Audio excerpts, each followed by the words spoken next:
Welcome to Storytime Haven. Today, we delve into A Mediterranean Mystery by Fred E. Wynne. This captivating tale will take you on a thrilling journey through a Mediterranean setting, unraveling secrets and mysteries that lie beneath the sunlit shores. Prepare to be immersed in a world of suspense and intrigue as we explore this classic work of mystery fiction. Chapter 1, in which I order champagne.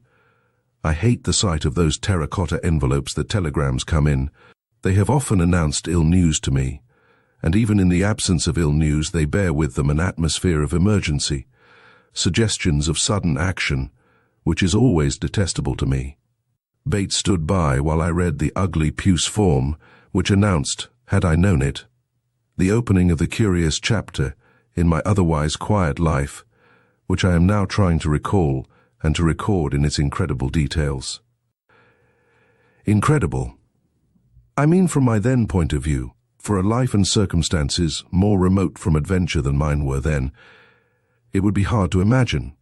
There is no reply, I said to Bates, who stood awaiting instructions. It's Mr. Edmund coming for a few nights. Tell Mrs. Rattray he will be here for dinner, and see that a room is ready. Yes, sir. And if he comes without luggage again, a little pang of a kind of jealousy shot through me. It was 2 years since I or Bates had seen this ne'er-do-weel brother of mine, a year since I had even heard from him, and yet the circumstances of his coming without luggage was fresh in this man's mind. There was a lightening of his countenance at the mention of his name, and I knew well that my dinner would be one of unwanted luxury. He can wear some of my evening things and give him pajamas, and one of your own razors, Bates. I will not have other people using my razors or my fountain pen. Edmund had always been an anxiety and an expense to me. He was now the only incalculable element left in my ordered life. But Bates seemed to be waiting for something, and it was as though a gleam of Edmund's endearing eyes, the crisp curl above his forehead, the flash of his teeth between merrily curved lips, were faintly reflected from the expectant look in Bates's face. Oh, and Bates, you can bring up a bottle of the 47 port and decant it carefully. Yes, sir. Anything else from the cellar? No, I said. I suppose there's whiskey and claret in the dining room. Very well, sir, said Bates reproachfully as he closed the door. No, I thought. I'm hanged if I'm going to have champagne up. He'd only expect it every night, and he hasn't even written for a year. Now, of course, he's only coming for more money. Then I rang the bell, and Bates returned with suspicious alacrity.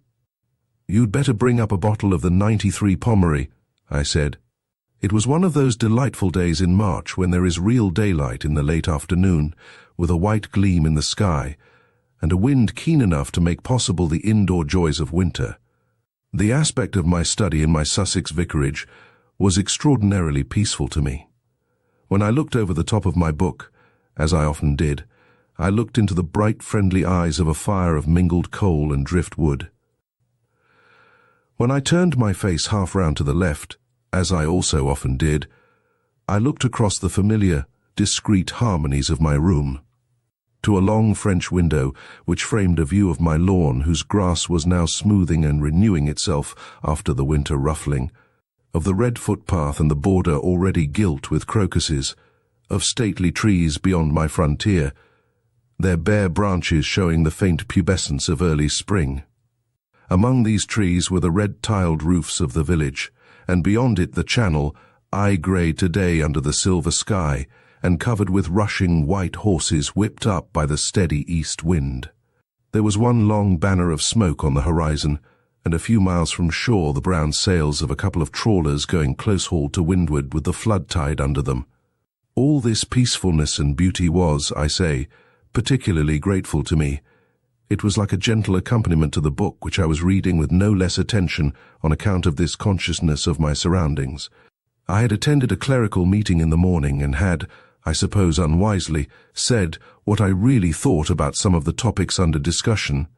Now I was rereading with especial interest the chapter on persecution in Lecky's Rise and Influence of Rationalism in Europe.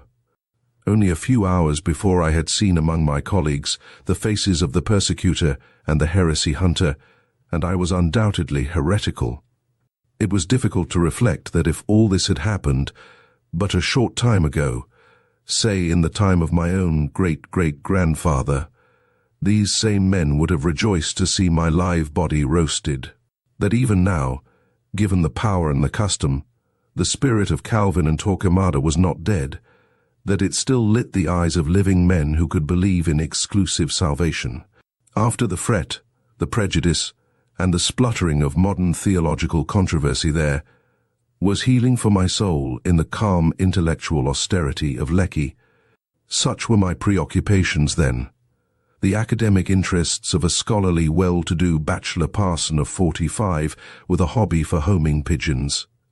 I had just looked at the clock and realized with another glow of satisfaction that my afternoon tea was almost due, when my man Bates came in with this disturbing telegram.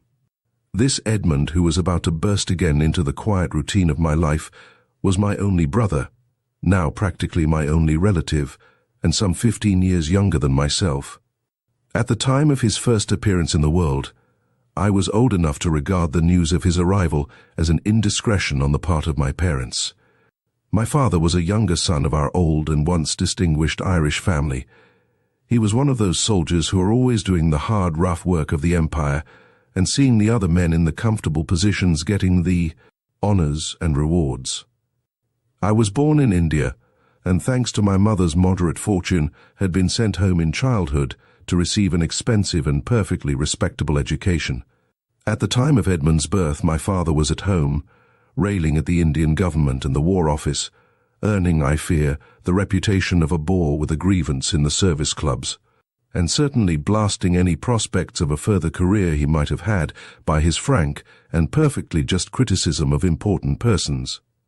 I was at Wellington, destined for Sandhurst and the army, for in spite of my father's atrocious experiences, it never occurred to either of us that the world held any other career for me.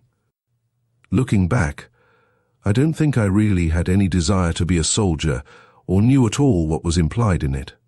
It just seemed inevitable, and I suppose I had up to then as much part in shaping my destinies as most people. I suppose that is how the ranks of the pawnbroking, cheesemongering, grave-digging, and other apparently undesirable callings are kept filled. But I knew enough to resent quite definitely the halving of my patrimony with this younger brother, concerning whose intrusion I had been in no way consulted. I bitterly resented also the continued illness of my mother after this event. During the greater part of my short life, which then seemed so long, she had been but a memory of infancy, repainted during one long summer when she had been home, and then her gracious, lovely presence had utterly outshone even the ideal of memory. I had for her a boy's romantic devotion, and her death when the child was a year old and I almost a man, overwhelmed me with the force of a man's passionate grief, abrading the exquisitely tender sensorium of a child. And then the baby Edmund began to grow like her. From the first his eyes and mouth were hers. As he learned to speak, he spoke with her voice, and innumerable little gestures reminded me of her. This was my first solace, and my early, selfish, boyish resentment died down and warmed into something else, transmuted by grief into the second great attachment of my adolescence. Nothing could quite kill this, and I suppose that is why, at 45, I ordered the champagne for him. Edmund was, of course, intended for the Navy, and as he grew older, it seemed as if this were nature's arrangement as well as the family's. There was no mere acquiescence in this case, as in mine. But all these family dispositions were shattered just about the time I should have entered Sandhurst. The whole of my mother's property consisted of her interest in certain estates in the Straits settlements, and by some mysterious fluctuation of trade these suddenly became almost valueless. Relying on the stability of this property, my father had invested the whole of his patrimony in an annuity so that the family might live with more dignity during his and her lifetime. With this we still could make ends meet, and even overlap, while he lived. But at his death, there would be only a pittance for Edmund and myself. It would be utterly impossible for either of us to maintain the family tradition in the services. For a youth in my position, it was considered that there was only one respectable alternative, the church. It was agreed by everyone, including myself, that I had not sufficient brains for the bar. We were that simple kind of folk that really believe that a high order of intellect is necessary for success at the bar. I am told that this carefully fostered superstition is not yet quite dead. I was accordingly entered at one of the less expensive colleges at Oxford, where I followed all the fashions, social, mental and moral, acquired the usual affectations, had my mind rendered as far as possible inaccessible to ideas, and otherwise enjoyed the advantages of what is called a university education. It was the fashion then for superior persons to be patronizingly enthusiastic about what they called the working man. I accordingly obtained a curacy in an extremely unpleasant industrial district and entered holy orders without so much as suspecting that I had a mind or a character of my own. From the working man, I learned a little about the technique of pigeon flying and breeding. This information has been invaluable to me ever since. It has provided me with one of the principal interests in my life, and even a little very precious distinction when one of my birds came home fourth in a great cross-channel event. I also learned that the working man has no use whatever for gentlemanly young curates from Oxford, or their quaint little fistful of prejudices. I had the good sense to get out of his way as soon as I could, and begin my education. In the meantime, Edmund had developed on rather startling lines. 2 preparatory schools had refused to keep him after a single term. The first on the grounds that he had corrupted the entire establishment, the second because he was destitute of the moral faculty. My father said the case was much more serious, that he had not the instincts of a gentleman. My father thrashed him well and hard. When this was over, Edmund said, "I'm afraid, Daddy, this hurts you much more than it does me." Then my father consulted a doctor who said that a certain insensibility to pain was a frequent accompaniment of the criminal. Diathesis. He recommended a low diet and bromides. Edmund promptly broke out in spots. Thus he got his way, which was to enter the mercantile marine, as the navy was debarred by circumstance. This was grievous to my father's old-fashioned prejudices, but anything was better than living with an insoluble problem with whom everyone fell in love. The reports received from the training ship went far to reconcile him. These invariably described Edmund as obedient and keen. I am always glad to reflect that my poor father's anxiety and perplexity about this well-beloved child were thus allayed before he very unexpectedly died, and Edmund and I were left alone as regards relatives. For of our cousins of the senior branch in Ireland, we knew hardly anything. They wrote kindly and respectfully about my father, but did not offer to come to the funeral. Shortly after this, Edmund went to sea as a gentleman apprentice. He was away some 5 months and returned in irons. I learned that he had broached cargo in order to obtain extra rum for his mess. He explained to me that everybody was in it and a fellow couldn't stand out. I should have been horribly ragged if I had, and it would have been a damned unsporting thing to do. We drew lots for who was to get the stuff, and of course it fell to me. Just the damned family luck. I didn't want the beastly stuff myself, for the simple reason that I don't drink rum, anything else you like, but not rum. It makes your breath smell beastly. I was convinced that his tale was true, and felt that on the whole he had behaved well. Of course one could not expect the magistrate to take the same view. This old gentleman enjoyed himself tremendously with such an unusual text to preach about. However, when he had worked off the last of his platitudes, he announced that he had decided to give Edmund the benefit of the First Offenders Act. He said he was influenced largely by the fact of the punishment already undergone by the prisoner through his having come home in irons. I believe the poor old thing imagined that this expression involved actual fetters. As a matter of fact, Edmund's colleagues and the cook had combined to ensure his having a fairly comfortable time. He said himself, "They didn't even get ratty about my having no work." So Edmund left the court not without a stain on his character, and saddled with certain responsibilities as to reporting to the police, which he described in terms so blasphemous that even to hear him made me feel unfrocked. Like Stevenson's maiden lady, when she overheard the jongleur's repartee. Of course, Edmund's indentures were cancelled, and the problem of his future became to me a very anxious one. It did not at all worry Edmund. He regarded the world as his oyster. Shortly before this catastrophe, I had been presented to a small living in Warwickshire by one of our distant and grandiose relatives who had the iniquitous right of advowson. I took Edmund down there in order that we might discuss the situation. My parlour-maid at once fell in love with him, and he trod on one of the best pigeons in my modest loft. I pointed out that our joint income, including my stipend, was likely to be less than £400 a year. Edmund said that seemed a good lot for two unmarried blokes.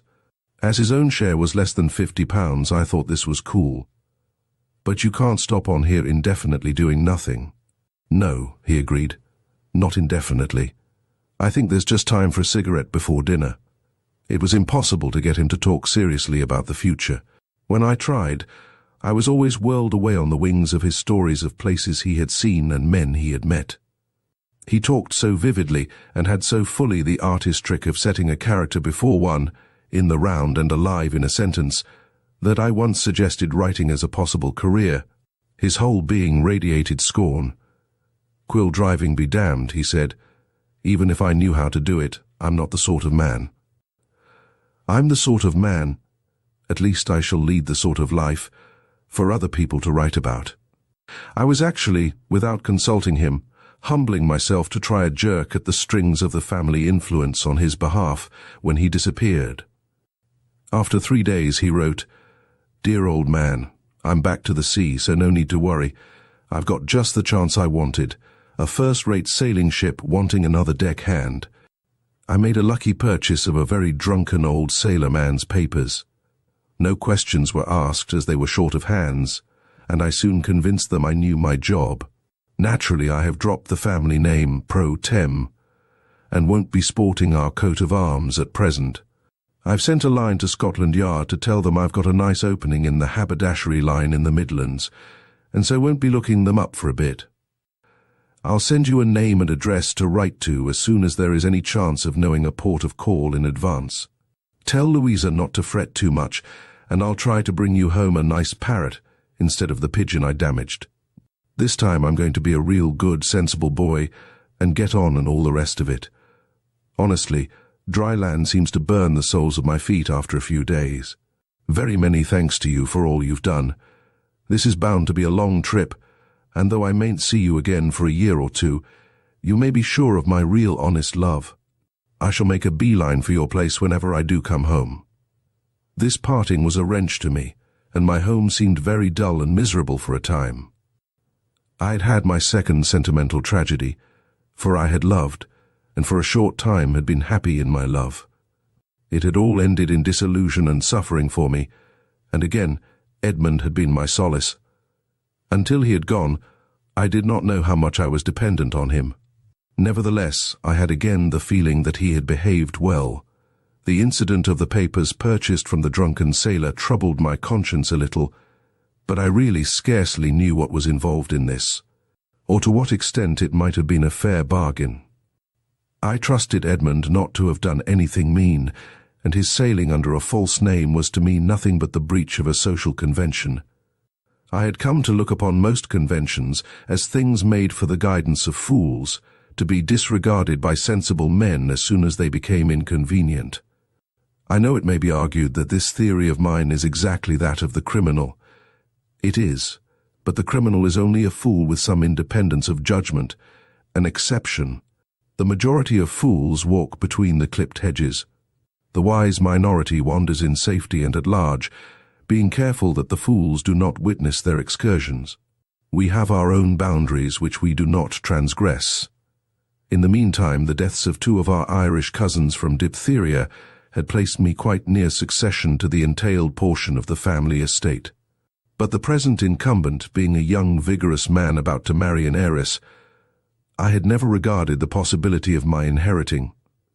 It was only a few months after Edmund's departure that this youth went fishing in waders when he should have been in bed, and died very suddenly of appendicitis.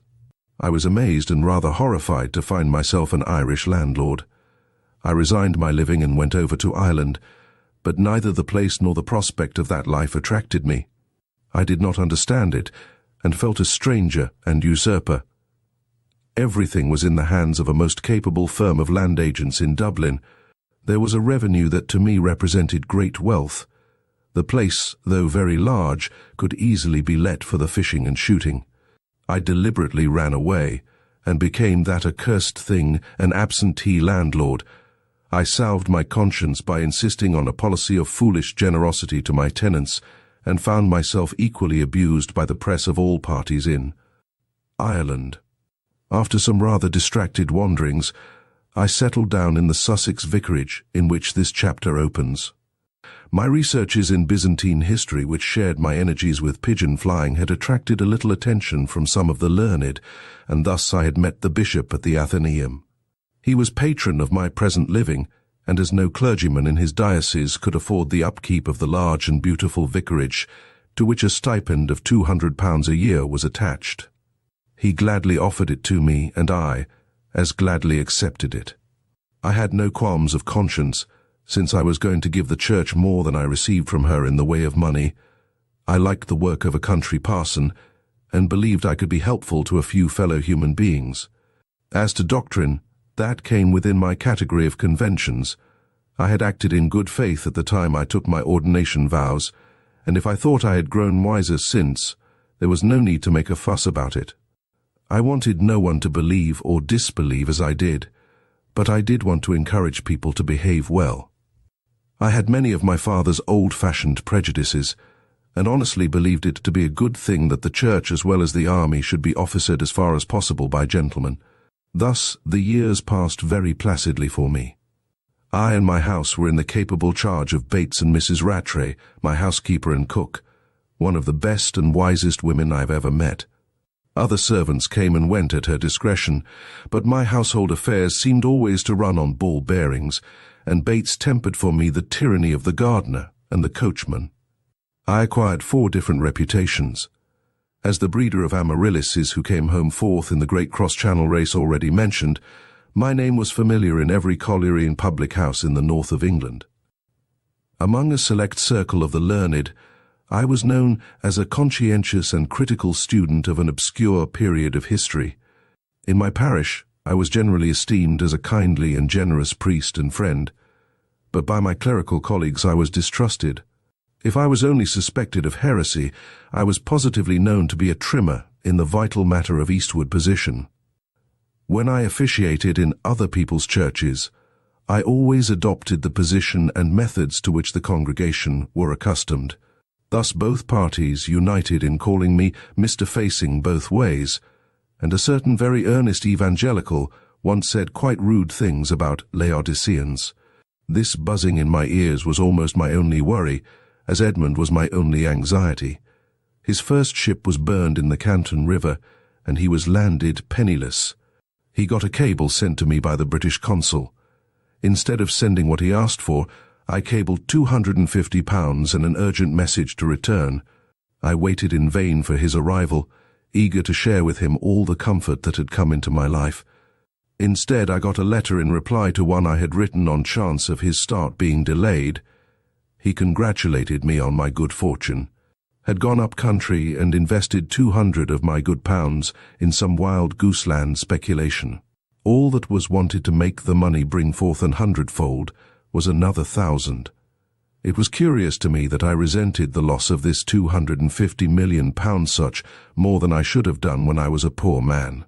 I knew that this was the effect of possessing money on ordinary men, but I suppose no man expects to find himself reacting after the manner of his kind. I was angry and sent another £50 and a peremptory message. Then I was sorry.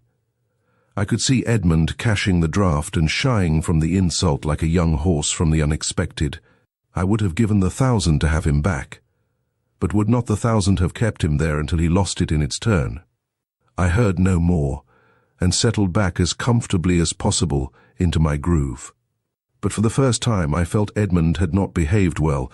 A film formed on the surface of my warm love for him, and I knew there was anger towards myself in his heart. Nearly 2 years passed, during which he wrote 3 times when he wanted money paltry sums which I loathed sending, but I could not trust him with a larger amount, though God knows I was willing to share my all with him, if he would only spend it and live on it. Then he had come, announced by wire from Southampton. He came in his forecastle kit, with 3 sovereigns and some shillings which he called his savings. But he brought the promised parrot in a gilded cage, and a costly offering of Chinese silk for Louisa, who had long ago vanished into the limbo which awaits parlour vestals disapproved of by Mrs. Rattray. I admit I was a little nervous about the effect of his arrival and appearance on the arbiters of my household, but in 24 hours they were all his slaves. He talked to Bates as to a fellow man without any spurious bridging of the fixed gulf, and presented him with a strange exotic pipe. The Chinese silks destined for Louisa he gave to Mrs. Rattray, and I overheard him telling the entranced lady that he had brought them home for her in gratitude for her care of myself. About which he said, "I wrote so constantly." Thus I was made, as it were, accessory to his falsehoods, and a partaker in the benefit of them. Most amazing of all, I found him plucking fruit I would not have dared to touch while he told sea tales to the completely subjugated. Gardener. To me he was delightful as ever. There was all his boyish affection, but that film was there, and I was aware of the spell he exercised as something to be resisted in his own interest. We never spoke of my refusal to send the 1,000, but the memory of it was there between us.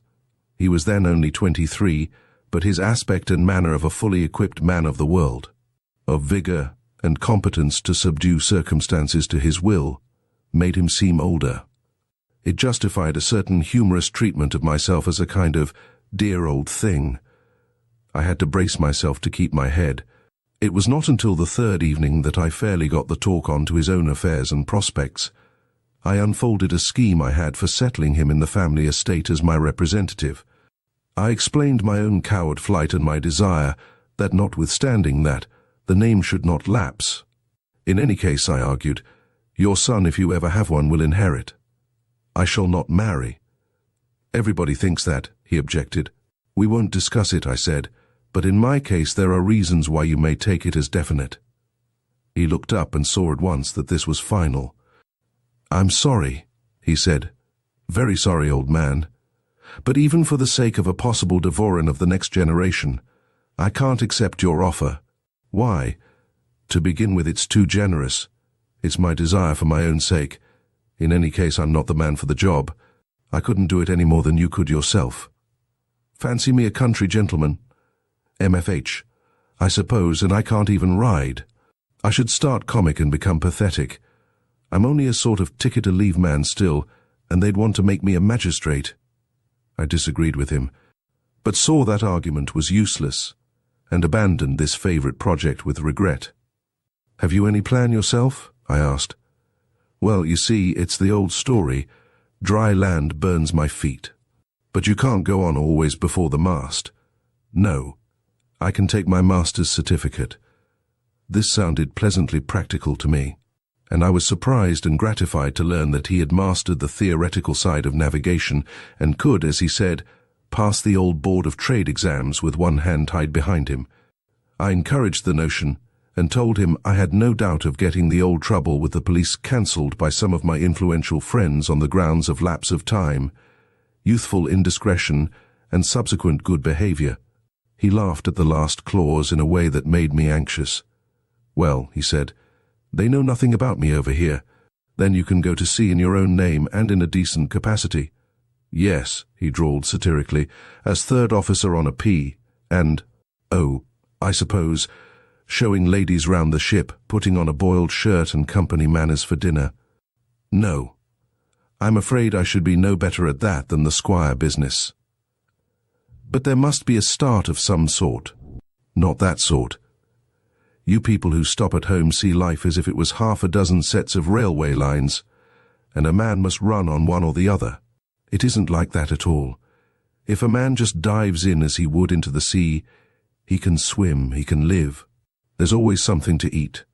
Making money is only the stake on the game, but the game is played for its own sake. All the duffers are losers, and if you're not a duffer you win. Then you can come out of it and be as respectable as you like. You will at least have your own memories to live on. It's a bit vague, I said, deliberately unmoved by his eloquence. To be precise, then, my game is going to be trade. When I've got my master's certificate, I mean to be master and part owner of a little trading brigantine out east. I've studied the thing, and I know the business. It's the life I like and understand, and there's pots of money in it when you know the ropes and the right people. I'm not talking any storybook rot. There are commodities out there that you can trade best in small boats. Little cargoes of high value. Things people know nothing about at home. It all means capital, doesn't it? Oh, of course one must have some capital, very little to start. To people in the know, it's a first-rate investment. I said no more, and Edmund knew I meant to refuse to find the money for him. I can understand better now how exasperating I must have seemed. A country parson wrapping himself in a cloak of ignorance and taking it for superior wisdom. However, he kept his temper perfectly, but this little root of bitterness between us grew and swelled. He stopped with me during the weeks it took to obtain his certificate and satisfy the legal authorities of his having purged his early offence. Then he signed on as second officer on board an eastbound tramp. Beyond his necessary expenses and £50, for which he insisted on giving me an IOU, he would take nothing from me. I know nothing of his odyssey during the next 2 years, except that he told me that through friends in Hong Kong he had secured a small interest in a trading venture, and had both made and lost money. But he came home as poor as he went, though fuller than ever of confidence. As gay-hearted at 25 as he had been at 18, and delightful as ever to look upon. I had good news for him. During his absence, there had been an opportunity of realizing the remnant of my mother's estate, and acting under a power of attorney I had from him I had sold out on his behalf as well as my own. There was thus a sum of nearly £2,000 awaiting Edmund. Had I known why the property came to have a value at all, and held on until the rubber boom developed, it would have been nearer £10,000. As it was, others made this money. But to do Edmund justice, he never reproached me with this. He went back to the East with his fortune, his high spirits, and his confidence. He wrote twice at long intervals, each time wanting money. He explained that this was for necessary current expenses, not for speculation, that his capital was practically intact but locked up in trade. Freights and markets had gone against him every time, but it was only a matter of holding on. He was bound to win out all right. I seemed to see a wistful eye and a trembling lip in the letters, and I hated the thought of Edmund beaten. I think I wanted him to prove me wrong to myself, and yet the sending of the money was oddly annoying, though I neither missed it nor grudged it. It somehow thickened that film on our affections. Thus, as I have said, for over a year, I had heard nothing until this telegram arrived. I trust I have explained my reluctance to order the champagne and my final capitulation to Bates's reproachful eye. Chapter 2. The Brandy Hole.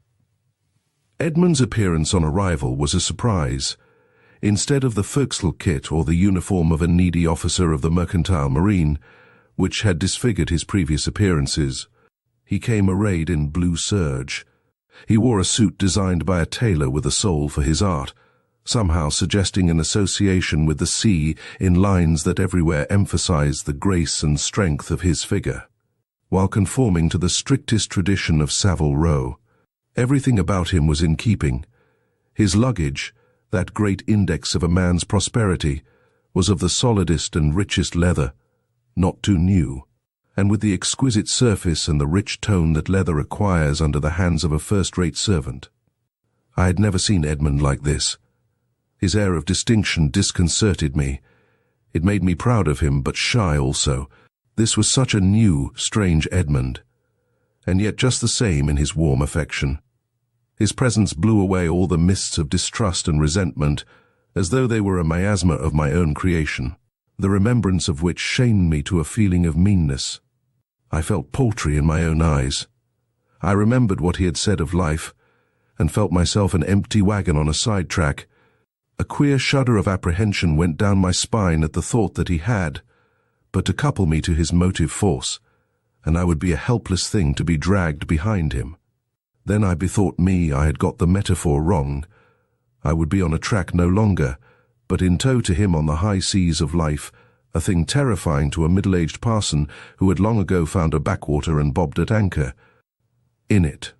All these ideas, unformulated, passed through my mind in the fuss of his arrival and our greetings. At dinner he made merry over the pretentiousness of the wine. "Confess now, you would not have had champagne up for a poor devil of a deckhand." "I wouldn't have had it in any case." It was Bates insisted. "Pardon me, sir," said Bates. Bates had so got into the habit of talking to me during my usual solitary meals that he committed the unpardonable indiscretion in a servant of having ears and a voice. It was plain he did not regard Edmund as company. "Well, you didn't actually say anything," I admitted in justice to him. Edmund laughed, evidently a little triumphant at the devotion of Bates. He insisted on his bringing another glass and pledging him. Informal as the occasion was, Bates was a little self-conscious at this. "My best respects, sir," he said as he lifted the glass. I watched Edmund, wondering what was the new expression in his face that somehow dissatisfied me. His experiences, whatever they were, had made little change in him. His charm was undiminished, perhaps increased, but there was some change that would have eluded anyone less intimate than myself. A portrait painter would catch it, I thought, seeking for the word to clarify my impression. As he nodded over his glass to Bates, it came to me.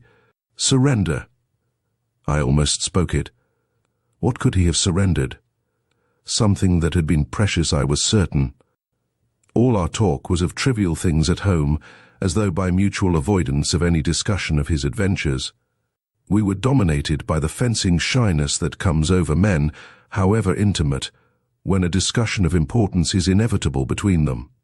There was a silence as we tasted the first glass of the precious port, I wondering if he would say that it had passed its prime.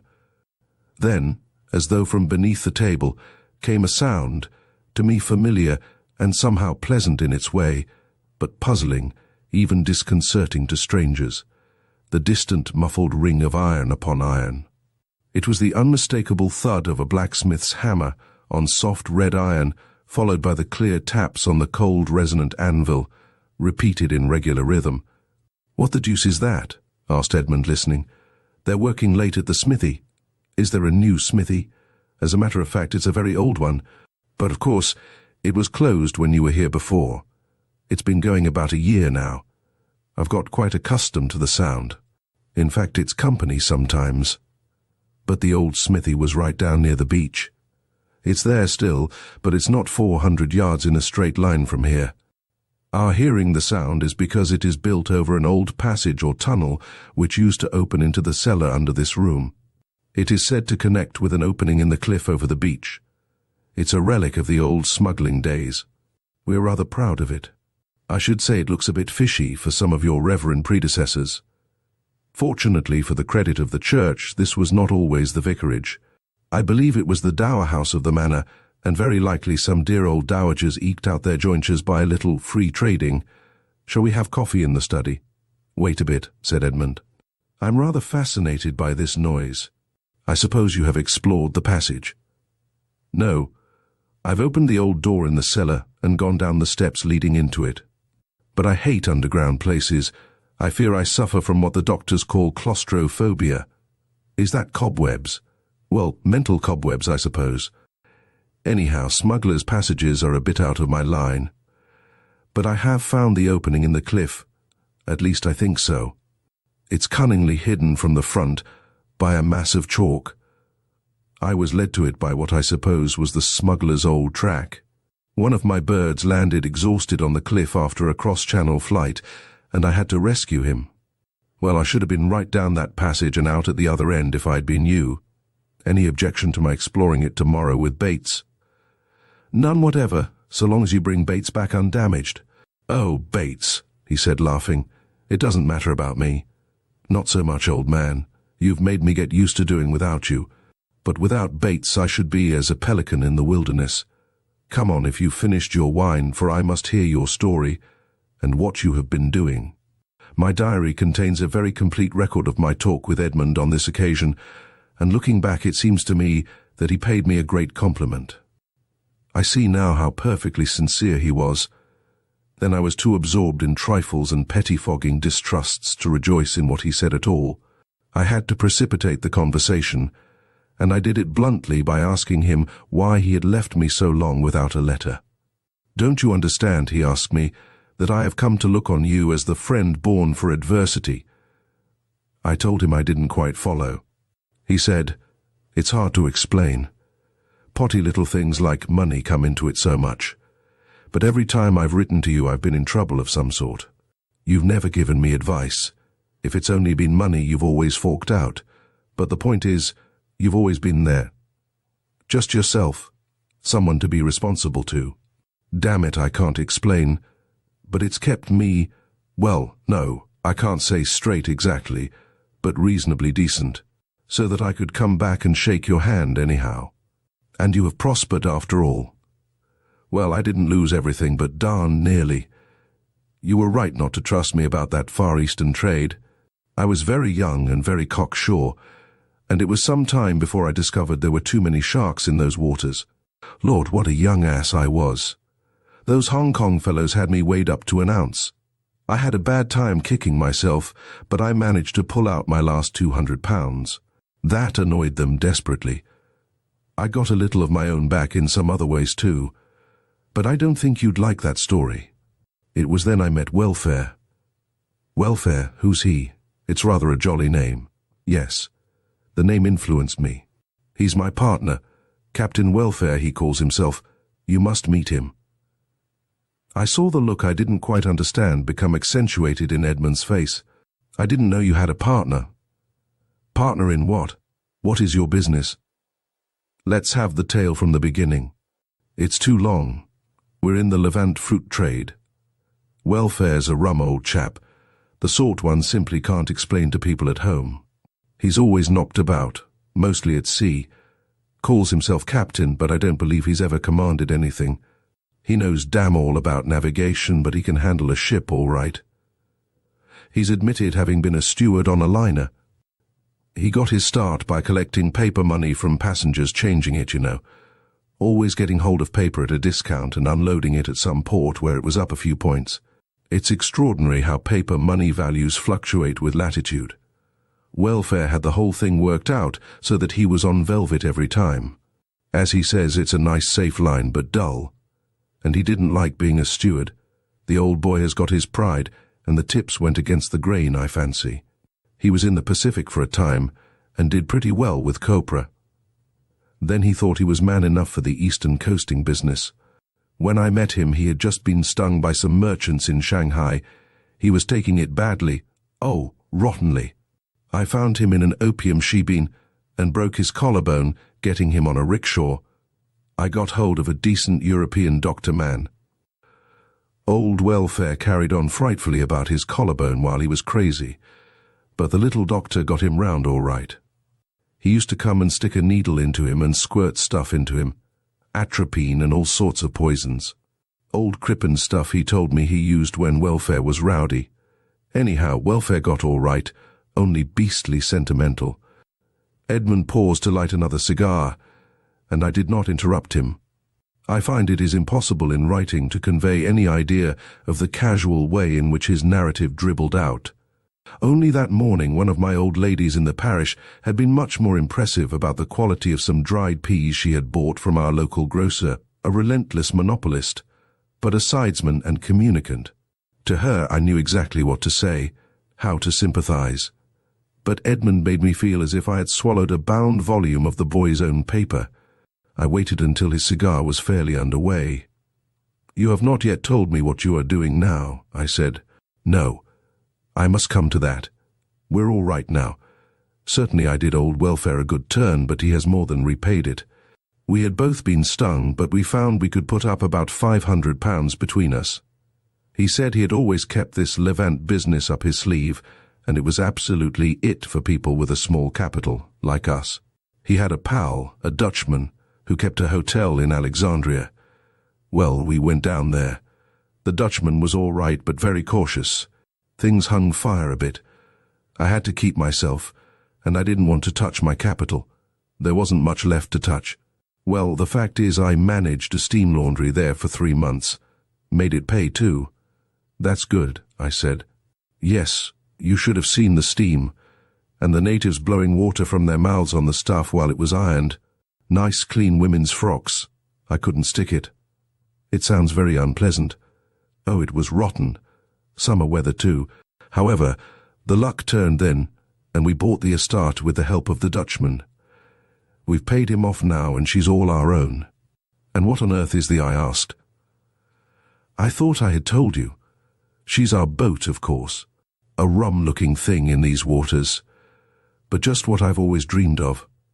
I am master and part owner, and I told you years ago that was what I was setting out to be, only I didn't think it would be in the Mediterranean. There was a long pause in our talk. I looking at Edmund, thinking of him as he should have been, rising from step to step in the Navy, carrying on the old family tradition of service and duty. I could not help noticing a restraint in his manner, as though he were making careful selection of the parts of his story he chose to tell me. And there was that look on his face, the look of surrender, a subtle weakening about the mouth and chin. And in his eyes, I fancied, the mere shrewdness of the merchant elbowing out the look of command that had been natural to him. "Tell me about the Astarte and the trade," I said. "Ah, the little Astarte is the best part of the story," said Edmund with a return of enthusiasm. "We got her for an old song, and we've made a dandy ship of her. She's a Levantine schooner, Greek really, about 150 tons. Wood, of course, but we have a good new copper bottom on her. She's a bit slow, but stiff as a poker in a breeze and comfortable as a country pub, and she'll point as near the wind as anything I ever sailed. Rum-looking, though, when you're not used to the type. Any amount of freeboard sloping up to long high bows and an enormous jib boom. She carries a flight of head sails like a skein of geese. She has 2 big leg of mutton sails, and we can shove a couple of square sails on the foremast when we want to. Oh, she's pretty, I can tell you, and headroom enough for a giraffe in the saloon. You must come for a cruise in her. I'd love to. Where is she now?" "She's in Tilbury at present. Old Welfare's there with her on some business. He looks after the trade mostly. I do the yachting. I tell you, it's just owning a yacht that keeps herself and her owners too. And how do you make all the money?" "Well, mostly fruit. Welfare's great idea was trading direct with the Arabs on the Egypt and Palestine coast. In the season we load up their dates and figs and melons and take them and sell almost direct to the consumers. So we are our own middlemen and collar all the profits. Then there are lots of odds and ends in the East. Curios and cheap fabrics, brassware, Gaza pottery, jewelry. No end of things that would sell like hotcakes in this country. We have collected stacks of things. In fact, that's partly what brought us home. And what I'm afraid you won't like is that, following up our direct trading principles, we're going to run a shop of our own. Like those places in port said, you know, if you saw the prices those fellows get. But why on earth shouldn't I like it? Especially if it brings you home oftener. Why, my dear fellow, shopkeeping is rapidly passing into the hands of the aristocracy, while the bourgeoisie buy up the old estates." I was greatly relieved. Thinking this was the secret of his slight embarrassment and the look that had puzzled me. All his story was perfectly plausible to me. Looking back now, I do not really see that any country parson, ignorant alike of commerce and of the Near East, could be blamed for finding nothing suspicious in it. "Then you wouldn't mind our business being in Brighton?" he asked. "It's a bit near you, but of course our name won't be over the window. No need for anyone to know you've any association with it at all. Welfare wants to call it Oriental Bazaar, or some old stale thing like that. He was wild with me for suggesting Fakes Limited. One reason he wants Brighton is because the Astarte could stand in near enough to be seen from the front and send in boatloads of stuff under the eyes of the populace. Then it's handy for London, and of course the real trade must go through London. But of course the main reason for striking Brighton is that its season is all the year round. It's always full of people with more money than brains." "I think it's a splendid idea," I said, and I really meant it. "Everything you sell, whatever its price, will be the genuine thing straight from the East. We associate shopkeeping with the huckstering ideas of a servile class. I've often wanted to prove that shopkeeping, all trade can be ennobled. But what can a mere shareholder do? What does he know even of the things that are done in his name? Wait a minute, old man. I don't want to give you any impression that we're out for the purification of trade or anything of the sort. We're out for money and fun. At least I am. Welfare's out for money. Quite, said I in my newborn enthusiasm. And it's all the better. I don't want any amateur things. They're all quack things. Edmund, I'd like to be a partner in this. If you want capital, you know I can find it. To my surprise, Edmund looked rather distressed. It might seem cheap, I continued, to offer you money now when you are prospering and probably can get it without difficulty. I mean, after I refused to finance you before. But I'm sure you know me better than to think it's only security I have in mind. I do, old man, said Edmund. I know you too well. I know you would give me all the money we want and more. And as a financial proposition, I could honestly advise you to do it. But somehow, I don't want you to. Money, after all, is a very secondary thing when you have got it. Welfare can raise all we want, he says, in the city. You keep out of it. But I want to be in it. Can't you imagine a little craving for romance, even at my advanced age? And the Levant. Do you know I correspond in Latin with monasteries there? That I've always promised myself a trip there and have been too lazy to go. Couldn't I go to Scutari in the Astarte if I were a partner? And I have a dear friend in Aleppo whom I have never seen. I wonder what a monk's Latin would sound like, spoken. This man, I believe, started life as an Albanian. I don't know, said Edmund. I never tried talking Latin to an Albanian monk. As a matter of fact, I never got beyond Mensa myself. I started Dominus and switched on to the modern side just when I arrived at the genitive plural. Of course, we could go up the Dardanelles and you could get ashore and explore about. But if it's business, you must talk it over with Welfare. He's coming to Brighton. Well, let's have him here. You could have him here if you like, of course, said Edmund merrily. He won't actually deafen you with the crash of falling H's, and he won't get puzzled among the forks on the dinner table, but I've told you he's not what you and I call a gentleman. And unfortunately he's what they call, I believe, a convinced nonconformist. I looked at Edmund, but he was perfectly serious. To me it was as though I had been told that Odysseus had been a homeopath. If he doesn't mind being the guest of the established church, I expect we'll get on very well. I'm not exactly bigoted on doctrinal points. No. But I'm wondering how Bates would stick him. Really, Edmund, I know I spoil Bates, and so do you when you're here, but I have not got the length of allowing him to choose my guests. Well, old Welfare will enjoy it. As a matter of fact, he'll be enormously flattered. He'll take you for a sort of swell, to use his own language, and he'll be tremendously interested in that underground passage. Why? I queried in surprise. If this were a play or a novel, I suppose the stage direction would be that Edmund bit his lip. Of course, he didn't do anything of the sort. I don't suppose any sane human being ever did, though I have myself bitten my tongue accidentally. I did, however, get an impression that Edmund somehow felt he had committed an indiscretion, which I suppose is what the novelists and playwrights mean. He went on a little embarrassed. I suppose it's a desire for romance on his part, too. He likes poking his nose into anything of that sort. No cobwebs about him. Anyhow, I'll spend a good deal of tomorrow working through that passage and find out if there's anything to show him. We might find hidden treasure in it. The smuggler's hoard. If they left any brandy there, it would be worth drinking by now. I was at a loss to understand his eagerness about this passage, and some instinct made me resent it a little. I put it to myself that I did not want the peace of my home disturbed.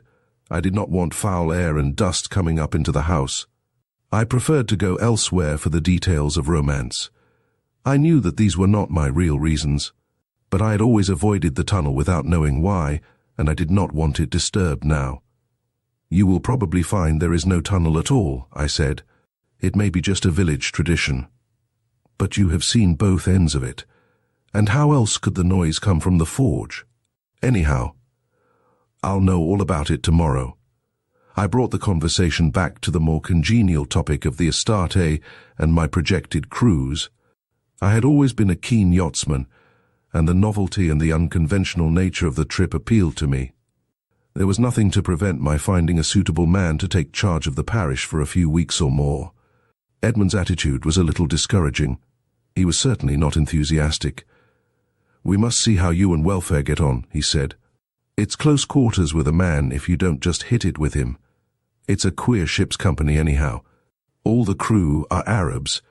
You see their food costs next to nothing, flour and lentils and the milk of a couple of goats, mostly. And they work like tireless workers for a couple of piastres a day. We have a sort of skipper over them called Jakoub. I don't know any other name for him. He's a magnificent sailor man, knows all our boat and everybody in it. He rules his men with, well, the Arab equivalent of a rod of iron, acts as interpreter, and saves us all bother with natives. In fact, he's practically invaluable, and I firmly believe an ineffable blackguard. He doesn't live with you, I presume." "Good God, no. He's a native." "It will be an education to me to meet him. Then the eastern end of the Mediterranean would be too hot for you in summer. And in winter, one is liable to get a dusting in the bay that I'm afraid you wouldn't enjoy. Not in a little tub like the— Oh, I don't think I'd mind that. Anyhow, I could go overland and pick you up at Marseille or wherever you are calling." "Yes, you could do that. I'll tell you what, you'd better try a short cruise first to see how you like it. We could have a look round the Channel Isles. In fact, we want to go to Guernsey. We'll talk it over with Welfare." I went to bed cherishing a hope that Edmund might forget or abandon his proposed exploration of the tunnel. But an inveterate ringing of the anvil during our breakfast, and Edmund's evident attention to it, warned me that such hopes were vain. He instructed Bates to procure a pick and shovel and a lantern, and demanded what time he would be at liberty to assist him in exploring. "I could be finished for an hour, perhaps about 10 o'clock, said Bates. "Unless Mr. Devoren wants me for anything special." "Oh, no," I said. "I shall be busy all morning." I could see the fellow was as keen as a schoolboy on this nonsensical burrowing, and that the quick instinct of a servant had somehow detected that I did not care about it. But I felt it was better to surrender with a good grace. Presently I watched the two of them disappear down into the cellars with pick and shovel, some gardener's baskets, a stable lamp, and an electric torch. I found a sympathizer in Mrs. Rattray. "It's likely the two of them will be suffocated with foul air," she said, "and Bates wanting to take the birdcage with the canary in it, because he read in the papers they took them down after explosions in the mines, when all the poor women would be waiting on the top. You'd be the easiest spared of the two," I told him, "and the dirt they'll be bringing up on their feet. They're like a pair of children, sir. No better indeed, Mrs. Rattray. Perhaps the doormat from the hall." I escaped into the study, only to be driven out by the muffled sound of blows and horrid scrapings of the shovel. I retreated to the pigeon loft. This kind of thing went on all that day and the next.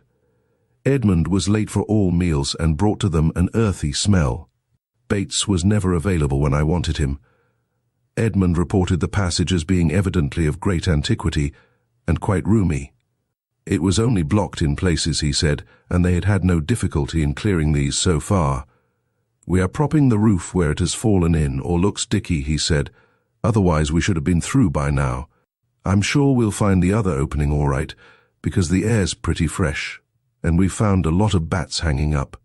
You must come down tomorrow." "No thanks, the bats have decided me. There's between them and me what Lamb calls an imperfect sympathy." "Oh, rot! We'll get rid of them for you." On the second afternoon they had triumphantly emerged on the cliff over the beach. I met them there and found the opening was the place I had suspected. It was about 4 feet high and the same width, but a great detached mass of chalk completely hid it from below, or from the sea. The rough path that led up to it seemed to have been hewn out of the face of the cliff, but had been much worn and weathered away, so that it was quite an awkward scramble to reach it now, and impossible for children. This may account for the curious fact that none of the present villagers seemed to know its whereabouts, though there was a strong tradition of a brandy hole somewhere on the beach. I was tempted to penetrate a little distance into this end of the tunnel, and was surprised at its spaciousness. A few yards from the opening one could stand upright, and it was quite 5 feet in width. Edmund said it was the same size all the way. In places, the chalk face had been plastered, and I strongly suspected that this might be the remains of Saxon work. It was certainly of immemorial age, though it very probably had been adopted and used by the smugglers. There were remains of Saxon masonry in my church, of which, as a parish, we were very proud, and I was the more inclined to date the digging of the passage to this remote period, because I knew of nothing in the history of the parish in later times to account for it. Altogether, the discovery was much more interesting than I had expected, but I refused to face the bats, so we walked home by the village. "We must report this to the Archaeological Society," I said.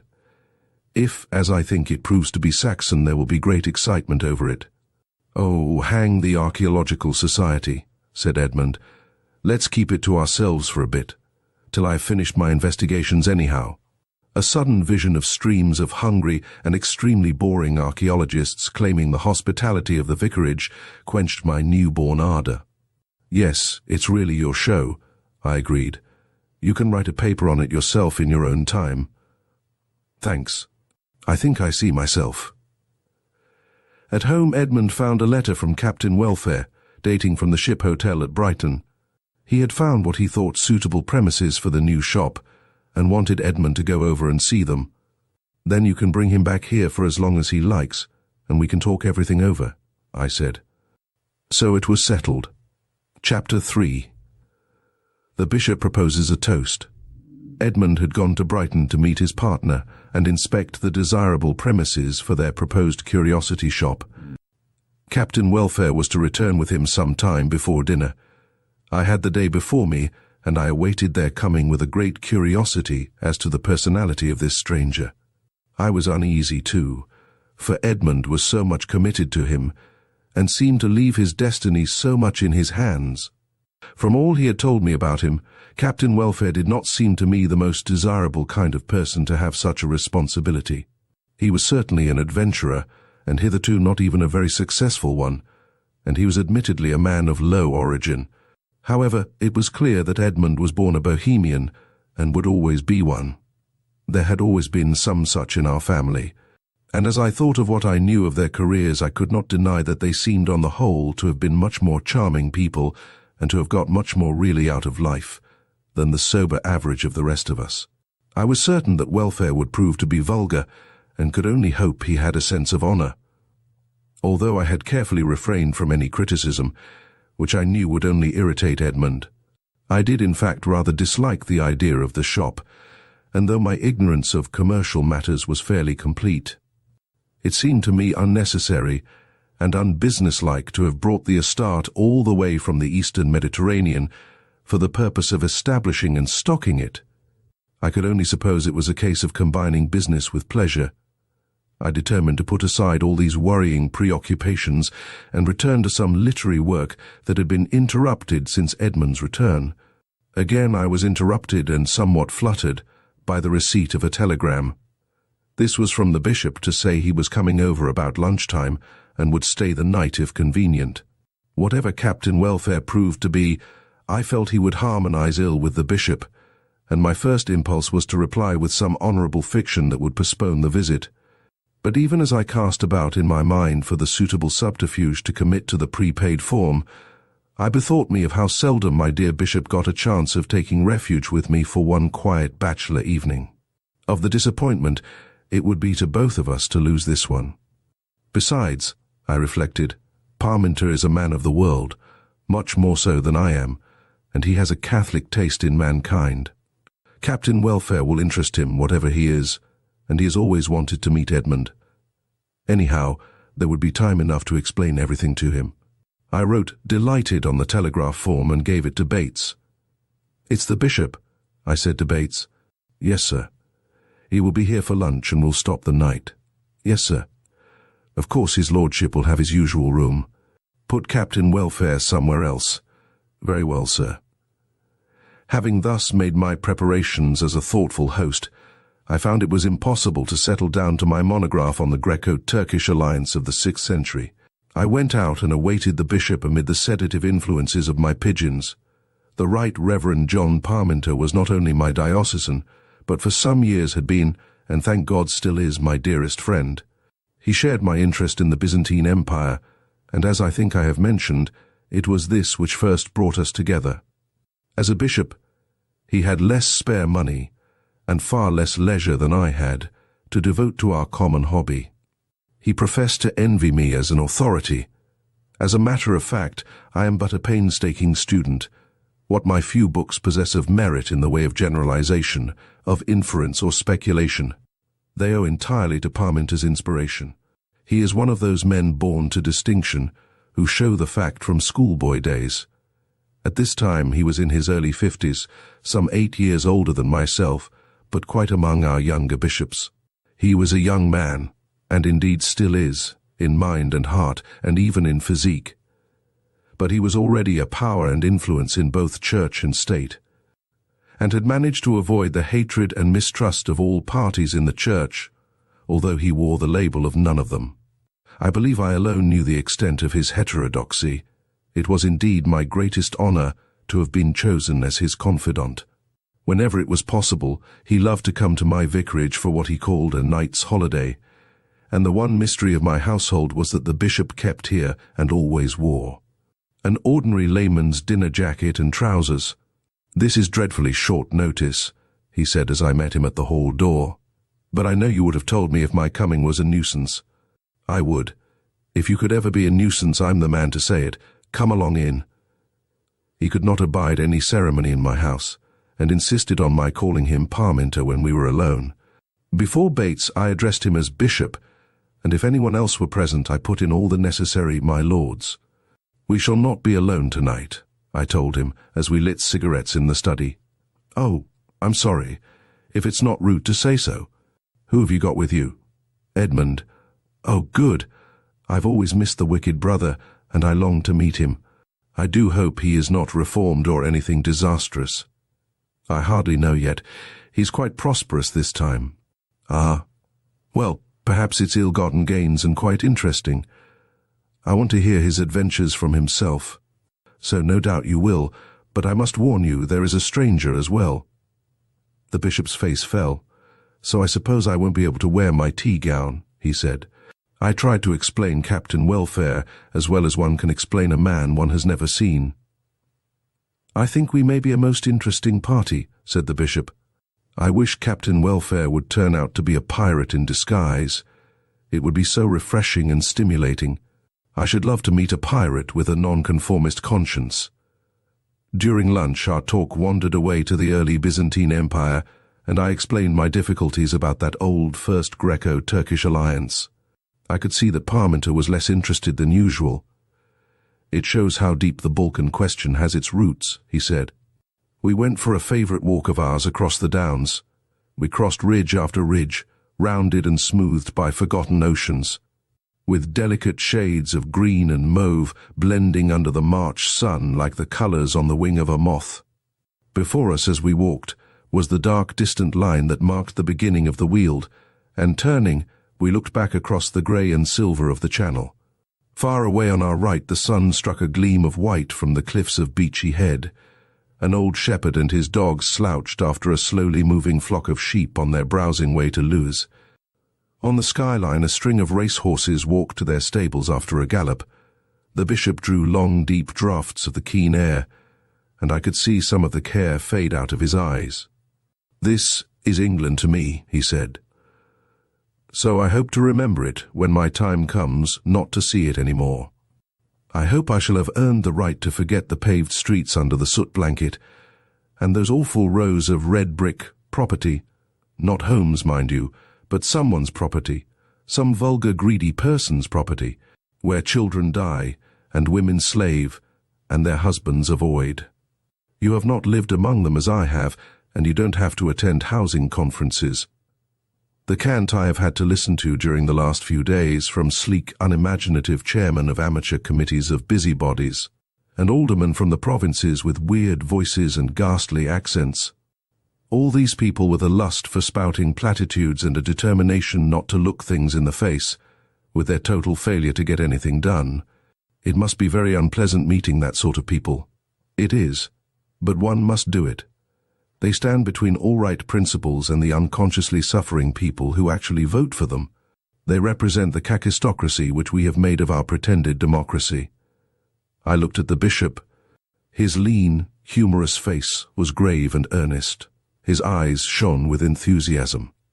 I saw that he was quite serious. We walked for some distance homewards in silence.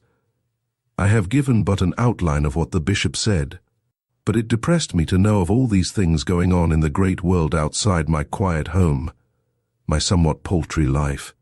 It made me feel my own littleness and inadequacy. I frankly admitted to myself that I had no moral right to my wealth, that I had shirked the responsibilities it brought with it. But if I had undertaken them, I knew that I should only have done harm through my ignorance. I had to content myself with being merely harmless, spending and giving my money decently and judiciously. The bishop had good reason to know that I was always ready to support with money any of his schemes that required it. As a rule, I had none of Hamlet's uncomfortable sensation that I was born to reduce dislocations of the time. The bishop was quite distressed at a lame attempt of mine to express something of this. "My dear fellow," he said, "we all have our fate and our function. It need not trouble your conscience that yours is somewhat pleasanter than the average. In these days the combination of scholar and gentleman has ceased to man the professions. When we do find one, I think he should be endowed by the state if necessary. When chance endows him, as in your case, we should thank God for it. But I ought not to have burdened you with all these harassing things that afflict us public men. You can't imagine the relief it is to me to have someone to whom I can blurt out all that is in my mind without fear of his being scandalized. Our intimacy rendered any polite disclaimer from me unnecessary. We began to talk about Edmund, and I explained in further detail the projects of the partners. How old did you say your brother was? He's about 25 now. 25. Well, some men are a long time growing up. Within limits, it's the best men that take the longest. I am sure from all you have told me that there's a fine man somewhere inside your brother, but I hope he'll soon get tired of play. I suppose it is just play, I assented. It's nothing else, said the bishop, and we can't afford to have well-bred men shirking their job.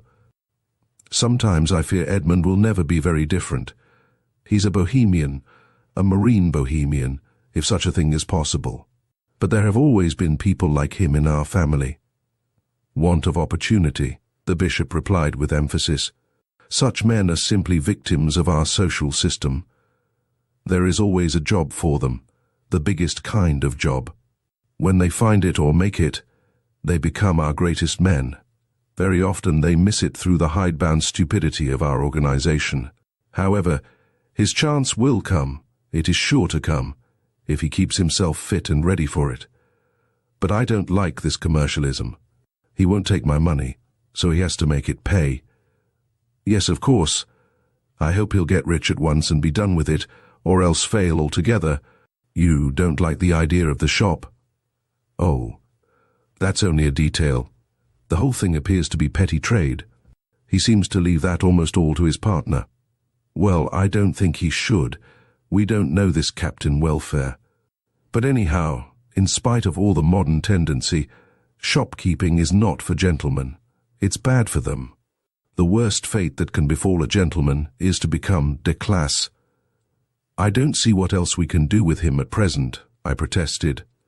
If he's the kind of man I imagine, they'd take him up at the Colonial Office. I would introduce him to Brocklehurst myself. And he could start as Deputy Commissioner or something, in a place where he would get all the adventure he'd want. I should like that, of course, but I can't answer for Edmund. He's like a man in love with the... Oh, we'll give him time to get over that. There's no hurry at his age. We reached home to find that Edmund and his partner had arrived before us. We saw them walking on the lawn and went on to meet them. They were deep in conversation and did not hear us approaching on the soft turf, so that we were close to them when they turned and faced us. Edmund was speaking and I caught the words, dry and level from the cellar to the beach. I remember a feeling of amusement that he should so soon be inflicting his obsession with the underground passage on Captain Welfare, whom I did not associate with antiquarian research, but this was swallowed up in my curiosity as to the personality of that mariner.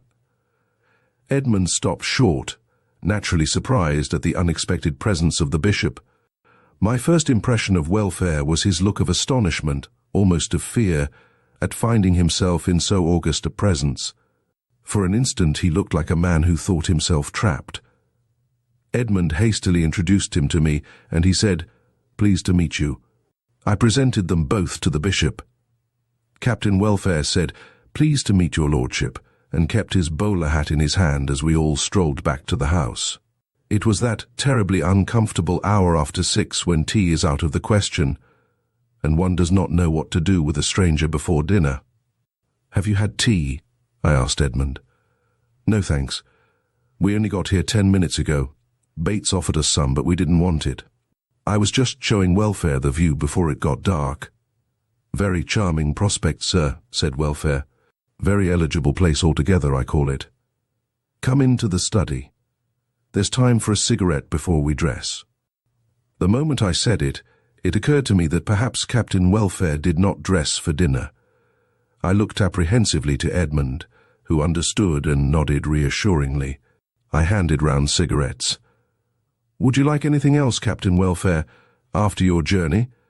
Edmund, I'm sure you want a whiskey and soda." "Yes, I think I do," said Edmund, ringing the bell. "No whiskey for me, thank you," said Welfare. "Perhaps if you have a sherry and bitters." "That's an excellent idea," said the bishop. "You haven't asked me, Devoren, but I think I'll join Captain Welfare in a glass of sherry." I had always admired Parminter's tact, and now Captain Welfare was manifestly gratified with a sense of having done the right thing under difficult circumstances. Captain Welfare was kind enough to praise my sherry. "I hadn't ought to have put any bitters in it," he said. "It puts me in mind of the Green Man at Southampton, a little place near the docks. Naturally you wouldn't know it, but they give you a glass of sherry there." He went on with this topic in a kind of meditative way, as if he had forgotten to stop talking. As there was evidently no necessity to attend to his story, I took the opportunity of examining him more closely. His short, powerful figure was curiously like what I had expected, but his face was quite a surprise to me. Most strange faces are somehow familiar. I suppose they fall into one or other of certain categories of faces we have unconsciously formed in our minds. This face was extraordinarily large, forming, as it were, the front wall of a massive head which was scarcely raised above his wide shoulders by a thick and very strong neck. I had noticed that while he was standing up. Now as he lay back in his chair, the edge of his low collar made a groove in the flesh under his jaw, and his large indented chin almost filled up the opening of his waistcoat. His complexion was quite colourless. I thought at first it was scarred by small pox, but the reticulations in his tough skin were finer than those left by that disease. I don't know if I am right about this, but it looked as if no hair grew on this sterile surface. I doubt if any razor could have shaved it. His vertical forehead, short straight nose, wide but well-closed mouth and powerful chin were all rather admirable in a slightly grotesque way. He had undoubtedly the look of a man of considerable force and determination, but his large, well-shaped, greenish-brown eyes had a curious dreaminess in them, and something of the wistfulness of those of a small monkey. I thought as he sat there, how impossible it would be from his appearance to determine either his age or his occupation. I could conceive of him as an ecclesiastic, a lawyer, a tailor, or an actor, but nothing about him suggested the mariner. It is a curious fact that in whatever line of life my fancy placed him, I pictured him at the head of it as a cardinal, a Lord Chancellor, or a Scotch comedian. Yet he had been apparently an indifferent success as an adventurer. I thought of the bishop's dictum want of opportunity, and wondered if the Astarte was destined to give this man his belated chance. He was at all events physically hard and well-conditioned, evidently a man accustomed to self-control. As his appearance became gradually more familiar, I found something strangely likable in it. His conversation so far was evidently a thing of habit, a mechanical process, like most people's reading, quite unrelated to any cerebral process behind it. I began to wish that he would stop doing it and let us talk. Through the vision he had unwittingly called up in my mind of a frowsy bar parlour with seafaring men on horsehair seats expectorating and drinking sherry, I heard the bishop apologising to Edmund for his presence. "I did give your brother a chance of putting me off," he explained, "but he was too kind to do it. We don't often meet, and he knows how I value these little escapes into his delightful bachelordom. Besides, he knew how much I wanted to make your acquaintance." "It's very kind of you to come in spite of us, my lord," said Edmund. "I'm afraid we'll be rather in the way of your Byzantine conversation. From what your brother has told me, I should say you and Captain Welfare have more of the Byzantine spirit than either of us." "The worst of me is that I don't even know what the Byzantine spirit is," Edmund warned him. "And we can only guess," said the bishop. "But they strove and fought, and they did make an empire out of the ruins of an older one, even if they didn't make a very good one." "I'm afraid," said Edmund with a self-conscious smile, "Welfare and I cannot pretend to be empire builders. We're only businessmen and sailors. Those are two of the essentials. But I don't think it's empire builders we want. It's empire repairers." Edmund waited when the bishop and Captain Welfare went to their rooms. "Why on earth didn't you put the bishop off?" he asked a little irritably. "I've just heard Parminter explaining to you. Really, it's just as he said." "That's all very well, but you can see for yourself. Welfare is a very good partner for me to have. He's all right on board ship, but one doesn't exactly want to brandish him in the faces of one's friends. I think I shall like him, and if he'll only tell us about himself and his life, I'm sure he'll be interesting." "Are you going to charge the bishop something extra for seeing him fed?" "My dear Edmund, when you know Parminter better, you'll be as fond of him as I am. You will understand that his interest in both of us is a really brotherly feeling. Well, I wish he'd get it fixed in his head that we're traders, fruit merchants out for a profit, and not go gassing about empire building and cant." I saw now what was causing Edmund's irritability. It was the consciousness, or at least the fear of becoming déclassé. "It's not cant with Parminter," I said. "He's tremendously keen on meeting men out of the beaten track, men who live in an original way. And yours is an original way. I think he's got an idea that this old country has got to be jerked out of its ruts by original men. Although he's a bishop, he has sort of lost faith in respectability. By Jove, I didn't know a bishop could have so much sense. I'm afraid I haven't expressed it quite right, but you'll understand what I mean when you have seen more of him." Edmund went upstairs mollified and quite cheerful, and I was able to congratulate myself on having restored the situation, for I was a little nervous about the success of my curiously assorted party. The bishop came down in full episcopal evening splendour, silk stockings, silver buckles, and purple coat. The admirable Bates evidently considered these things necessary, he said, looking down with a sigh. "He left me no alternative." "Bates has doubtless scented a nonconformist in Captain Welfare. He would be jealous of the dignity of the church in such company. For myself," said the bishop, "I would have inclined to any little concession that might soften the dissenters' preconceived idea of the arrogance of the episcopacy. But Bates's instinct is probably right." "It always is," I said, and then Welfare came in. His evening raiment was quite correct and good, and gave his heavy face an air almost of distinction. His only marked peculiarity was a brilliant red silk handkerchief folded inside his waistcoat, and showing for about an inch above its opening. I thought it quite an effective patch of colour. The bishop told me afterwards that it was considered quite essential among the numerous class who had recently adopted the evening dress of civilization as a ceremonial costume. "In the north of England," he said, "parliamentary candidates have to display this red badge at mayoral receptions and such functions, whatever their political colour may be. I have never heard of anyone wearing a blue one." Bates's instinct had not been at fault, and it was clear that Captain Welfare was gratified by the bishop's apparel. He seemed at first a little oppressed by the ritual of dinner. Not that there was anything unbecoming to a country vicar about my table, but when I reflected how much the element of squalor must have entered into his life, How little he must have seen of the routine of a comfortable English home. I understood that my inherited plate and glass, the damask which was Mrs. Rattray's tender care, the arrangement of flowers in which my gardener gratified his pride, the shaded candles, and the quiet, sympathetic ministrations of Bates and a parlour-maid, must all seem unfamiliar, even grandiose to Captain Welfare. He seemed subdued and impressed, watchful but happy. Edmund had been telling us of the beauties and the discomforts of the Eastern Mediterranean.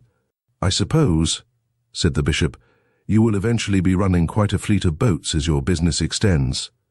Edmund looked across to Welfare as though doubtful how to reply. "No, my lord," said Welfare. "It wouldn't pay to extend. It's too personal a business. We've only had the Astarte a little more than a year, but she's paid for herself, for a new suit of sails and a new copper bottom.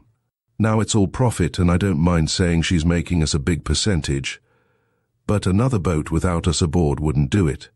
It's knowing the trade and knowing the natives and working your boat yourself. And of course there's side issues to the trade. This Brighton business we're starting is one. I guess we'll make enough to retire on out of the—" "Do you think you'll want to retire?" asked the bishop. Captain Welfare looked at him with a puzzled expression in his wistful eyes. "Well," he said, "what's one in business for? Surely not merely to get out of it. It's a dangerous thing to retire, Captain Welfare. I've seen a lot of men in the services retired under the 63 years rule. They've been active, useful, young-seeming men, keenly looking forward to enjoying their pensions. But, when it's come, they've grown old and boring all at once, simply tumbled headlong into old age, and very often they've died in a year or two. You won't want to retire, will you, Dvorin?" "Oh, I should simply knock about in some other part of the sea," said Edmund. "I don't know how it may look to gentlemen waiting for pensions," Captain Welfare remarked with deliberation. "They're gentlemen all the time, but it's different in business. I don't see how a man can help wanting to make his bit and get out of it. I hope you gentlemen won't think the worse of me when I tell you my father was a man who got his living in his shirt sleeves." The bishop and I made appreciative noises. Edmund emptied his glass and threw a savage but quite ineffectual look at his partner. "Yes. He had a dry salter's business in a small town in Lancashire. He always said he looked forward to putting on his coat for the last time and being a gentleman. He had his eye on a little house in Southport with 2 bay windows. He never managed it, poor man. It was partly my fault. I never took to the business and didn't give him the help he had a right to expect. I was considered bright at school too, and the lessons were no trouble to me, but I couldn't see any use in the things I learned, or in the dry salting. So I got aboard a ship at Liverpool as boy. It upset the old man a good deal, but it didn't break his heart. It was kidney trouble carried him off. By the way, I've often wondered what a dry salter is," said the bishop. "Well, I don't rightly know. I'm not sure if anyone does nowadays. I think it's an old-fashioned sort of name. Father sold Epsom salts and sulphur and things wholesale to the druggists, but he sold paint and turps and varnish and paraffin and patent medicines. Oh, and soap and candles and brushes. I think a dry salter can sell pretty well anything he has a mind to." "Well, of course these things must be distributed," the bishop said. "It's useful, necessary work, but I can understand a man not wanting to go on doing it all his life. And yet we're all of us better, and look better in our shirt sleeves." Captain Welfare looked sceptically at the bishop, as though he feared he were being mocked. I had a horrible fear that he might attempt some sarcasm about lawn sleeves, but if he thought of it, his manners were too good to permit him to utter it. "What I mean is that there ought to be more in life for all of us than merely making a living and waiting for death in more or less discomfort. There's preparing for the next world, my lord," Welfare said solemnly. The bishop looked suspicious at once. "I didn't mean anything of that sort," he said. "I'm afraid I don't understand." "Well, I suppose a man has a better chance of making his peace with his creator when he's out of business and isn't distracted like. No, I don't see that. I cannot anyhow think of the Creator as condescending to be at war with his creature, or conceive of Almighty God deriving any gratification from the worship of people who have nothing else to do. Of course it's not for me to argue with your lordship. I was brought up chapel, and learned to stick to the good old book. Have a walnut, Welfare, said Edmund, pushing a dish across to him. Of course I had known he was hating the conversation, but there had been no chance to intervene.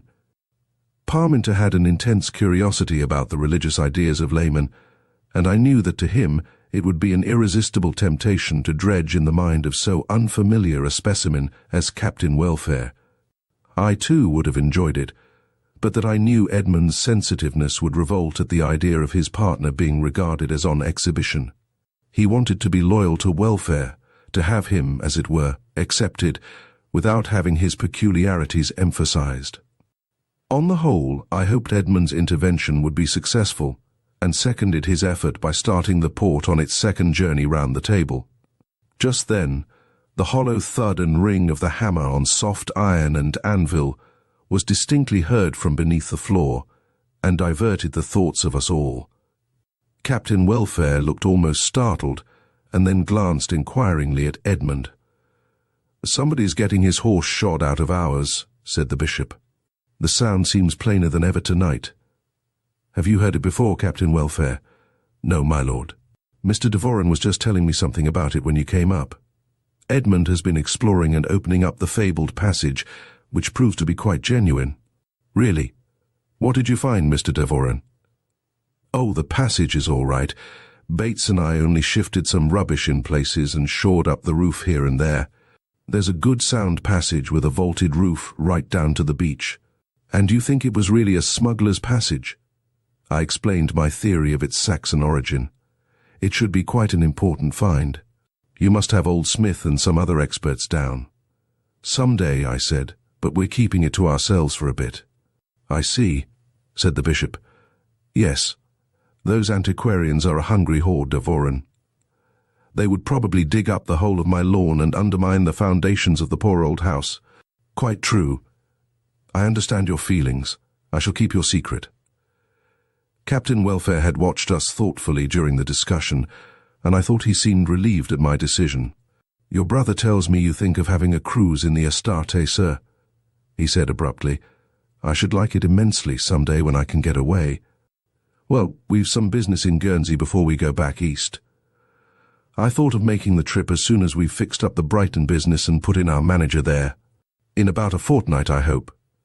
"You go, Devoren," said the bishop. "You'll be quite in time to see the bulbs at their best. And I've just the man to take your duty. One of my unfortunate out-of-work clergy depending on guineas for Sunday duty. A few weeks here would do him no end of good, and he's perfectly civilized and harmless." "I reckon that about settles it," said Captain Welfare. "I only wish I could go too," said the bishop. Captain Welfare's countenance exhibited a sudden astonishment, which faded into the pain of a hospitable man compelled to withhold an impossible invitation. "That would be a great honor, my lord. But I'm afraid our accommodation—" "Oh, I'm sure that would be all and more than I desire or deserve. But don't worry, I could no more get away than fly." Welfare tried to hide his obvious relief in a long sip of his port. "I don't drink port as a rule," said the bishop, "but you must allow me one glass, Devoren, for a toast success to the—" I was astounded at a look of horror in Captain Welfare's face, as if he had witnessed an act of sacrilege. Edmund gave a cynical laugh as he raised his glass. "The said I, as I emptied mine, and rose to return to the study." Chapter 4. I sail in the Astarte. We all went to bed early that night, but before we went there was a good deal of talk about my holiday on the Astarte. Captain Welfare seemed keen on my going. Edmund kept himself curiously aloof from the conversation. I had the idea that he wanted to dispose of the business side of the matter first. I was determined to become, if possible, a part owner of the Astarte, and all the enterprise associated with her, but it was impossible to discuss actual business until the three of us were alone. The bishop was innocently emphatic on the subject of my voyage. He insisted that I wanted a change, and that the longer I stopped away the better for his starveling protégé, who was to occupy my house and preach sermons in my absence. So the subject was bandied about until we came down to details, and I began to realize that I was really going to sail with them. A fortnight's yachting is no great enterprise, but I had somehow a kind of reluctance. I think this was determined by Edmund's aloofness. He had been, I thought, a little queer all the evening, and I had a feeling that he did not want me to start. But Captain Welfare was pressing in his invitation, and the bishop, in his kindness for me, backed him up. So, before we parted, the rather hazy project had become a definite plan, and I had promised to send the bishop due notice of the date when I should be ready for my locum tenens. "Remember," he said, as he bade goodbye the next morning, "if you're away 6 months, it will be all the better for poor Snape. Much as I shall miss you personally, I give you indefinite leave." During the next fortnight, Captain Welfare and Edmund were much away on business. The furnishing of the shop was completed, and the stock brought down from London. A young Jew was installed as manager. He was sleek and ingratiating in his manner. I tried my hardest to persuade myself that I liked him, upbraiding myself for insular prejudices. However, Captain Welfare vouched for his integrity and knowledge of the business. He had been born and bred in the Levant, he said, and was an expert in Oriental bric-a-brac.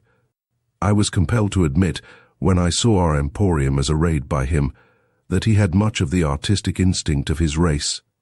There was, in the small window, only a single very beautiful Shiraz rug, which hid the interior of the shop, and formed a background for a couple of brass and copper vases inlaid with hammered silver.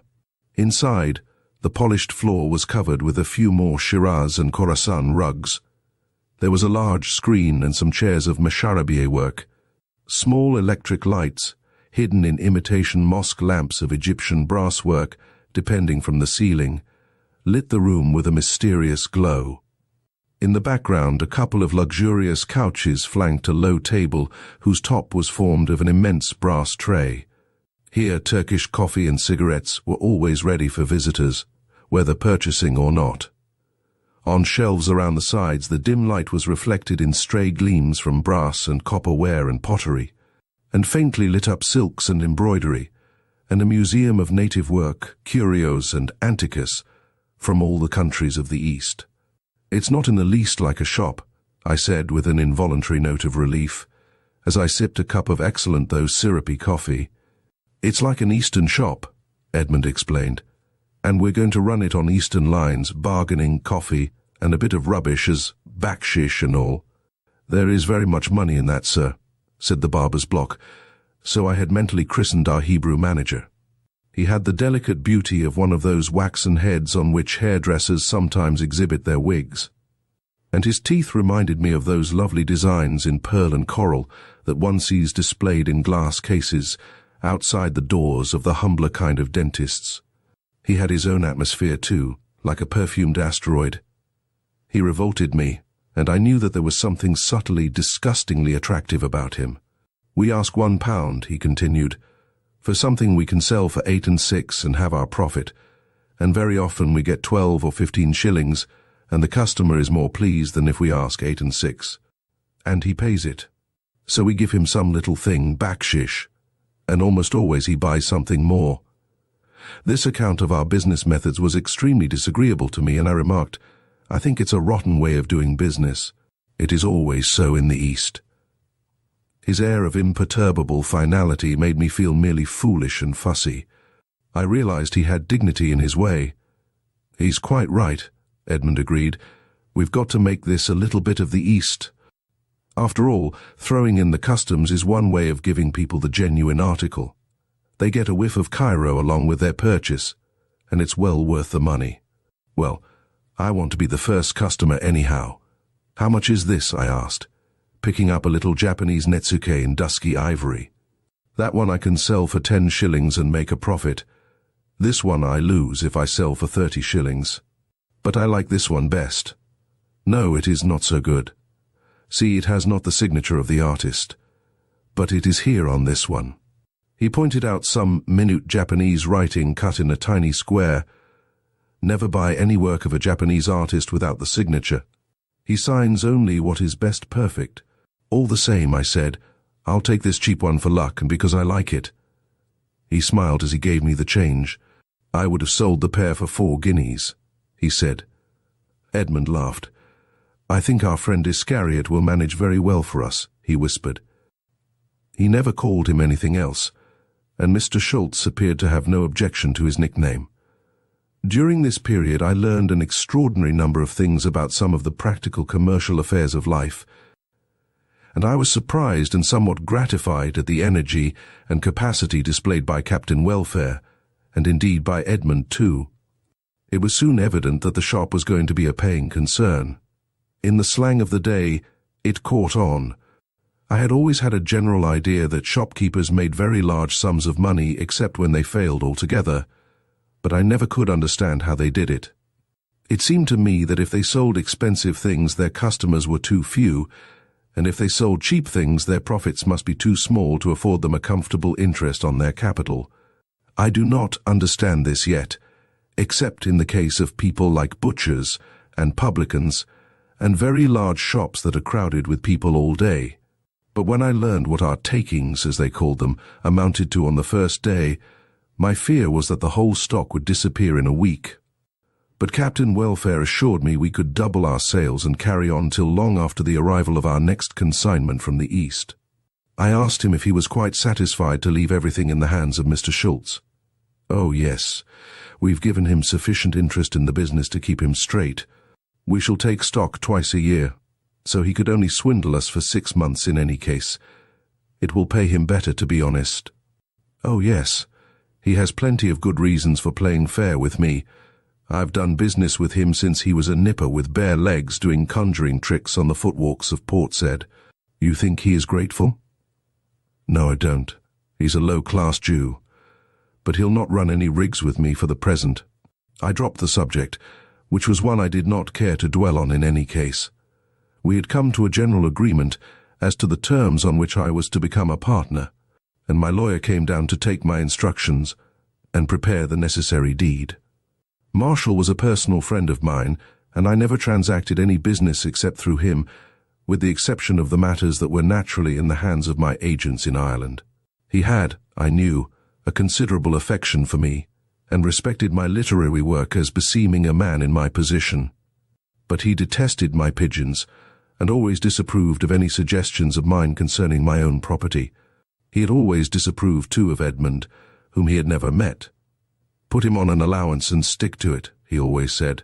It was in vain that I explained that Edmund refused an allowance. This only made Marshall snort. I dreaded intensely telling him of my present proposals. He listened to my story in absolute silence, which made me more and more nervous as I went on. His lips stuck out in an unpleasant way, which reminded me of the psalmist's description of those hateful people who used to say, "Tush to the godly." My account of the enterprise began to seem unconvincing, even to myself, as it had never done before, and the narrative tailed off on a note of apology, which for the life of me I could not keep out of it. "That's all you know about the business?" he asked. "Yes, I think so." "My dear Devoren, you've wasted my time and your own money bringing me down here. I'm sorry, but why? You don't want a lawyer, you want a doctor." "Oh, no thanks. I don't care about doctors while I'm well.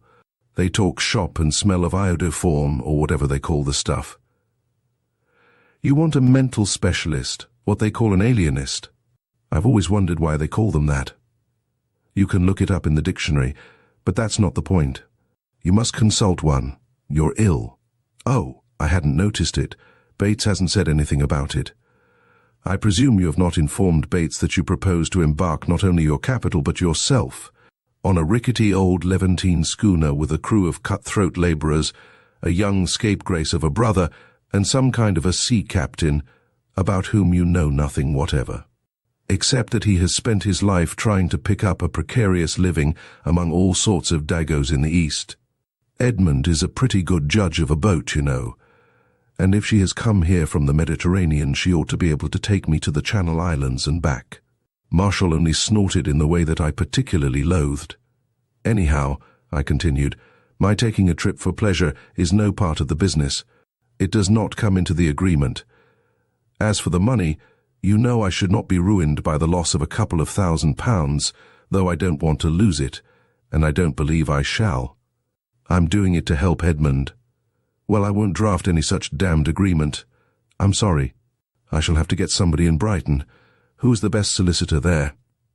I had better recommend you to the worst, I think. But seriously, Devoren, are you going on with this? Certainly I am. I've promised. Well, in that case, I had better protect you to the best of my ability. I was immensely gratified to find I had won a victory at such a comparatively small cost to my self-respect. Marshall went to my desk and began to write hurriedly, and very soon this indenture witnessed that, whereas Anki. I made a transitory appearance in the document under my proper name and title, being hereinafter known as something else, as which I should never have recognized myself. I had always a difficulty in understanding this kind of composition, and Marshall's essay was no exception to the rule. But I gathered that the payment to me of 5% on my capital was to be a first charge on the assets and profits of the concern, and was to be independent of any agreed share of such profits if and when accruing. There was another clause empowering me at any time to have all ships, vessels, premises, stock in trade, books, accounts, and various other things which might or might not be our property, examined, inspected, valued, and various other things done to them by an accountant to be nominated by me, and who was to make me an account, and do all sorts of other arduous things which would have conveyed nothing whatever to me. I protested against both these clauses, against the first as showing avarice, and against the second as suggesting suspicion. I don't think Captain Welfare would like it, I said. I don't expect for a moment that he will, Marshall replied grimly, but they're going in all the same. That's what I am here for. I had gained so much of my own way that I did not care to contest the point. Besides, I reflected, I could explain to Edmund that I didn't intend to act on either of them. When the drafts of the agreement came down for signature, however, Welfare took them quite as a matter of course and assured me he would have insisted on them himself. I wrote and told Marshall this, but he had conceived an inveterate prejudice against Welfare. We were now in the beginning of April, with the spring coming in like a flood tide, and all was ready for our start. Mr. Snape was coming to be introduced to the parish, and a boyish feeling of emancipation and excitement was making me feel rather absurd to myself. I wanted to go with them to Tilbury, so as to have as much sailing as possible, but it appeared that there were objections to this. They agreed that the Astarte would want a lot of furbishing up before she was ready to receive a guest. I want you to see her at her best, Edmund said. It was almost the first time he had spoken cordially about my going at all, so I readily gave up the point. What about Newhaven? It's the nearest port, I said. Oh, Newhaven or Dover would be all right, said Edmund. I'll tell you what, said Captain Welfare. I've been looking at the beach down below here. It's a nice handy cove for landing, and there's soundings enough for the Astarte up to within a quarter-mile of the shore. Why not let us lie to and take you off right here? We'd save time and harbour dues, and economy's the motto for the— That's a one idea, Welfare, said Edmund. It appealed to me too in my newborn spring mood of adventure. I agreed at once.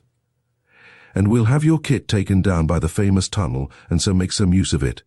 Even my repugnance to the idea of that passage had vanished, and I consented to this arrangement also. It added a touch of mystery to the adventure.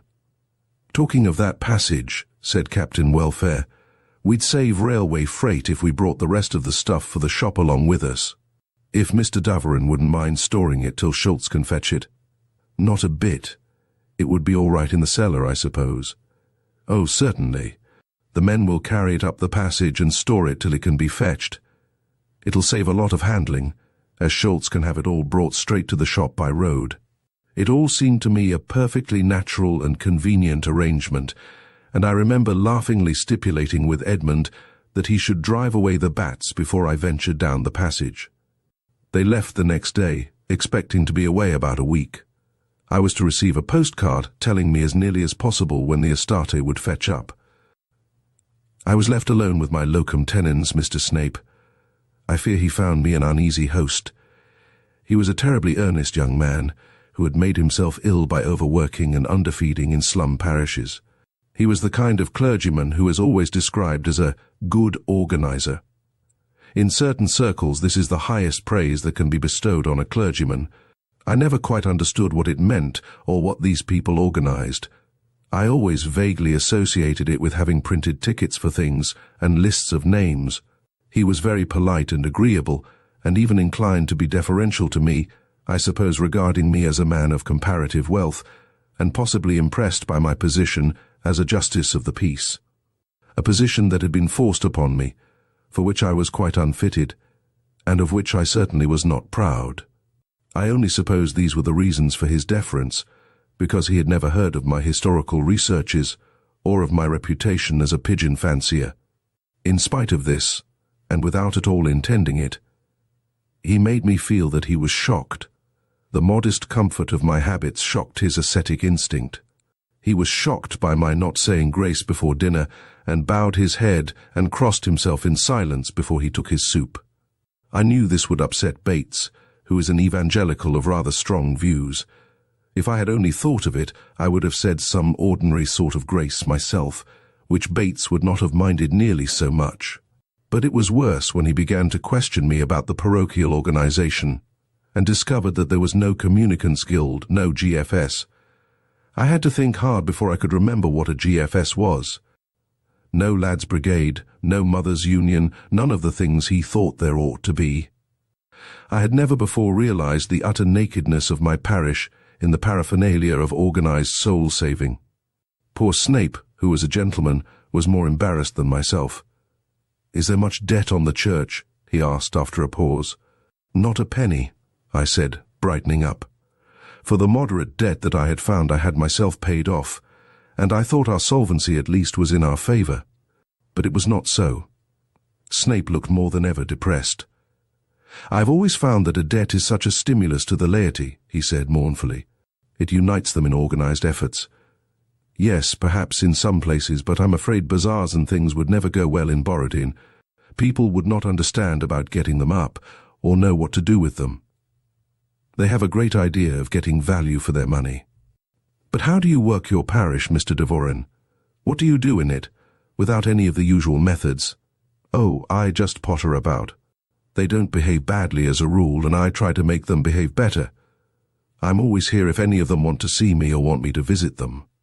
I don't think they'd care for a parson strolling into their houses, as if he had a right to do so. Then there's the church. Our service is really restful and harmonious, and of course we have a Sunday school." "Oh, of course. Then the publican is a tenant of mine, and I insist on his selling honest liquor. I also try to stop fellows drinking too much of it. But do you think that the church should countenance the public house?" "Oh, yes. I think it's most important to have our public houses decent, respectable, civilized places. I often drop in to make sure all is well. I'm afraid it would be impossible for me as an abstainer to do that," he cried, dissimulating his horror with difficulty. "Of course, I should not advise you to try. But if I were to become an abstainer, not only should I dislike it very much myself, but nobody would behave any the better for my sacrifice. As it is, some of them do behave better for knowing that I may come into their public house for a chat and a glass of beer with them." I saw that Snape was not only puzzled but pained by the unfamiliarity of my views, so I hastened to change the subject. "I think a country parson can really do a little good for his flock by just living among them and not putting on side," I said. "One can help in various ways, material and other. I have been able, for instance, by a little timely financing to help a young couple to get married, and so have prevented an otherwise inevitable scandal. But that sort of thing would be utterly impossible in a large industrial parish." "Of course it would, but this is a small country parish. It would have been impossible for me to do what I have said if I had not had some private means, though of course the young people paid me back by degrees. But isn't it possible that the methods which seem best in the populous parish may not be equally suitable in a little community like this?" Without really meaning to, I'd got the better of him in mere logic. I saw that he was distressed by feeling that my logic, though unanswerable, was wrong. It is a feeling I know well myself and hate. I dare say I am only defending my own laziness and incapacity, to myself as well as to you, I continued. The fact is, I don't understand how to run these things. If you like, I shall be delighted if you inaugurate all the organizations you think necessary while I am away. Then perhaps you can teach me to keep them going when I return, if they seem to work well. I'm afraid the time is too short, he said regretfully. Well then, stop on as long as necessary, on the same terms, of course.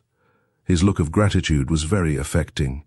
Yet I regretted my hospitality, for though he commanded my respect, he bored me terribly. I was not uneasy about his organization, being confident that not even Paul and Apollos could stimulate my Sussex parishioners to a combined effort. I must ask the bishop about it, Snape said. Do, I said, cravenly sure that Parminter would rescue me from the full consequences of my impulse. This was our only long conversation during the impatient days while I waited for Edmund's postcard. A note came at last to say they were starting. I was to begin looking out for them on the afternoon following the day I received it. The time of their arrival, of course, depended on wind and tide. I had somehow forgotten to allow for this uncertainty in my anticipation, and now it added to my impatience. Bates packed up my things wistfully. He had pleaded hard to be taken, and I should have been glad to have him in many ways. But it appeared there was no possible accommodation for him on the Astarte. Besides, I had no one else to leave in charge of the pigeons and Snape. Bates had the imagination and sympathy which make the best kind of servant, and he conceived of me as something utterly helpless in his absence. I shook off Snape as soon as I could after lunch, and went up on the downs where I could get a wide view of the channel. There was a fresh topsail breeze from the east, a fair wind for the Astarte. I knew it had held steady for 48 hours. It was not unreasonable to expect that she would come up to time or ahead of it. I had an unreasoning desire to see her for which I could not account, but I had a feeling that something was going to intervene to prevent my sailing. When the idea had first been broached, it had been but a matter of a trip to me. Now it had somehow assumed an unwarranted importance. My desire for the start filled me with senseless apprehensiveness. I was like a schoolboy dreading rain on his holiday. I could not account for this mood in myself. It made me uneasy and intensely intolerant of any society, especially Snape's. There was a warm April sun glowing on the downs, and glistening on the loose flints that everywhere pushed their way up through the chalk and lay about among the short grass of the sheep pastures. The channel was a crisp blue under a shining sky, and the air was full of the infinitely soothing sound of the distant calling of sheep. Peace came over me as I lay watching for the expected sail, wondering what exotic form it would take, trying to picture the long bowsprit and the head sails like a skein of geese that I had been told of. But the afternoon wore on and no sail came in sight, none at least that could be the Astarte. The wind grew cold as the sun dipped to its setting, and I rose with a little shiver to go home, calm but disillusioned. No sign of Mr. Edmund? I asked deceitfully of Bates. No, sir. I felt that the moment had passed, that he would not now come at all, and that I should not set sail in the Astarte. But I did not want Bates to know I had been watching for her all afternoon. The sky had clouded over, and it was dark in my study when I heard Edmund's voice outside. I went out and met him coming from the passage that led to the kitchen and cellars. He must have come up the tunnel. "Hello," he said. "Sorry I'm late. We were delayed starting and miscalculated the tide a bit. We expected to get the ebb sooner, however it will be making nicely now. How are you? How do you do, Mr. Snape?" "Is the Astarte here?" I asked. "Of course she is. We're not mooring her, just keeping her lying to till we get the stock I mean ashore and take you off. Are you quite ready? Can't you stop and dine?" "Oh, just some soup and a snack, but we mustn't be long, just while the other boat comes ashore and we offload her." "Let's get into your fire. It's cold on the water." We went into the study and I switched on the lights. The rosy comfort of my room struck me with a kind of pang as I thought of leaving. "Thank you, Bates, just what I wanted," said Edmund, as Bates brought in a tray with decanter and siphon. He drank with a little shudder as though of cold, though he did not look cold but ill at ease. Snape shuddered too as he watched him. I knew that seeing a man drink a whiskey and soda, unsanctified even by the presence of a meal, gave him a feeling of being in some unhallowed presence, and filled him with a desire to protest that was choked down only by his shyness. "Get some dinner in at once, Bates," I said.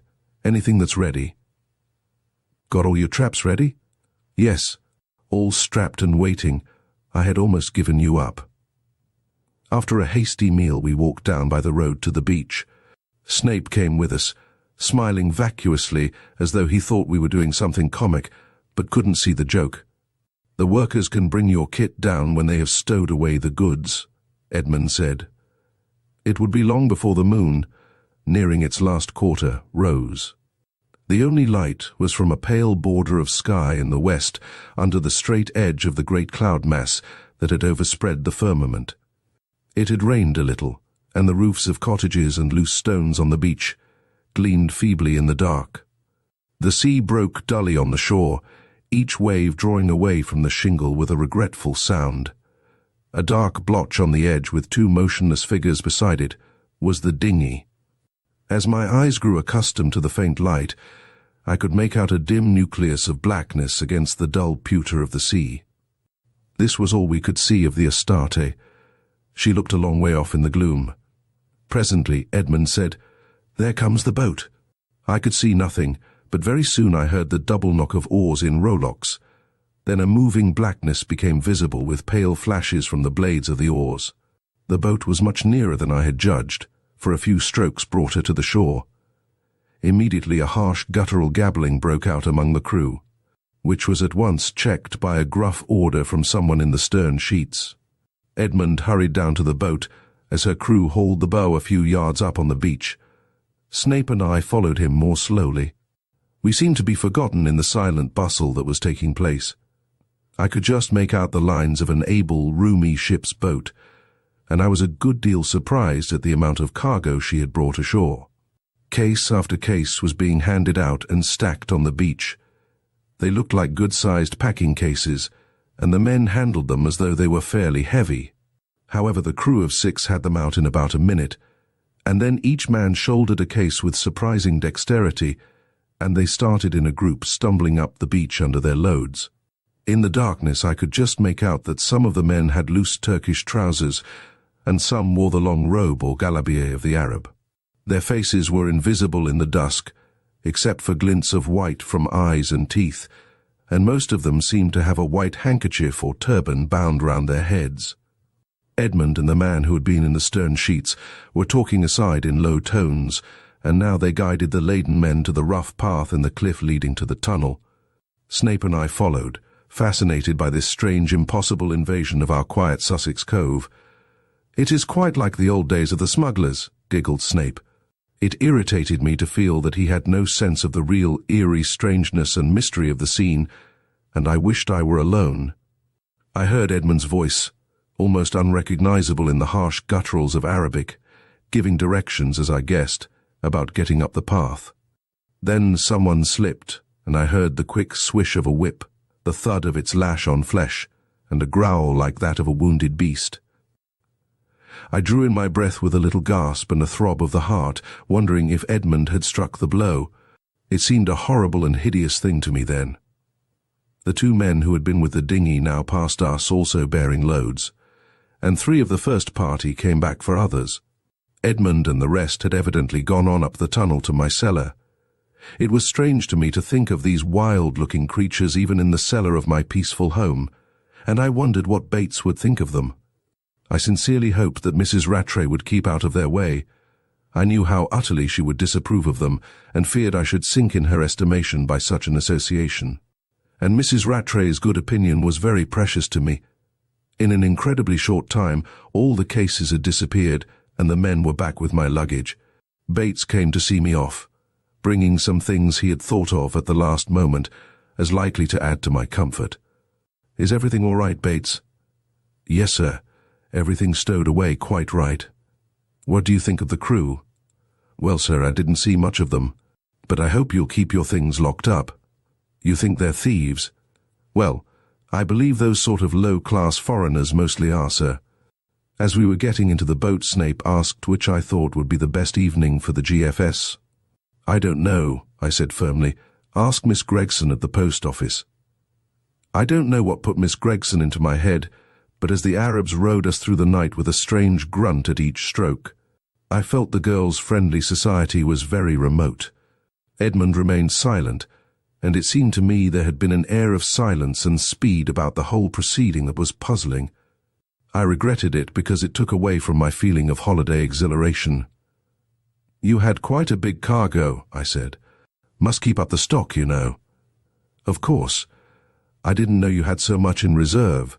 How quickly these fellows handled it. "They're very smart." "They've got to be smart when Jakoub is around," said Edmund grimly.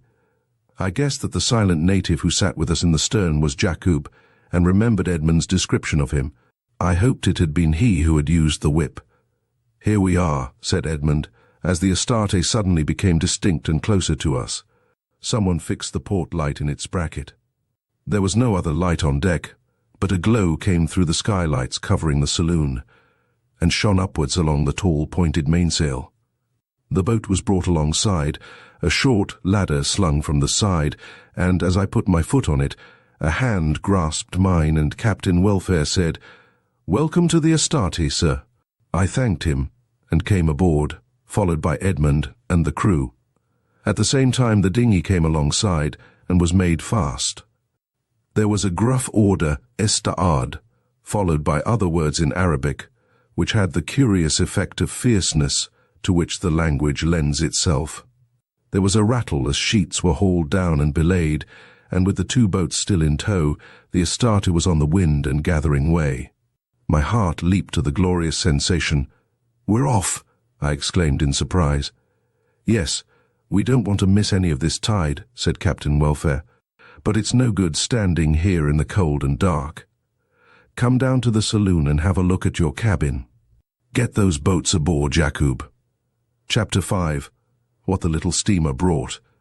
It was clearly impossible for me to make the real acquaintance of the Astarte that night, and, as it was certainly raw and cold on deck in the dark, I gladly followed Captain Welfare down the companion to the saloon. Here I found a most unexpected scene of comfort and civilization. Most of my limited experience of yachting had been gained in small boats, and I had foolishly modelled my anticipation of the Astarte on my recollections of these.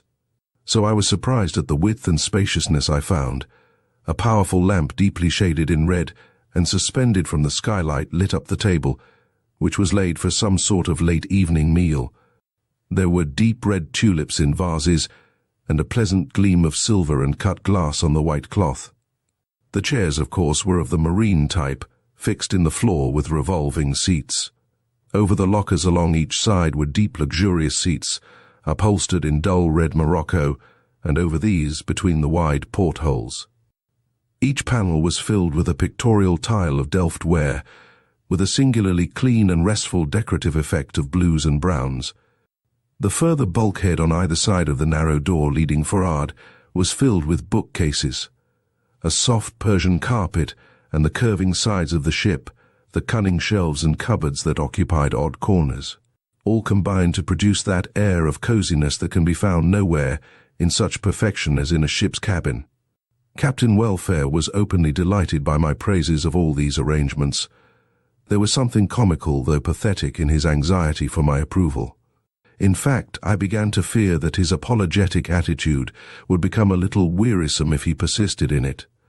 Thus he apologized for the leather upholstering and entered into a long explanation of the reasons for the absence of velvet. It was in vain that I assured him with the utmost sincerity that I greatly preferred leather. He simply did not listen.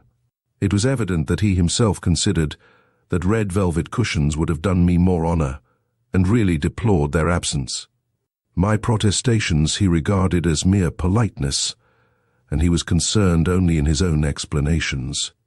In the same spirit, he kept apologizing for the absence of many things which I should have loathed had they been there. My cabin had been newly furnished throughout, and I found something very touching in the almost ladylike care which had been spent upon it. I had for some time realized that, as Edmund had said he would, Captain Welfare regarded me as a swell, and simply because I was quite unconscious of being anything of the sort, he had conceived a queer kind of devotion to me. Like the great majority of mankind, both Welfare and Edmund were pleasantest when acting as host, especially Edmund, because his pride in the ship was gratified by my real pleasure in it. And he was of course free from that well-meant but fussy solicitude that is so common in hosts and so very wearing for the guest. After our early and hurried meal, the supper on board was most acceptable. The Astarte was footing pleasantly before the fair wind with very little motion. And as we chatted in the warm light of the saloon, I felt that my holiday was going to be a great success.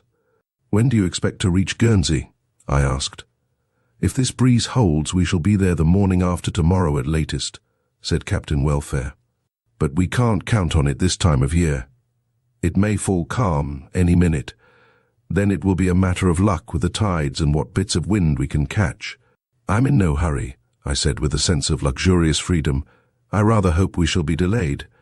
"Well, we'll be a few days in Guernsey anyhow, and then I want to go on to Jersey." "I hope that will be quite convenient to you, Mr. Devoren." "I shall be delighted. If you call at Alderney and Sark and all the rest of them, it will be all right to me." "I've heard from my correspondent in Jersey," said Captain Welfare with a little grandiloquence, "of a bit of cargo there we might as well bring back. It will help to pay our expenses." "That's delightful. The touch of business takes away all the sense of futility one usually has on a yacht." "Yes," said Edmund, "going to look at places and photograph them simply because everyone else has labelled them pretty or picturesque or interesting or something. That kind of yachtsman is only an expensive kind of tripper after all." "I've had good times on a yacht too, I must admit," I said with a retrospective sigh. "And I never have," said Edmund with sudden bitterness. "I've had to watch other people, ladies and asses in white flannels, floating into a harbour on some millionaire cheesemonger's 1,000-tonner, while I've stood, black to the eyes, watching the Daigou's coal ship, or dealing with workers on some bit of a trading scow. It's simply a case of sour grapes with me, old man." He ended with a laugh that grated on me. It was a cynical laugh, very unlike the Edmund of old, and yet, I felt, typical of much that I had noticed in his bearing since he had been home this time. I did not like to think of him having been driven to envy mere prosperous, idle people, and I was sure there was something deeper in his resentment than common jealousy of idleness and wealth. The bishop's words came back to me with painful force. There is nothing worse for a gentleman than to be. And with this there recurred my old wonder, what it was that Edmund had surrendered. "I don't think you need envy anybody while you're on the," I said quietly. "Oh, I haven't a word to say against the," Edmund admitted. Captain Welfare leaned back with a sigh of relief. He had watched Edmund anxiously during his momentary discontent. Indeed, I had noticed that he often seemed uneasy when Edmund expressed any dissatisfaction, as though some restraint were needed to keep him in the partnership. I attributed this merely to the want of steadfastness I knew so well in Edmund. "Of course," he said, as if in explanation, "we've not always been on the Astarte. We had some rough times before we got her, as you know, sir. But if things go as well as they're doing for another 3 years, you'll be able to have your own yacht, Mr. Edmund, and bother no more about cargoes. I shan't want it then. Once I'm independent of trade, I shall want to stick to it." This was, of course, unintelligible to Captain Welfare, with his ideal of retiring, but I understood perfectly. I said to myself, the bishop was right. Edmund must have some service to perform as soon as possible. A tremendous sleepiness came upon me, and early as it was, I said good night and turned in. I was on deck betimes next morning, and found the sun well up in a clear blue April morning sky. The Astarte was foaming along very gaily with free sheets, 2 big square sails set on her foremast, and all her head sails drawing. There was a fair amount of following sea from which she lifted her short counter with exhilarating buoyancy. She struck me as bigger and more of a ship than I had expected. The bulwarks round the afterdeck were nearly breast-high, as she had a great deal of free board for her size. There was a kind of short waist amidships covering the hold, and a small deck over the forecastle. Her slightly raking masts and leg-o'-mutton sails looked a tremendous height from the deck. and the whole boat seemed to taper away to the great sloping bowsprit with its flight of jibs. I thought what a weird-looking craft she must be from outside, but I realized that her lines, though strange, must be beautiful. Her decks were holystoned and scrubbed to the whiteness of paper, and the thin lines of caulking between the planks had the polish of jet. The inside of the bulwarks and other parts were newly painted in green and white, and the mahogany and brass of the skylights, the wheel and binnacle, all shone with the luster of well-tended furniture. 2 or 3 of the crew were busy about the deck, their bare legs shining like brown silk stockings, their bright, exotic costumes, and dark faces with teeth flashing as they grinned and chattered at their work, gave me a queer feeling of having been transported in my sleep to the unknown East. One of them was a thin, delicate creature with a skin of the color and polish of black leader Sudanese, as I afterwards learned. The wheel was a little abaft of the saloon companion. It was in charge of a tall, gracefully built Arab in a handsome blue linen galabier. As we were practically before the wind, there was little strain on the wheel, which he handled delicately and instinctively with one hand. The soft fez at the back of his head was bound with the green of a descendant of the Prophet. His lean brown face had an essential air of aristocracy and command in its repose. Only his accipitrine eyes seemed alert, intent on everything from the horizon to the details of the work of the man nearest to him. He reminded me irresistibly of a half-tamed falcon on a perch. I guessed this must be Jakoub, who had sat next us in the boat, but whom I could not be said to have seen, and to whom I had not yet spoken. "Saida Effendi," he said gravely as I approached him. He made his dignified salam, touching his forehead, lips and breast with a gesture that surprised me, for it was so like the Christian ceremony of crossing one's self. "Good morning," I said. "Do you speak English?" "I speak all the languages. They are alike to me." "You are a Jakoub." I knew no other name for him, but I was honestly afraid of being unduly familiar in addressing him by his, whatever the Mohammedan equivalent of a Christian name may be. "I am your Excellency's servant Jakoub," he replied. He seemed to wait for me to continue the conversation if I wanted to, but would evidently be quite unembarrassed if no more were said. I uttered the usual futility about the morning. "It is, sir, beautiful," he replied. "Your English sea can be sometimes beautiful, but it is not so often." He politely offered me the wheel, asking if I would like to steer. I took it from him. Being better used to a tiller, I did not at first find my touch, and allowed a following sea to break square on our counter. A heavy dash of spray wetted us both, but Jakoub only smiled politely at my vexation. It was then that I began to hate him. His manner was polite, in fact obsequious, but from the beginning of our acquaintance I felt that he regarded me as a sort of joke, as something utterly negligible. In the covert insolence of his handsome face I thought I read too that were I ever in his way he would see me thrown overboard as if I were a rat. I wondered at Edmund's easygoing toleration of such a man. This was, however, my only disagreeable impression on board the Astarte, and as I had no occasion to see the man, it soon passed from my mind as I fell into the mood of the cheerfully passing hours aboard ship. The weather kept fine, and the breeze held throughout the day and the night. Intent on picking up a little colloquial Arabic, I spent a good deal of time talking to the Arab who acted as waiter and servant in the saloon. Although I had never before heard the language spoken, I had in the course of my researches gained some little acquaintance with the terrors of Arabic grammar, and even some vocabulary, which I now found I pronounced all wrong. It was a relief to find that the extraordinary complexities of the language, as written by scholars, disappeared from the tongue as spoken, and I hoped it would not be impossible to compass a passable imitation of their weird gutturals and deep chest tones. Hassan, as our servant was called, professed to be astonished at my proficiency, and I was encouraged by finding that I could soon pick out some words and phrases in listening to the jabber of the Arab crew. Edmund was often able to help me in points I could not well explain to Hassan, although he averred he only knew enough of the language to curse the workers in. To Captain Welfare my progress was miraculous. He said that to have been able to speak and understand the language would once have been worth £1,000 to him, but he had been told it was derived from camel talk, and had not believed it was possible for a Christian to learn it. He had all the ignorant Englishman's feeling that there is something undignified in using any language spoken by what he calls generically natives, which is curiously mingled with profound respect for anyone else who can do it. It was on our second morning out that I found Captain Welfare on deck before me. "That's Alderney," he said, pointing to a long, low coastline just visible on our port bow. "Already?" I asked. "We seem hardly to have started." "I'm glad it's not been tedious, sir, but we're a good way from Guernsey yet. The wind's inclined to south a bit, though, and if it goes a few more points, we'll get our square sails set again. Then if it holds, we'll be there or thereabouts tonight or tomorrow morning." "Well, I'm in no hurry to get there, as I said. That's maybe just as well. You never know your luck at sea in a sailing boat."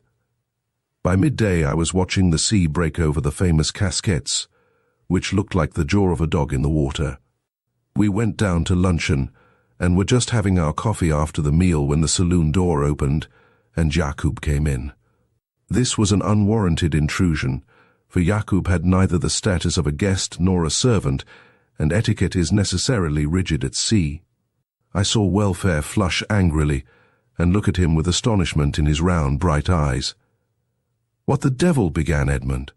Jakoub looked at him quite impassively, and said a few words in Arabic, which I did not understand. I saw Edmund look startled. "Get away on deck and I'll follow you in a minute," he said. Jakoub gravely salaamed and left, carefully closing the door. "What's the matter?" asked Welfare. "I'm just going to see." "Nothing much, I expect," Edmund replied, but I thought there was a note of anxiety in his voice. "Infernal cheek of him walking in here, whatever it is," grumbled Welfare. "Yes, of course," Edmund agreed. "He should have given his message to Hassan." I was enjoying the situation, taking the cowardly pleasure that one does when a man one dislikes incurs the blame of people one suspects of supporting him. I had felt I was in a minority in my resentment of Jakoub, and now I tasted the craven joy of having others on my side. "Excuse me," said Edmund as he finished his coffee and he went on deck. "I hope there's nothing wrong," I said to Welfare. "Oh, there can't be anything wrong exactly. A bit of a scrap among some of the crew, I dare say." In spite of his words, he looked uneasy as he lit a cigarette. "Don't let me keep you if you want to go up," I said. "Perhaps I might as well have a look." He followed Edmund and I was left alone. There were no unusual sounds, nor any sign of alteration in the weather. I felt that if it was only some matter of the ship's discipline, they would prefer me to remain below. I drank another cup of coffee, but then curiosity overcame my scruples and I went on deck. A little dirty steamer had come up to within a quarter of a mile of us. One of those tiny, nondescript things that knock about near harbours, with a bit of deck forrard and a funnel right in the stern making a vast amount of black smoke. Someone on her deck was handing down a string of signal flags as I came up, and I noticed that our course was altered so as to bring us right down to her. There was nothing else to be seen save the spouts of foam over the casquettes now far astern. Captain Welfare, Edmund, and Jakoub were leaning on the port bulwarks, watching the little vessel, and then Edmund came past me to take the wheel from one of the Arabs. "What's up?" I asked. "It's a letter from the people in Guernsey. I don't know what they want." The wheel was put over a few spokes, the crew paid out some of the main and fore sheets, and the Astarte went foaming down widely to leeward of the steamer. I heard the cling-cling of the steamer's engine signal, and her noisy propeller stopped. Then our wheel was put hard over, the big booms came aboard with a swing, and the Astarte came into the wind with a tremendous flapping of her head sails. Her way took her within a few yards of the steamer, and as the helm was put over again, she slid slowly along her lee. A man on the dirty little bridge gave us a hail and swung out a small packet attached to a light line which was neatly caught by Jakoub. "All right?" he hailed in English. "All right." The steamer's skipper rang his engines on again, the Astarte gathered her way, and the two boats parted with a wave of the hand from the man on the bridge. I saw Captain Welfare cut the canvas wrappings from the packet that had been thrown aboard. He took a letter out, opened it, and glanced at it swiftly. Then it seemed to me that he looked across the deck at myself with an expression of regretful perplexity on his great heavy face. It occurred to me that this was how he would look if he had to announce to me that someone very dear to me were dead. But at the same time I knew I was the one member of the party who could not be affected by the news, whatever it might be. Still holding his letter in both hands and glancing at it, Captain Welfare walked across to Edmund and spoke to him.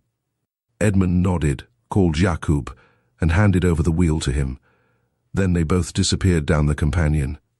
I set down all these details as minutely as I can remember them, because it is from them that I have since had to piece together in my mind all that was happening during this time when I had no clue to their meaning.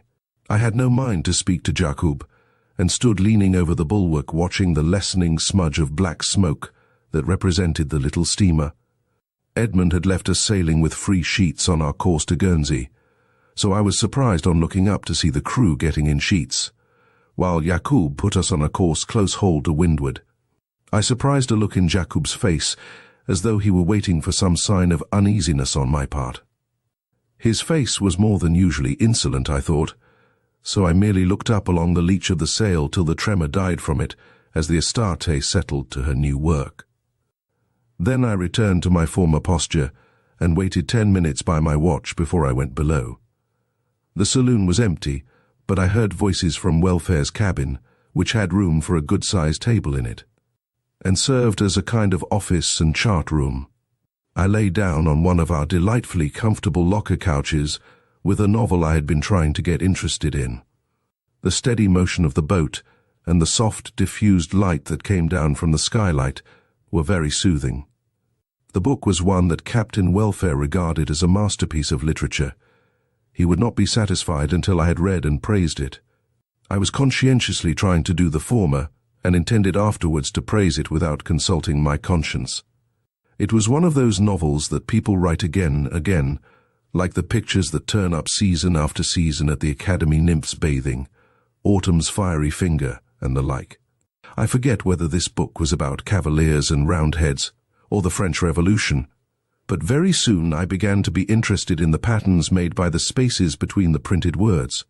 They seemed to run in wavy lines down the page, and soon the book had lost all power to bore me.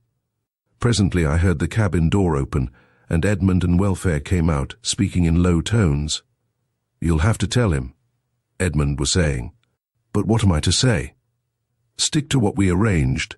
You must chalk it all down to Jakoub."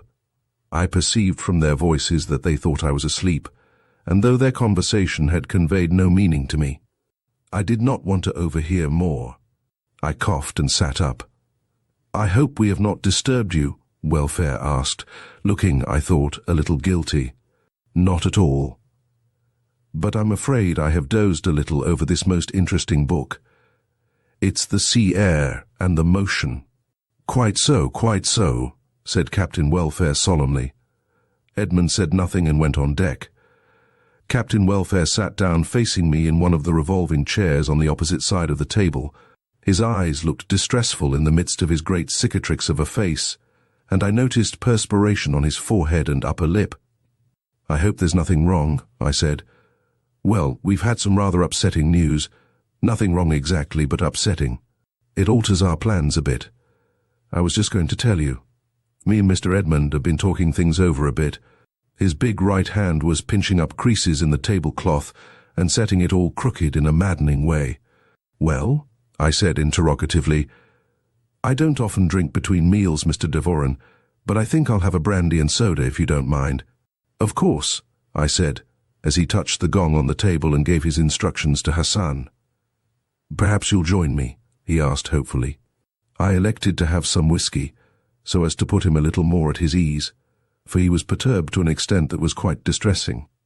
I anticipated nothing but some trouble, possibly some loss in connection with the business, and was chiefly anxious to know whether Jakoub had been authorized to alter our course.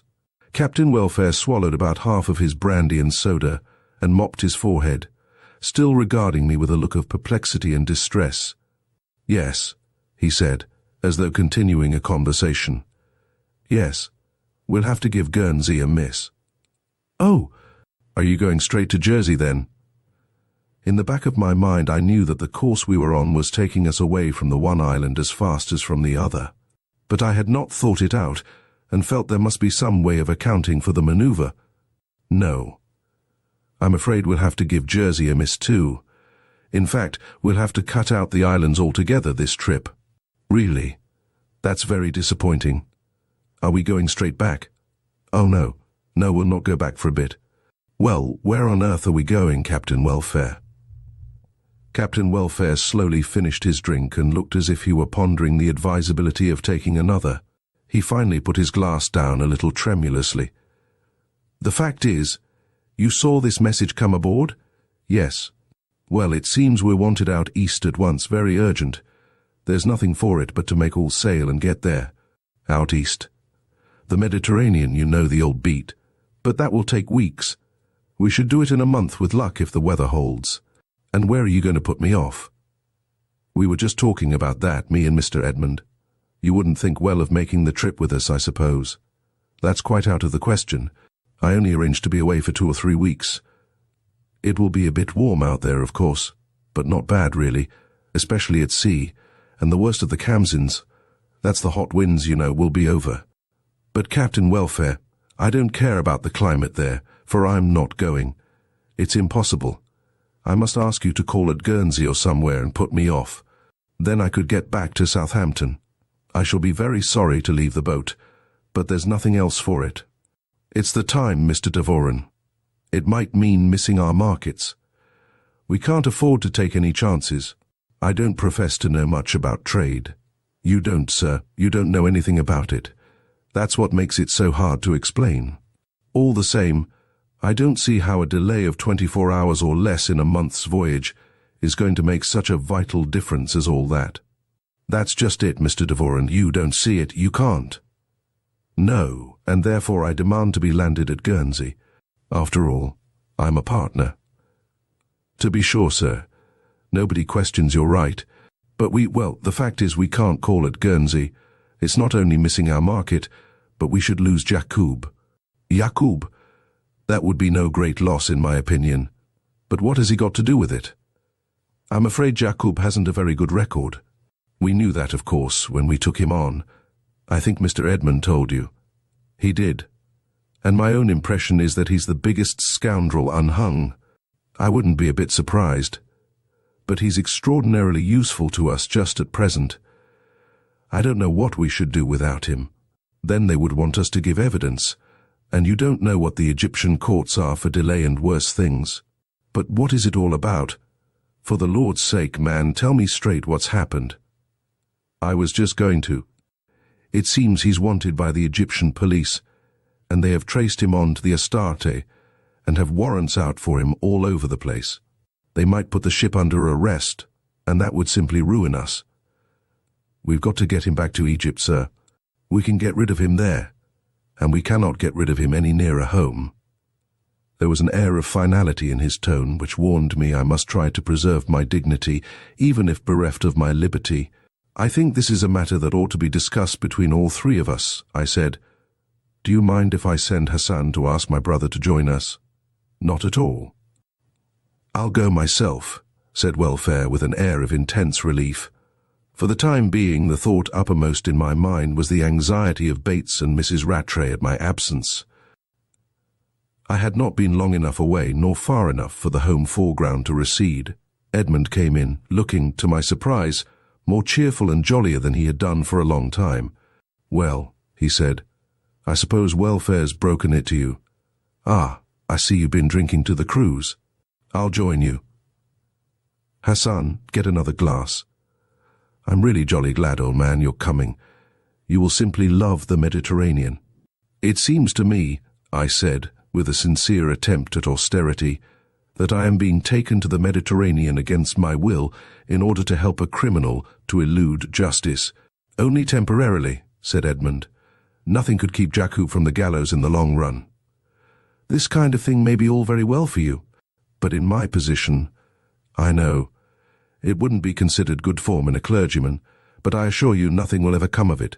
At home, we're not going east of Suez where there ain't no 10 commandments, but to Egypt and the Levant, where there are so many commandments that nobody can remember them all or bother very much. Besides, you've no responsibility in the matter anyhow. You forget I'm part owner of this boat. We'll make that all right. We'll sign a declaration that you have been shanghaied and brought along under protest. You'll sign welfare? Certainly, if Mr. Devoren thinks it necessary. I don't want anything of the sort, but you must see it is impossible for me to be so long away from the parish. Why, we heard the bishop telling you to stop away as long as you liked, and it will be a godsend for that poor fellow Snape. Oh, he won't object, I know. But Bates and Mrs. Rattray will be frantic with anxiety, all my letters unanswered. We don't suppose it's convenient, but on the other hand, there's the chance of making a clear 2,000. Welfare and I can't afford to risk losing that. £2,000. I wish you had let me go back to Guernsey in the boat that brought the message. I never thought of that, said Captain Welfare. Naturally. We didn't know what the message was. It wouldn't have done anyhow. No, it's far better as it is. The only thing now is to have as good a time as we can. So here's luck, and I hope you won't feel as if any constraint was put on you, sir, said Captain Welfare with profound solemnity. Edmund and I both laughed, and in the laugh was my capitulation. I can't feel that, Captain Welfare, as long as you do nothing to prevent me swimming home. Captain Welfare held out his hand and took mine gravely. Mr. Devoren, he said, I wouldn't have had this happen for a great deal. I don't know how to thank you for taking it as you do, sir. It's a great relief. That's all right, said Edmund. And now we'll drink prosperity to the trip, and may nothing cheat the gallows of Jakoub. Chapter 6. A Plan to Save Jakoub. As I have said, I used to keep a careful diary as long as my life contained nothing eventful to record. As soon as things began to happen to me, I naturally ceased to record them. I was too busy experiencing them. The diary habit, I think, presupposes a certain placidity, both of mind and circumstance. The days that followed each other now on board the Astarte were placid enough, but the habit was broken, and I have only a rather confused memory of the long journey. The wind held from the north and northwest, steady and moderate, with bright skies, and the Astarte, with the big square sails set, marched steadily over the waters. One night, as Edmund and I were on the deck before turning in, a great light flashed on our port bow. There was a slight haze, and we could see the great white beam move round across sea and sky like the hand of a vast clock until it struck the Astarte, and seemed to pause for an instant, searching and almost blinding us ere it moved away again on its night-long quest. That's Ushant, said Edmund. We'll soon be in the bay now. For days and nights we were borne along on great following seas that seemed to fling us from one to another. Running before it, we felt nothing of the wind that hummed continually in the shrouds, and it was as though we were swept down the current of a mighty river. Each day Edmund marked our position on the chart and declared happily that we had beaten all records for a vessel of our size. Home and all my little anxieties about it vanished from my mind. Even the existence of Jakoub ceased to trouble me. I lived absorbed in the splendor of our motion and in the rising and setting of the sun. Then the sea became smoother, though the good wind held, as the land came out to meet us. For whole days, it seems, I watched the dry, greenish-brown foothills of the Portuguese coast, with white farms and villages embedded in the valleys, and the fantastic outline of the higher land behind them. We passed fleets of sardine fishers in boats that seemed to be absurdly small to be so far from land, and for a whole day we were among a school of dolphins that raced and played around us. Until I had seen those creatures, I always thought a flock of swifts screaming round the roofs in the evening were the highest expression in nature of speed and delirious joy in life. But now I long to be a dolphin when I die. As they tore past us in groups and couples on the surface of the water, now leaping clear, now diving deep in a common impulse, one expected to hear great shouts of laughter from them in their play. Yet I was told there are men who shoot them and leave a useless bloody carcass wallowing in their vessel's wake. One evening it fell almost calm, with a deep red sunset touching the sea to flashes of rose among its blue and lighting the coast with a purple and orange glow. One of the Arabs in the forecastle was singing, or rather chanting, in a high-pitched tenor, and at the end of each sentence his hearers chimed in with a deep chorus of Kam Layla, Ka'am Yom. How many nights? How many days? There was a strange, mysterious melody in the monotonous chant, which was afterwards to become so familiar. It fixed the whole strange sunset landscape like a dream picture in my mind. Jakoub came out cursing them. The weird oriental music ceased, and hatred of Jakoub sprouted anew in my heart. During all this time we were a cheery, cordial party in the cabin. Edmund seemed to be continually in high spirits as we got farther south, and the Astarte continued her record-breaking, and every day I found Captain Welfare more likable as I got to know him better.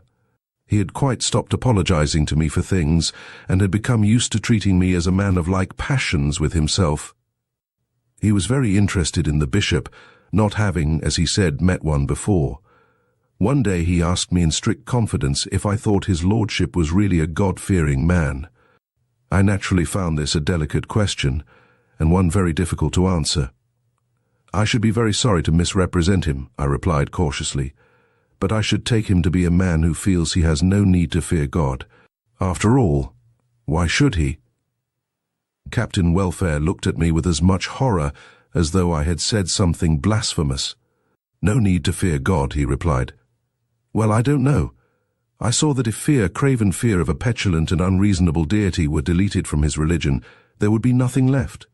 For Welfare was a very simple, literal-minded man. He was one of those who meant fearing God when he said it. The words did not convey to him their usual meaning of being bored on Sunday, a commoner, and, after all, a much less harmful form of superstition. I was glad he was shocked, because juju worship makes me angry, and, unlike the bishop, I am not much interested in the theological ideas of primitive people. I never could see that these ideas had any influence on their conduct, so I was relieved to feel that Captain Welfare would probably not want me to talk about religion anymore. In the intervals between eating and sleeping, the main concerns of a passenger on board ship, I made very material progress in Arabic, as expounded by Hassan, and, spending thus a good deal of time in the saloon, I noticed that Captain Welfare was very busy in his cabin. He seemed to spend hours a day writing in a number of large, strongly bound commercial books of the type I was accustomed to think of as ledgers. One day he came to me with an air of great satisfaction on his large countenance, as though he were going to give me an unexpected treat. "I've been thinking, sir," he said, "that now, as you're a partner, you ought to have a thorough overhaul of the books.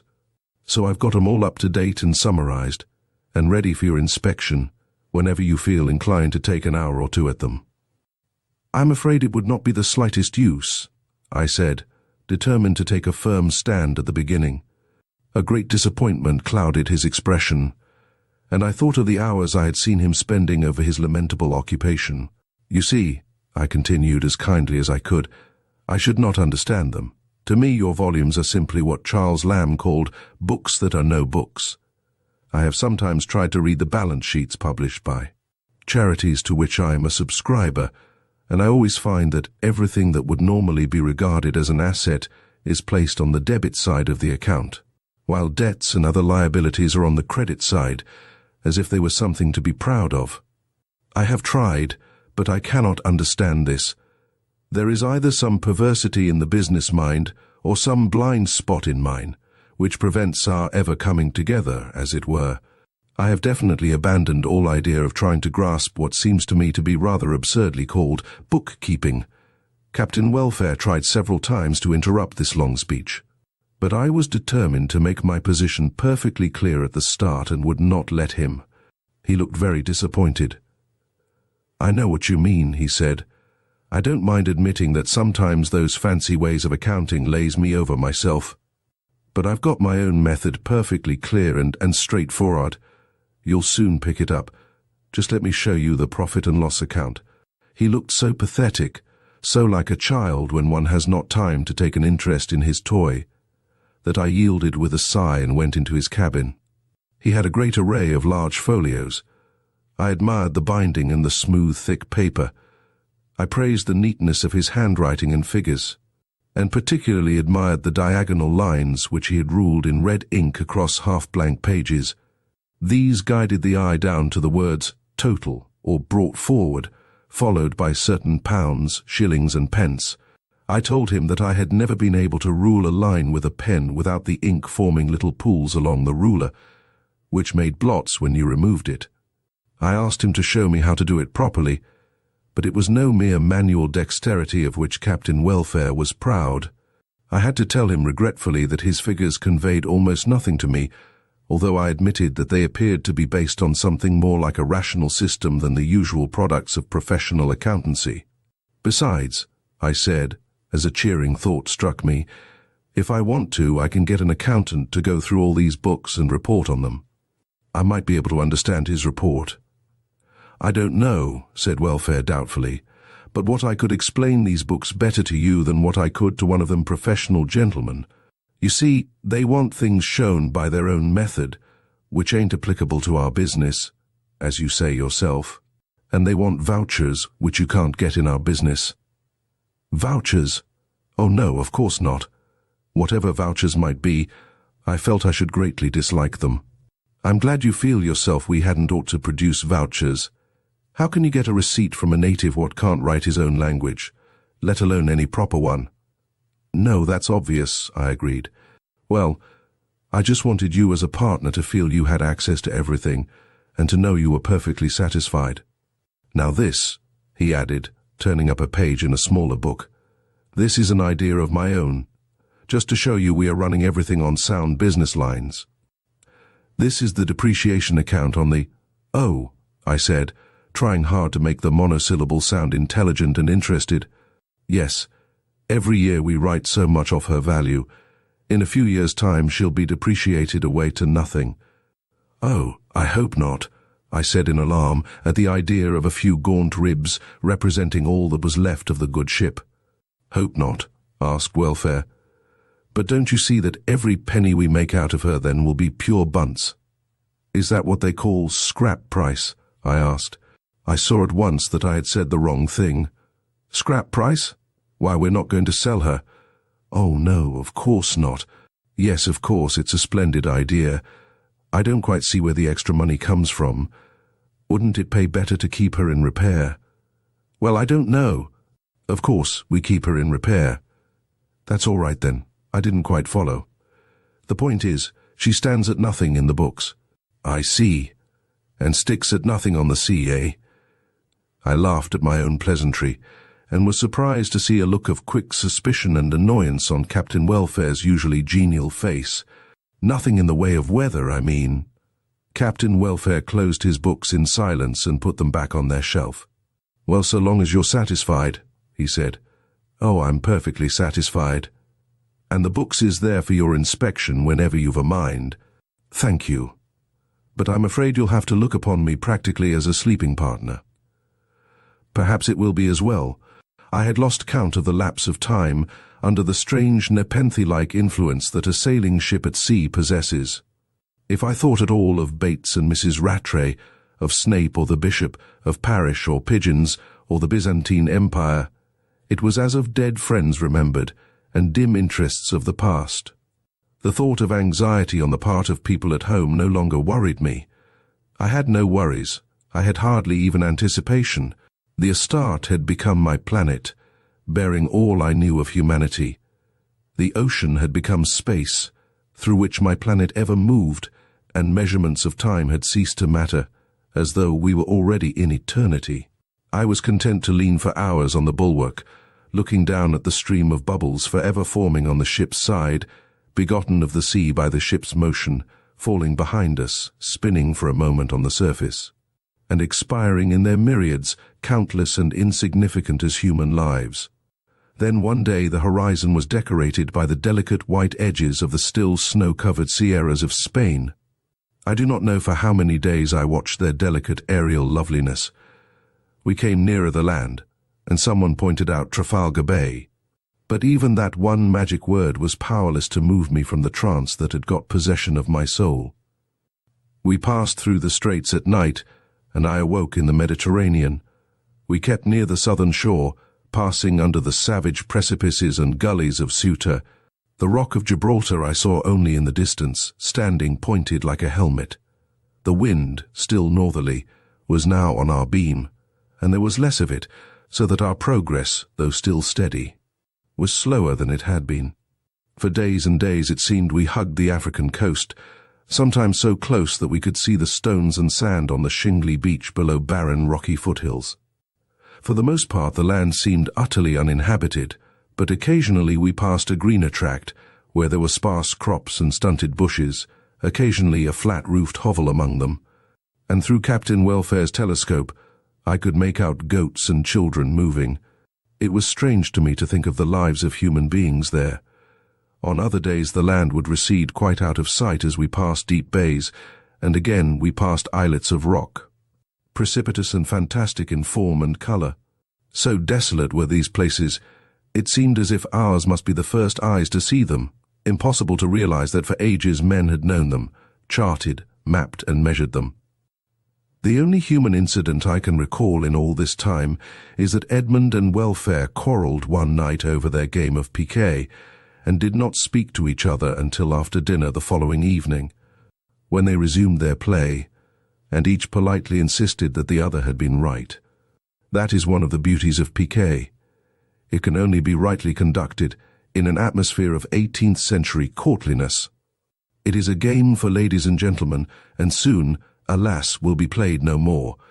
I was surprised to find that Welfare played it, and could as soon have pictured him walking a minuet. I was still dreamily content, and had ceased to have even any curiosity as to our destination. But as we drew nearer to the coast of Egypt, I noticed a new preoccupation in Edmund and Welfare. They made long and intimate studies of the chart, and several times I saw them in conversation with Jakoub. I began to awake with pain to the renewed sense of the responsibilities and anxieties of life. I had forgotten Jakoub, and to remember his existence again brought back to me all the doubt and fear of the future, which is the real tragedy of mankind. I had seen the splendor of the Mediterranean sky, the pageantry of dawn and sunset, of moonrise and the evening star, as they might have appeared to the first man, but now all was tarnished again by human associations. I had to put on life again, as one might don a hair shirt, and I shrank from it. Edmund began to hold aloof again, and some instinct warned me that Welfare was seeking in his clumsy mind for the easiest way of making some difficult proposition. I began almost unconsciously to arm myself against him, so I was on the alert when he said to me one afternoon with an elaborate attempt to speak unconcernedly, "You'd like to see something of the desert while you're out here, I suppose." I should have liked to see Egypt. "Of course," I replied, pre-warned, "but I can't now. I shall simply have to send a cable and get the first boat for Marseille. To be sure, I know you must be getting home. I shall be very sorry when you leave us, sir." "Thank you. I shall be quite as sorry to go. It's been a delightful trip. I feel as if I had been dreaming, but I've woken up to reality now, and I must make up my mind to a certain amount of awkwardness after being so long away and sending no word. I must get home and put things straight." "That is so. I quite understand. I was thinking you would actually save time and see a bit of the country into the bargain. If you landed near the western frontier and went on overland to Alexandria, is that possible?" "Quite easy. It would be hot in the desert, of course." "I don't think I should mind the heat. It would be about a day and a half's camel ride from the place I'm thinking of to the railway, and then only a few hours to Alexandria. It would take us longer by sea, even if the wind holds, and it's falling lighter. We'll soon only have the morning and evening breeze to count on." I found the idea of a camel ride across the desert rather attractive. It would be an adventure, another installment of the utterly unexpected, a fitting end to this extraordinary voyage. You wouldn't, of course, be seeing the pyramids, or the temples that everybody goes to see, but of course you can visit them any time, Captain Welfare continued, as though impartially weighing the advantages of his own suggestion, "and I don't fancy many tourists get to see the western desert." "I should like it," I said. "It would be intensely interesting. But how on earth am I to get a camel and a guide? I don't suppose one can whistle for them like a taxi. No, it's a pretty lonesome part. But Jakoub will manage all that. Jakoub? I asked with instant suspicion. Yes, Jakoub has got to go that way. Then he can go alone, I said with sudden emphasis. I will not go with him. No? I'm afraid that settles it then. It's a pity too, for I think you would have found it interesting. Captain Welfare walked away as though the subject were closed. If for any reason he wanted me to go with Jakoub, this was the cleverest thing I had known him do, for he left me longing to discuss the matter. Indeed, I came to the conclusion that he could not want me to go, for it was difficult to credit him with so much subtlety. I resumed the question myself at dinner, anxious to know if Edmund had been consulted before the proposal was made to me. Edmund made no attempt to conceal the fact that it was their joint idea. I don't think, he said, that Welfare has made it quite clear to you why we want you to go. I understood that it was to be a sort of pleasure trip for me in charge of this malefactor of yours. As a matter of fact, I think you would find the journey interesting, though fatiguing. But that is not the point. My point is that I have no wish to be murdered in a howling wilderness by a man of whom I utterly disapprove. Jakoub may be a murderer for all I know, Edmund admitted. I am sure he would become one if it suited his convenience. But you must know that neither Welfare nor I would suggest your going if there was the slightest chance of his murdering you. Of course. I did know this perfectly well, but with the babyish perversity that sometimes afflicts quite sensible people, I felt compelled to go on being offended. I was making myself ridiculous, and I knew it, and nothing feeds anger in one's heart like that. But having once adopted a pose, even a pose one dislikes or is tired of, it requires immense strength of mind to abandon it. I have known the happiness of families wrecked by this fatuous adhesion to a worn-out, discredited, and detested pose. I don't see, I said. What is to prevent his murdering me if he wants to? I'm sure he dislikes me as much as I do him. Very likely, but under the circumstances you will be necessary to his own safety. Jakoub has sense enough to control his dislikes, and in what way am I to protect him? You'll be part of his disguise. He'll go as your dragoman. It's the only way to get him safely into Alexandria, and we must have him there for a few days to negotiate this sale. Why can't you go yourself or Captain Welfare? I'm wanted to navigate the ship. Welfare couldn't manage the business because he can't talk the lingo, and Jakoub must be got off the ship before they come and look for him. And why should I help the brute to escape? I don't want him to escape. Mr. Devoren, said Welfare very solemnly, Jakoub is a wrong-un, I admit, a dead wrong-un.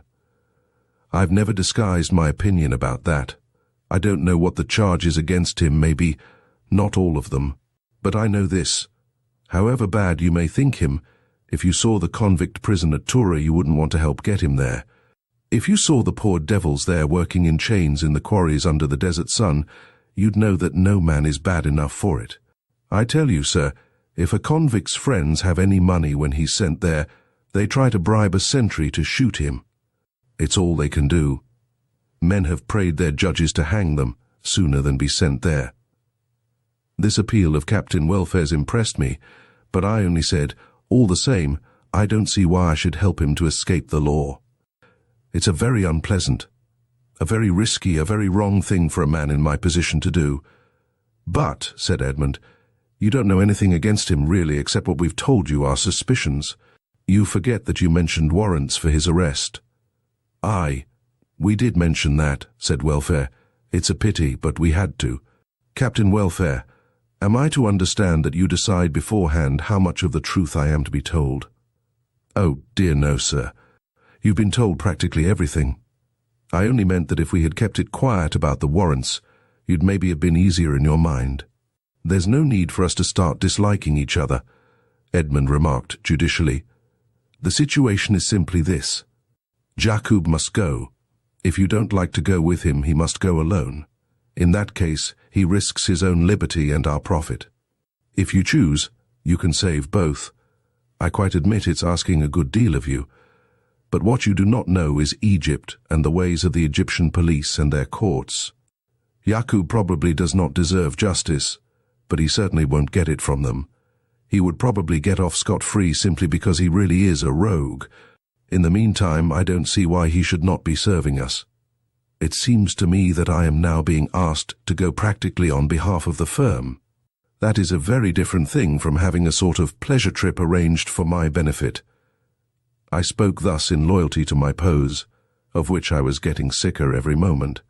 I had made up my mind to go, since I had learned that Jakoub had good reasons for letting me continue to live, and that handing him over to Egyptian justice was apparently patronizing a kind of lottery, in which he might draw a ticket entitling him to be tortured to death, or a different colored one letting him go free. I wanted to see him decently, but quite certainly hanged. "I'm afraid I'm to blame," said Captain Welfare. "I hadn't ought to have put it to you as I did. I was going on to explain how you might give us all a leg up, all of us as a firm, I mean, but if you remember, sir, you rather cut me short about Jakoub." This was a very unnecessary remark of Captain Welfare's. It merely emphasized the personal side of my present attitude, which I was now anxious to abandon. Edmund's delicate tact evidently recognized this. "I am certainly asking you to go on behalf of the firm," he said. "We must have someone we can trust in charge of Jakoub, whom we cannot trust. And at present there simply isn't anyone else but you." This, of course, settled it, and I had very soon graciously promised to go. On looking back, it seems to me that in every one of these transactions I allowed myself to become, as it were, committed, without knowing the details, or anything of the possible objections. When these became obvious, it was too late for me to withdraw. I was, in fact, dragged at the heels of Edmund's fate. That is the only excuse I can offer to those who, knowing the sequel, will judge that I require one. For myself, I require no excuse, for I was not conscious of wrongdoing. But then, I have already tried to explain to the reader something of those terms of pleasant familiarity on which I and my conscience dwelt together. I am sure it should be a function of any true religion to promote this cheery CO partnership, and that if it were only commoner there would be far more agreeable people in the world. I always take at their word those who go about calling themselves miserable sinners, and I notice this always seems to disconcert them. We had been for some time out of sight of land, as the coast of Tripoli had fallen away from us into the great bay of Sidra, but now, on the morning after our discussion, I saw for the first time the edge of the great Libyan desert. We still carried a breeze with us, but inland of us the sea lay becalmed, so smooth it seemed to be some viscous sea like that imagined by the ancient mariner, while the miraged atmosphere above it was fluid. The remotest part of this shimmering fluid was threaded by a thin line of broken points of yellow light, like fragments of the moon. That was the distant coast, the margin of the great desert. Chapter 7. I mount a camel. By the next morning the coast was more distinct and we were still approaching it. But our progress was now very slow, and we could depend only on the land breeze of early morning and the sea breeze of the evening. The heat of the day was tremendous, or seemed so to me even under the awnings which were rigged fore and aft and kept constantly wet. Metal work on deck became too hot to touch, and even the painted wooden bulwarks burned through one's sleeves when leaned upon. The Arabs worked unwillingly, dropping down and sleeping in any patch of shade that presented itself, and I constantly heard the horrid swish of Jakoub's whip as he woke them. I spent the long, intolerable days dripping in a hammock chair on deck, feverishly watching the sweep of the sun across the sky and calculating the hours to be endured before he would again become red and harmless in the healing vapors of the western horizon, and the sea breeze would surprise me again with its chilliness. Or I gazed with aching eyes at the palpitating sand of the coast, wondering if it would be possible for me to live and move on it at all. Edmund and Welfare had the acquired Eastern habit of sleeping during the hot hours, and spent most of the time in their cabins, when they were not required on deck. At that blessed hour before sunset, however, we met on deck, and Hassan brought up ingeniously cooled drinks for the party. It was on one of these occasions that I expressed my fears as to the heat of the desert journey. "It won't be as bad as this, really," Edmund said. We'll land you in the evening when Jakoub has got the camels together and loaded. You'll travel through the night and make for a place where you can spend the day under shelter. Then it will be only one trek of a few hours to the nearest station on the railway. I've never been on that Western Railway, but I'm afraid they're fairly rotten old carriages. If you get a day train, it will be beastly hot and dusty. 5 or 6 hours will get you into Alexandria. That certainly does not sound alarming. I had a twinge of something like disappointment at the idea of my adventure dwindling to such modest dimensions. Once it was over, I should have liked to tell people at the Athenaeum and other comfortable places at home about the long trek on camel back across the burning sands. I would have welcomed quite a considerable degree of real discomfort as a basis for exaggeration within the limits proper to a clergyman. I shouldn't mind trying a part of the journey in the daytime, I said. Perhaps not, said Captain Welfare. But the natives won't allow their camels to work in the heat. I thought a camel could stand any amount of heat. Not them. They're the softest beasts that walk. They drop in their tracks in the heat, and if it's cold at night, they have to be rugged up better than a horse. There is more rot believed by people at home about camels, said Edmund, than about any beast of the field. What do you suppose is a camel's load? I confess my ideas are very vague. I couldn't tell you to a ton. They both laughed. I think it's the natural history books that are given as Sunday school prizes that are responsible for the average Englishman's ideas about camels. Their proper load for regular work is 300 lbs. Of course they can take more for a short time. The natives overload them badly themselves, but they won't let us when we hire them. You bet they watch that. And he's got to be watered every second day to keep his condition, not about once a week as people imagine. As his pace is 2.5 miles an hour, a horse can really get just as far between drinks. All the same, he's a most invaluable beast. We could do nothing without him on the desert. Oh, you'll get to like them all right when you're used to them. As a matter of fact, now that the time was getting so near, I began to have qualms of uneasiness at the idea of riding on one of these uncouth beasts. I like riding my own familiar cob, but am somewhat nervous of mounting even a strange horse, and to me, a camel had never been anything but an object placed for my amusement and instruction in the zoological garden. There he had always amused and instructed me from the other side of a tall and impregnable iron fence. I knew, of course, that trippers in Egypt always got photographed, mounted on a camel with the Sphinx and a pyramid in the background, as if all their tripping in Egypt were done on camel back. And they had not in fact gone from Cairo to Gizeh in an electric tram car. But I now reflected that these were doubtless special camels kept for the purpose, broken, as it were, to trippers heartbroken no doubt, but to have to mount and control the ordinary camel of Arab commerce, picked up by Jakoub on a wild and inaccessible part of the desert, I felt, might be a very different proposition, and one making a heavy demand on the courage of a middle-aged and naturally timid vicar. I hope, I said, I shall be able to ride the beast all right. Oh, you'll manage that easily, Edmund said. They're perfectly quiet. We'll show you how to mount, and after he gets up you have only to sit there and oscillate. It sounded quite simple, and yet there were vague misgivings left in my heart.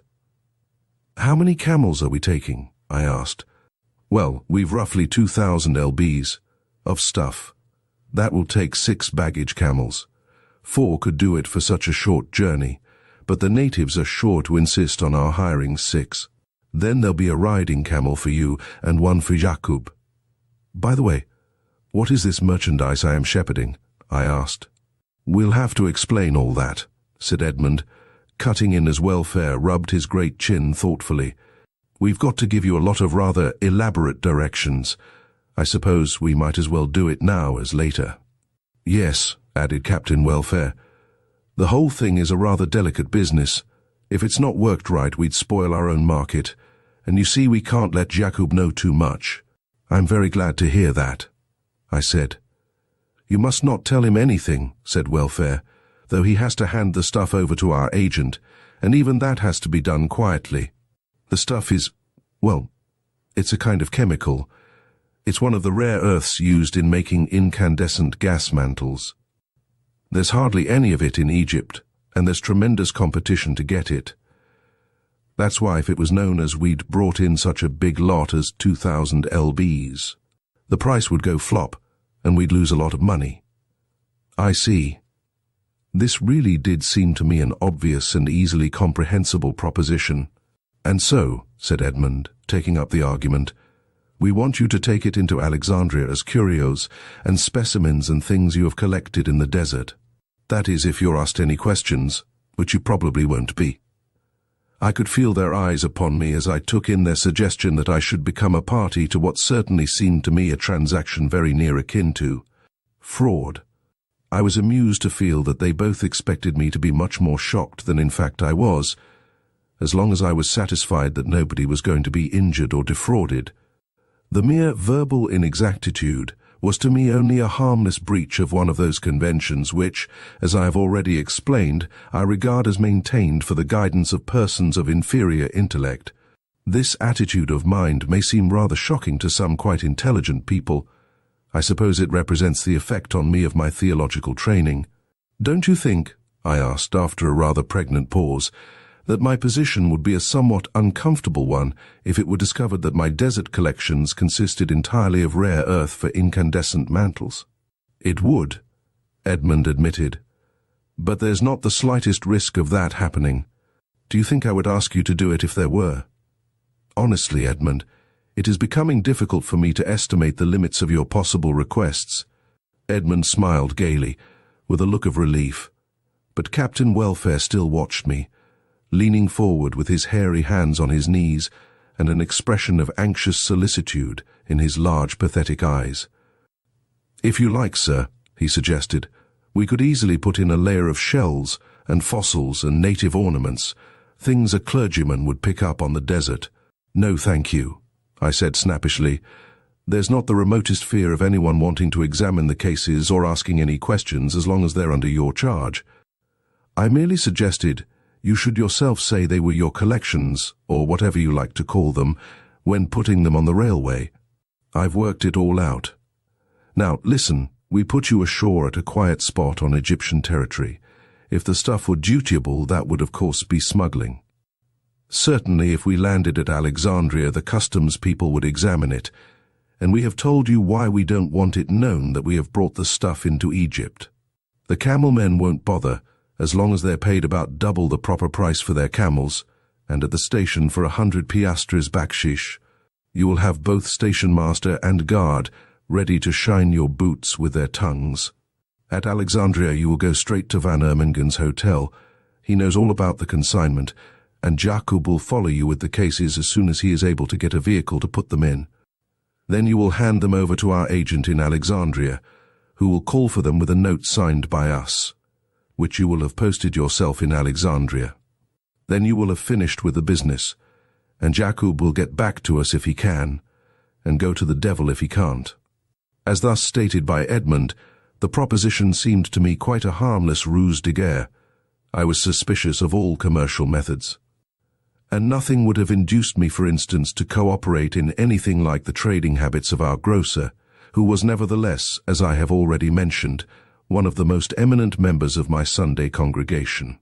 But I saw nothing in this transaction to which anyone could object who kept his conscience in reasonable subjection, and I said so frankly.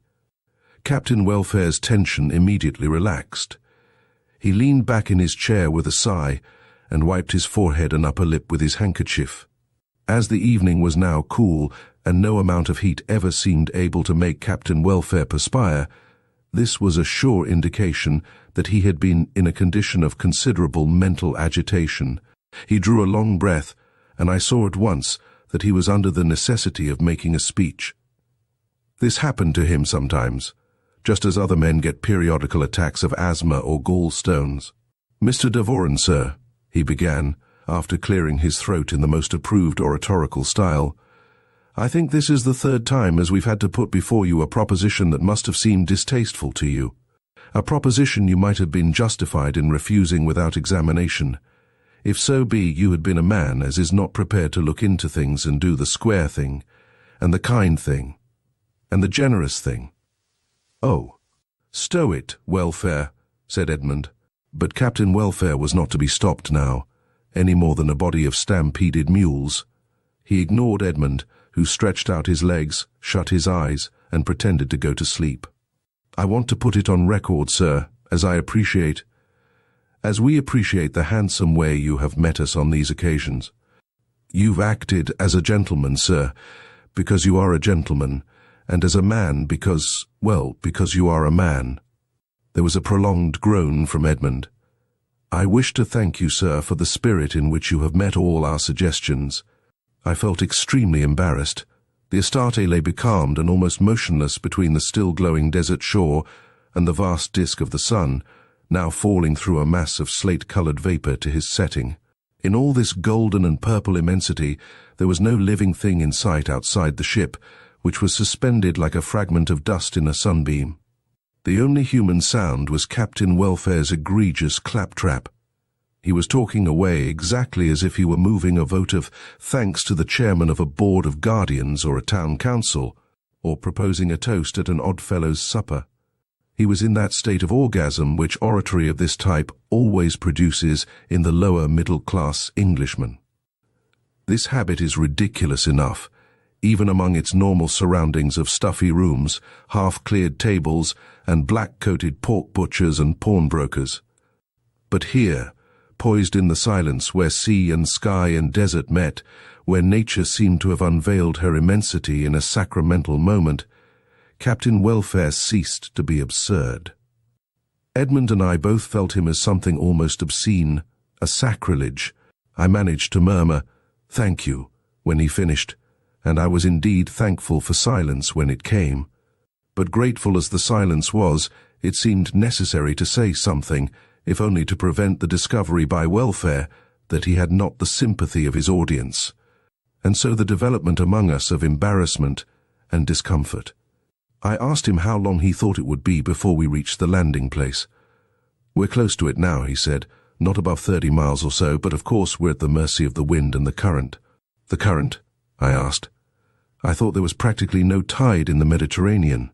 "No, there's no tide to speak of. But coastal currents? My word! You pick up a point ashore and see how we're drifting now." Distant as the coast was, I could see that we were indeed slipping slowly back on the way we had come. The worst of these currents is that you can't reckon on them like the tide. They're wind-driven, or caused by heat, I suppose. But when you're ashore, don't you go bathing on this coast without you know where you are. There's often a 4-knot current inshore that would sweep any man away, and often does. But if we get a breeze tonight, we ought to land you tomorrow. As he spoke, the last limb of the sun sank below the horizon, lighting it for a moment with the mysterious green flash that is sometimes seen in these waters, and is said to be due to its rays shining through and illuminating the water at the edge of the sea. At the same time, the sea, which had looked like a bath of mercury, suddenly blackened to northward of us, and the Astarte booms swung out to starboard with the cheery rattle of sheets running through the blocks. The ship leaned over with a little thrill as of a happy awakening. The ripple began to play again at her bow, and we were under way once more. "That's better," said Captain Welfare, rising from his chair. "Would you like to see just where we are on the chart?" I thanked him, and we all three went below to his cabin. A section of an Admiralty chart was pinned out as usual, with the Astarte's position from day to day marked on it in pencil. Captain Welfare put a broad forefinger close to the last mark. "That's where we are now," he said, "as near as we can tell from soundings. As you see yourself, there's no landmarks anyone could pick up hereabouts. Those figures show you it's all shoal water between us and the land until we get here." He indicated a place a little farther east along the coast, where there was a small bay or indentation. "Here you see there's water enough for the Astarte up to within a few yards of the beach, and there's some tall sand hills and a bit of an old ruined sheikh's tomb that we can pick up even at night with this moon." "Yes, but are there any human beings or camels there?" Edmund laughed. "I think," he said, "you still suspect us of some ill doings. Do you really think we are going to maroon you on a waterless desert with a single cutthroat for companion? Don't be an ass, Edmund, but if you know anything about the business, tell me how we're going to get camels here." "From the Arabs," said Captain Welfare. "There's a tribe of them always in camp at this time of year, a little inland of where we're going to land you. At least so Jakoub says, and he knows the district. They'll be getting in their barley crop now. They do some camel breeding here too. Jakoub says he's sure to find them here, because the calves will be still too young to go on trek. You'll see now, Mr. Dvorin, how we're bound to depend on Jakoub in a business like this is." "I suppose it would be impossible," I suggested, "to find an Arab with Jakoub's knowledge, who was not also a scoundrel." "I don't believe," said Welfare solemnly, "that such a man exists. A straight man couldn't know all Jakoub knows." This remark silenced me. I had so often myself observed this inverse ratio between knowledge and virtue. At dinner that evening, I was somewhat oppressed by the feeling that it was probably my last night on the Astarte. We had been such good friends on board. The little cabin had come to look so familiar and so homelike to me. The whole experience had been so strange and withal so delightful to me that I could not but feel saddened at the thought of leaving it all. Instinctively, I shrank a little from the unknown and solitary experiences that awaited me in a strange land. I knew, too, that I would be missed, if only because 3 are much better company than 2 where men are concerned at all events. Without conceit, I knew I should be missed in a much deeper sense than that. I am one of those insignificant but cornerless people who make a good third in such close quarters as ours were, and I was conscious that Edmund and Captain Welfare liked each other the better for my presence. Captain Welfare openly expressed his regret at my impending departure, and it required some skilled manoeuvring on the part of Edmund and myself to head him away from another speech. "By the way," I said, "you have forgotten to tell me what your plans are after you leave me, and when we are to meet again." "Oh, we'll pick you up in Alexandria in a few days," said Edmund. "We'll see you off home, unless you make up your mind to continue the cruise." "I wish that were possible," I said regretfully, "but it isn't." "When we put you ashore, sir," said Captain Welfare, "we'll get out to sea as best we can and get in the regular track of boats bound to Alexandria. If the police are on the lookout for Jakoub, they'll board us either there or when we're signalled at the harbour. I only wish you knew as much about the Gypy police as we do, and could enjoy the laugh same as we will." There was an unusual vindictiveness in Captain Welfare's tone that made me wonder for a moment what were the experiences that had so prejudiced him against this branch of the public service. But this was not a time for uncharitable thoughts, and I put this one aside. "By the way," Edmund said, "we'll have to look you out some clothes. I presume you didn't bring any tropical kit?" "No," I told him. "Bates fixed me up with these blue serge things and several pairs of white flannel trousers, most of which I am afraid I have soiled. He has also included a complete clerical rig-out, without which he never allows me to travel." "Good," said Edmund. "You have got some dog collars, then. Bates is a pearl of great price. That is the only thing that was worrying me. He has packed some clerical collars and a stock, if that's what you mean." "What on earth is a stock?" Edmund asked. "It is the black silk thing below what you call a dog collar. The two combined are the symbol of the apostolic succession. A stud, or a buttonhole in front, is a split the stigma of schism. It is commonly associated with a white tie, an arrogant assumption of individual blamelessness only possible in a heretic." "Well now, that's something I never understood before," said Captain Welfare. "You mean a church parson isn't better than another man, or don't reckon to be, outside of his official position? Out of his uniform, eh?" "I don't know that I meant all that," I said, rather taken aback by this literal interpretation of my frivolous talk. "I'm not much of a theologian, but I think what you say is something very like the Anglican idea." "Well, I like it," he said. "I've known preachers at home as has worn the biggest kind of white ties, and it's some of their ways as has stuck in my gizzard and made me the backslider I am. Mr. Dvorin, when I get ashore, I'd like to join your church." "I'd take it kindly if you'd baptize me, sir." I said I should be delighted. I did not see what else I could say under the circumstances, although I have a rooted objection to proselytes of every description. "The question is," said Edmund impatiently. "Whether Welfare's drill kit or mine would fit you best.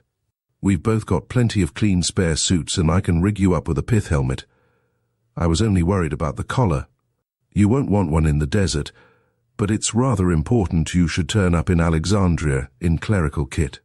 "I can manage that all right," I said indifferently.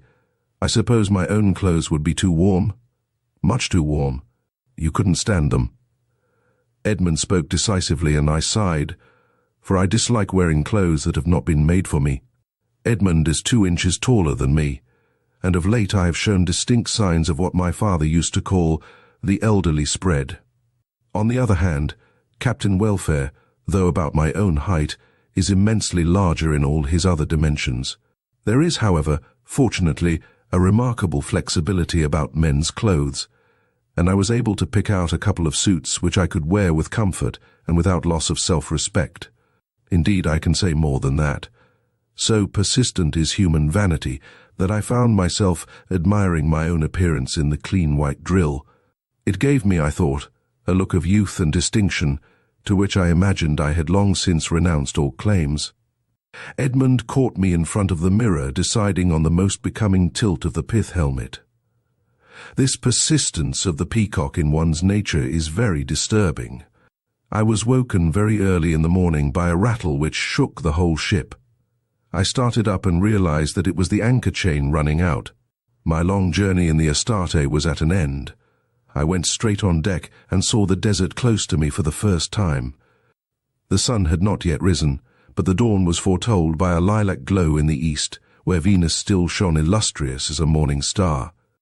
The Astarte was at anchor in a little cove, evidently the one I had been shown on the chart, for on my left I could see in the twilight the tall sandhills mentioned by Welfare. They were strangely carved by the wind to sharp, delicately curved edges with a surpassing beauty of line. Beside them, on a lower level, rose the little rounded dome of the Sheikh's tomb, over which leaned a single tall, crooked date palm. Away to the right of this, the sand stretched to the horizon in wave after wave, yellow and silver in the faint light, with violet shadows between the vast undulations, and a few black patches of camel scrub here and there. The wind had almost gone. It ruffled the sea outside to a dark grey, but around us in the little bay the water lay silent, polished and opalescent under the growing dawn. The dinghy was already being rowed ashore, and I recognized Jakoub's back, sitting crouched like a bird of prey in the stern sheets. The crew were busy getting the sails off the ship and stowing them. They worked quickly and in a strange, uncanny silence. Edmund and Captain Welfare were both on deck, already dressed. They stood together watching the crew and speaking almost in whispers with an unwanted look of anxiety on their faces. Captain Welfare kept searching the shore with his telescope. Very soon I saw the morning star fade out in a red glare that filled the east, and then the sun came up, climbing swiftly from the horizon. For a moment the desert sparkled with the luster of jewelry. Then the effect passed, and its surface settled into the burning yellow and white of the common light of day. But the smooth, shallow sea of the desert's margin turned from the pearly opalescence of the dawn to a glory of blue such as I had never imagined. It was not the blue of the sea or sky, but the incredible blue of a butterfly's wing. It brought to my mind childhood's dream pictures of the glory of the river that flows round the throne of God, and my heart ached with the splendor of it. The sun came as a tyrant. It seemed to take but a few moments before he was clear of the vapor of the horizon, and the heat of the day had begun. I went below to my cabin. I dressed myself, and sorrowfully bestowed what I needed for my journey in a hold-all. The hot day seemed intolerably long. I lay on deck trying in vain to read. Their manifest anxiety kept Edmund and Welfare in an irritable silence. The cases I was to take with me were brought on deck.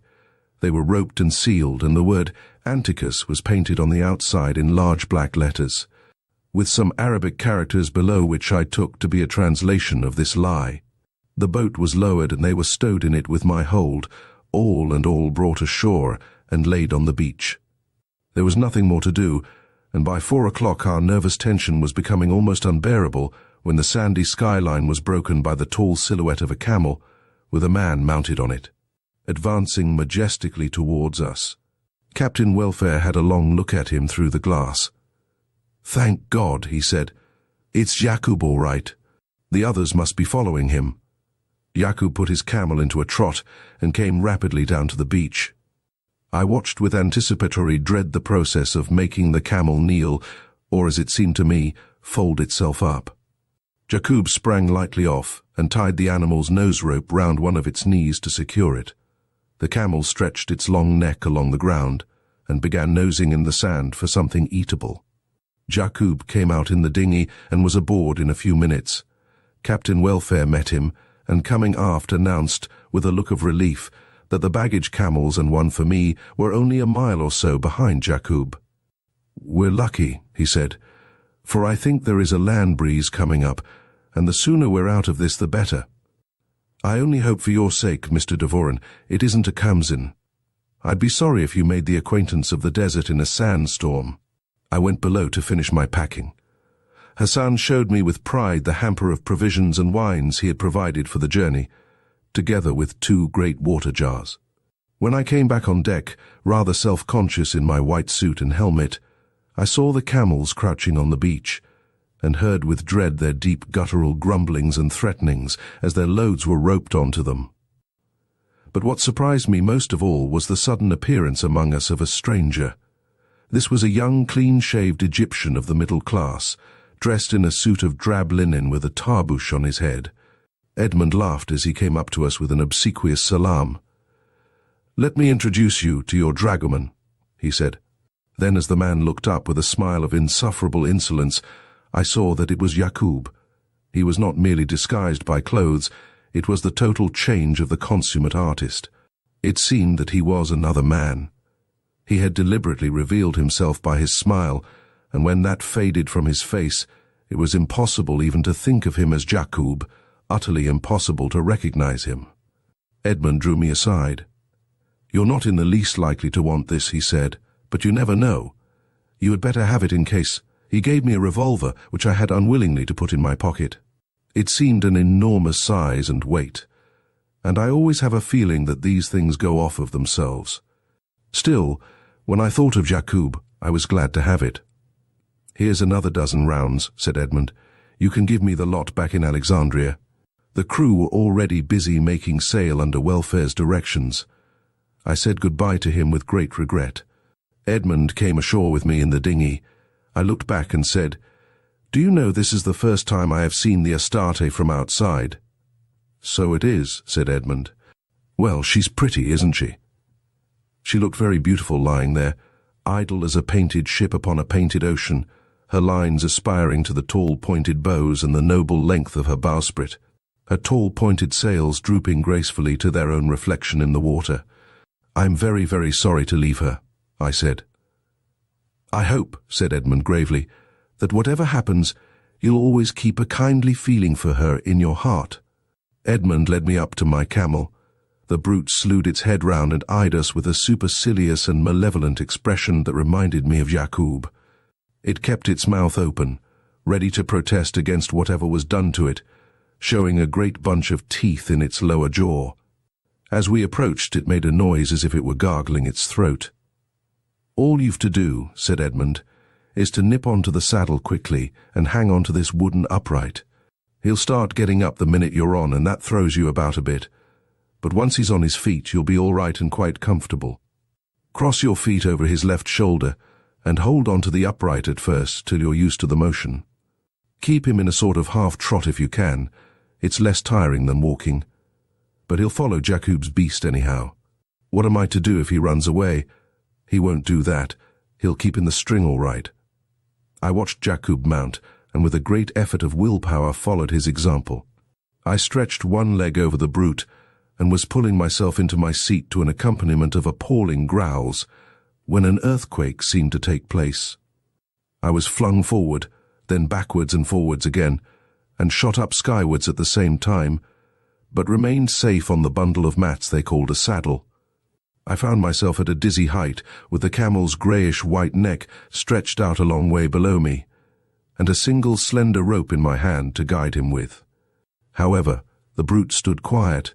He was now silent and showed no disposition to do untoward things. "Well done," Edmund called up to me. "You'll be all right now." "I'm all right," I said, "unless he turns round and chews my feet. He's a tame beast. Don't be uneasy. Goodbye." He reached up and I managed to catch his hand. "Good luck," he said. "Goodbye."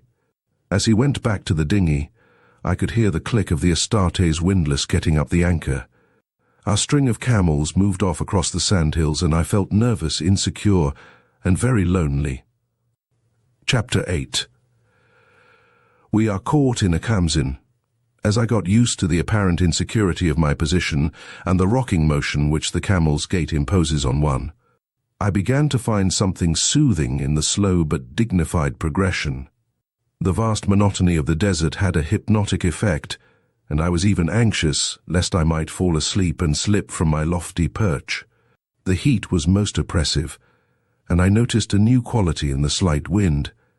It was from the south, a quarter it had not blown from before, and it came in puffs like a breath from the open door of a furnace, a dry, fierce heat that burned one's cheek and made the eyes smart. In the full glare of the afternoon sun, the desert was disappointing in its monotony. I had read novels full of word painting and gush about the mystery and wonder of the desert. I had seen it in a moment of iridescent loveliness at dawn. But now there was neither mystery nor beauty. It was just sand. Sand and loose stones, stretching everywhere in billows to the ring of the horizon. The ridges of sand hid nothing but other ridges, and hollows full of sand. I found I hated it. Away to the south, in the wind's eye, the horizon was darkened by a strange haze, yellowish-brown, rising slowly higher in the sky. A queer, unnatural, threatening cloud. There were 3 Arab boys who trudged along beside the baggage camels, occasionally addressing what sounded like insults to them. I thought they looked uneasily from time to time at the southern sky and tried to hurry the unwilling camels. The hot wind blew every moment stronger and more steadily, and now it blew up a cloud of dust and sand from the shuffling feet of the camels. Jakoub rode on ahead with a mounted Arab, whom I took to be the owner, or at least the hirer of the camels. We were traveling about east-to-east, our route making an acute angle with the coast. After about an hour's going, the desert rose to a stony ridge where there was an outcrop of some pale fossiliferous rock which lay in flat slabs like an artificial pavement. Turning to look back from the summit of this ridge, I found I could see the sea again. It was ruffled and grey. Darker cat's paws flew over it here and there, and already the waves were beginning to curl and show white gleams of foam. The Astarte was visible near the skyline, standing out to sea with a free sheet.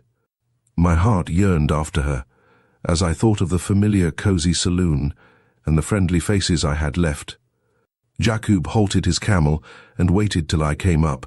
He salaamed respectfully, perfect in his part of dragoman, and rode side by side with me. "It will be a bad night, Effendi," he said. "It is a Khamsin." "Well, I suppose we must grin and bear it." I spoke boldly, though I quailed at the word Khamsin. I had heard so much of this dreaded wind. "As long as the camels will travel," he said, "but the sky looks as if it will be a very bad sandstorm." "How far is it to this place we are going to?" "If the camels go well, we might do it in 6 hours, in 5 hours from now.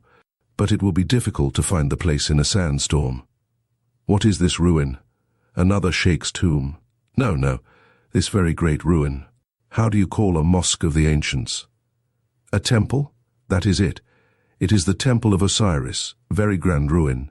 There is plenty shelter there for all, camels and all." "Is there any shelter nearer?" "We could go back where I fetched the camels from."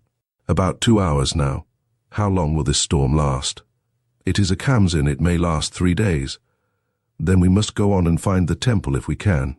"It is as your excellency wishes." I had almost forgotten it was Jakoub speaking through the mouth of this pleasant, respectful servant, but now he added with a touch of the familiarity I loathed, "If anyone is looking for Jakoub, he will not find him in a Khamsin." I ignored this remark. "And they will not find what the camels are loaded with," he said with his most insolent sneer. I could have chastised him with scorpions, but I maintained silence and only looked my disapproval. I knew silence was more dignified than any speech to such a man. Besides, I had no doubt at the time that he was trying to find out from me what the packing cases contained. But there was in his smile a suggestion that we shared some vile secret, a suggestion which gave me nausea of the soul. He trotted forward and rejoined his companion, and at once I heard an order shouted to the footboys, who began belabouring their camels, and the whole procession moved forward at a mended pace. I ventured to guide my camel a little to the right, so as to bring it to windward of the baggage camels, and out of the dust their feet stirred up. I was gratified to find the animal obedient, even obsequious. Then the wind suddenly grew stronger. I cannot say it freshened, for it came as a hot blast that burned and threatened. The surface of the desert seemed to slide away from the camel's feet, as the loose sand shifts away with a receding wave in shallow water. It made me giddy to look down at it. The air became dark, opaque with the sand blown up from 1,000 miles of red-hot desert. The particles of sand drove and pricked my skin. Sand filled my eyes and nostrils and stuck to the streaming surface of my sweating face and hands. I had to keep close to the baggage animals. I had a horror of losing touch with them in this new strange opacity. I knew that if I found myself alone I should go mad with horror. I felt the beast under me tremble with some similar terror, and for the first time there was sympathy between us. The scorching wind hummed in my ears with a strange thin sound, mingled with the hiss of the moving sand. It made my helmet a maddening encumbrance, and set loose parts of my clothes and the corners of the rugs I sat on flapping. The flying sand was all around us now, and sky and sun were blotted out. I knew that the sun was near its setting and dreaded to think of the darkness of night added to this new terrifying darkness. A blank misery of fear settled down upon me, and I cursed the wretchedness of my discomfort. It seemed impossible that I should be here, perched unfamiliarly on the back of a camel, unprotected and wretched amid the unknown dangers of this horror of the sand. The thought of my home came to me, of Bates and Mrs. Rattray. What had brought me here? The darkness became denser and denser, and I felt that the sun had set, but its going brought no coolness. The burning wind seemed now to parch my lungs. My camel was pressed up to the baggage animals, its nose almost touching the tail of the beast before it. It evidently shared my dread of finding itself alone. Much as I hated Jakoub, it was a relief when he again joined me. "You all right, Effendi?" he asked. "All right," I said. I would not expose my craven fear to him. I could have found it in my heart to bless him when he handed me a bottle of tepid water. As a rule, I hate drinking out of a bottle. I have seldom done it. I have not got the knack. The motion of the camel did not make it easier, and some of the precious water ran over my chin and down my neck. Nevertheless, that was the most precious drink of all my lifetime. "Shall we be able to find the way?" I asked. "Oh yes, we will find it." "The camels know," said Jakoub, "but we must not halt. It might be impossible to make them start again. I don't want to halt." "Good. The Effendi is very strong, what you call very hard, is it not? There will be times when we will be able to see a little with the moon, when the sand will not be so thick in the air to blind us. So, we will find the temple and rest." The man's confidence encouraged me, and I could not but admire it in face of the wrath of nature. Every joint of me ached with the ungainly motion of my mount, and my skin was become as sodden paper. A stream of tears cut channels in the dust that plastered my face. Sometimes the darkness lightened a little, and a greenish light filtered through the sand from the invisible moon, reminding me of the faint light that comes down through the water in glazed tanks of a darkened aquarium. I could now just see the pale hindquarters of the beast in front of me, and the long neck and head of my own solemnly bowing as it went. I do not know how long this torment lasted, for I lost all count of time. My only fear was lest the camels should stop in their march, and I counted every painful step again. I had reached the stage of half-conscious misery when suddenly the wind seemed to cease blowing. There were harsh guttural shouts from the Arab boys, and the camels stopped. Then I felt, rather than saw, the loom of a vast building beside me on my right. An Arab boy came and took the head rope from my hand, and dragging at it, he made a noise as though he was clearing his throat of all the colds that ever afflicted humanity. Again, I was flung backwards and forwards as my camel folded itself up and came to rest on the ground. I slid off, too weak in the knees even to get out of the range of its teeth. But the poor beast made no assault on me, and I felt that it had carried me faithfully and well, and was grateful. I saw a match struck, and Jakoub came up with a lantern. My heart faintly warmed to him. "All right, Effendi?" he asked again. "All right," I said. "You have done well to find this place on such a night, Jakoub. The camels have the wisdom that Allah has bestowed," he answered quite simply and humbly. I came nearer liking him then than at any moment of our short intercourse. But I distrusted him profoundly all the same, and the pressure of Edmund's revolver against my hip was a kind of comfort to me. "This way, Effendi," he said, making a kind of servile sweep with his lantern. I followed him into what I took at first to be a cave, but there was a hot draught and sand blowing through it, and the swinging light of Jakoub's lantern lit up great blocks of stone that must have been placed there by human agency. I don't know why, but I followed him more willingly when I realized that I was among the work of human hands, however many 1,000 years they had been dead, than I would have followed into some crevice that represented a mere process of nature. My feeling about Jakoub demanded human allies, however remote in time. I realized that this was some gateway or entrance in the vast building that had saved us from the sandstorm.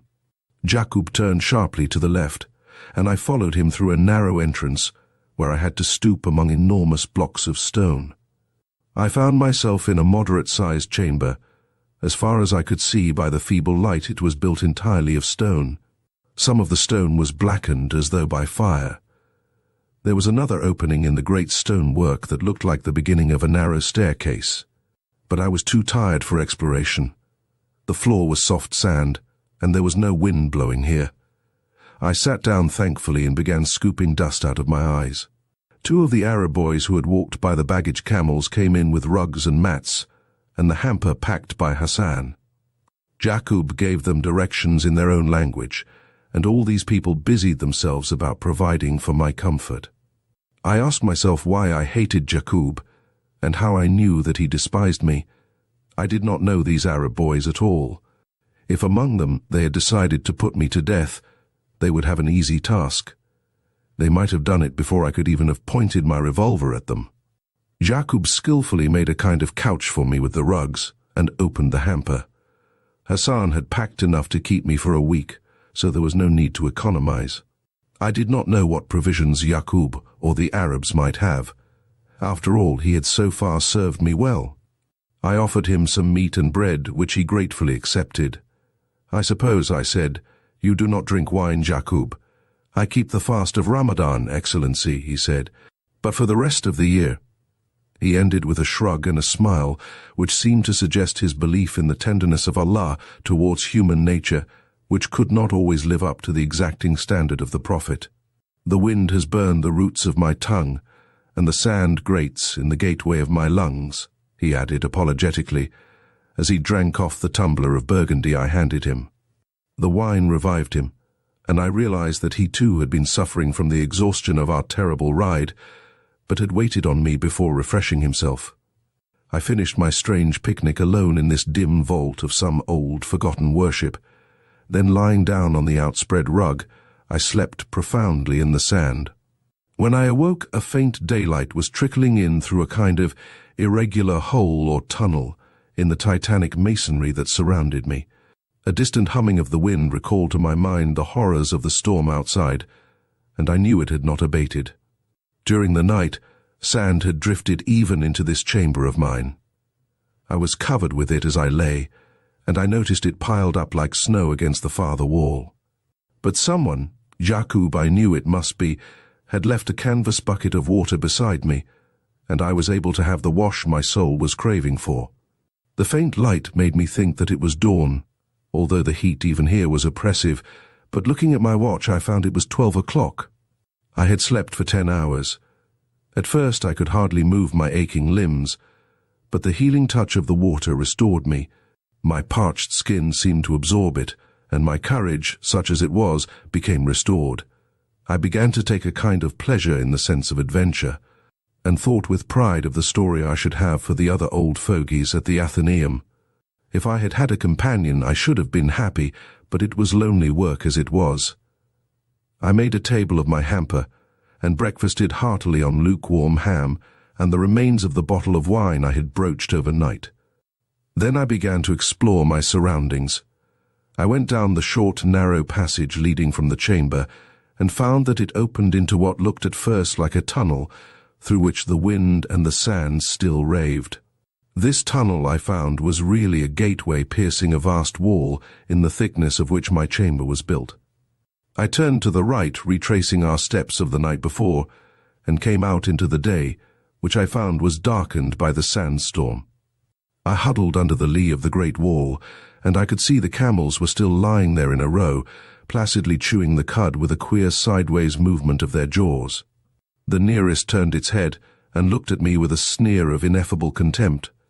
I went back and found that opposite to the passage which led to my chamber was another similar opening. Listening, I heard the deep, fierce tones of Arabic talk and a man laughing. I guessed there must be another chamber there where Jakoub and the Arabs had taken refuge. I felt I would be glad of even Jakoub's society, but shyness prevented my seeking him, shyness and nothing else.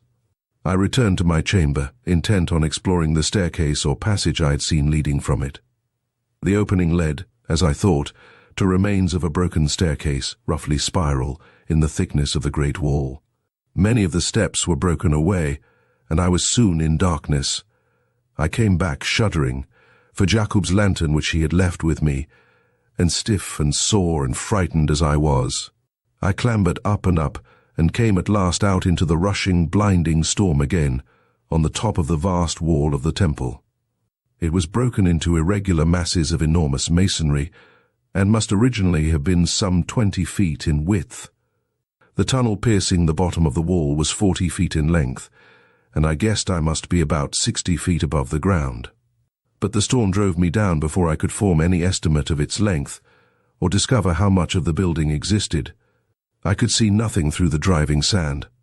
I came back to my chamber, which had already begun to seem homelike to me, and Jakoub was there waiting for me.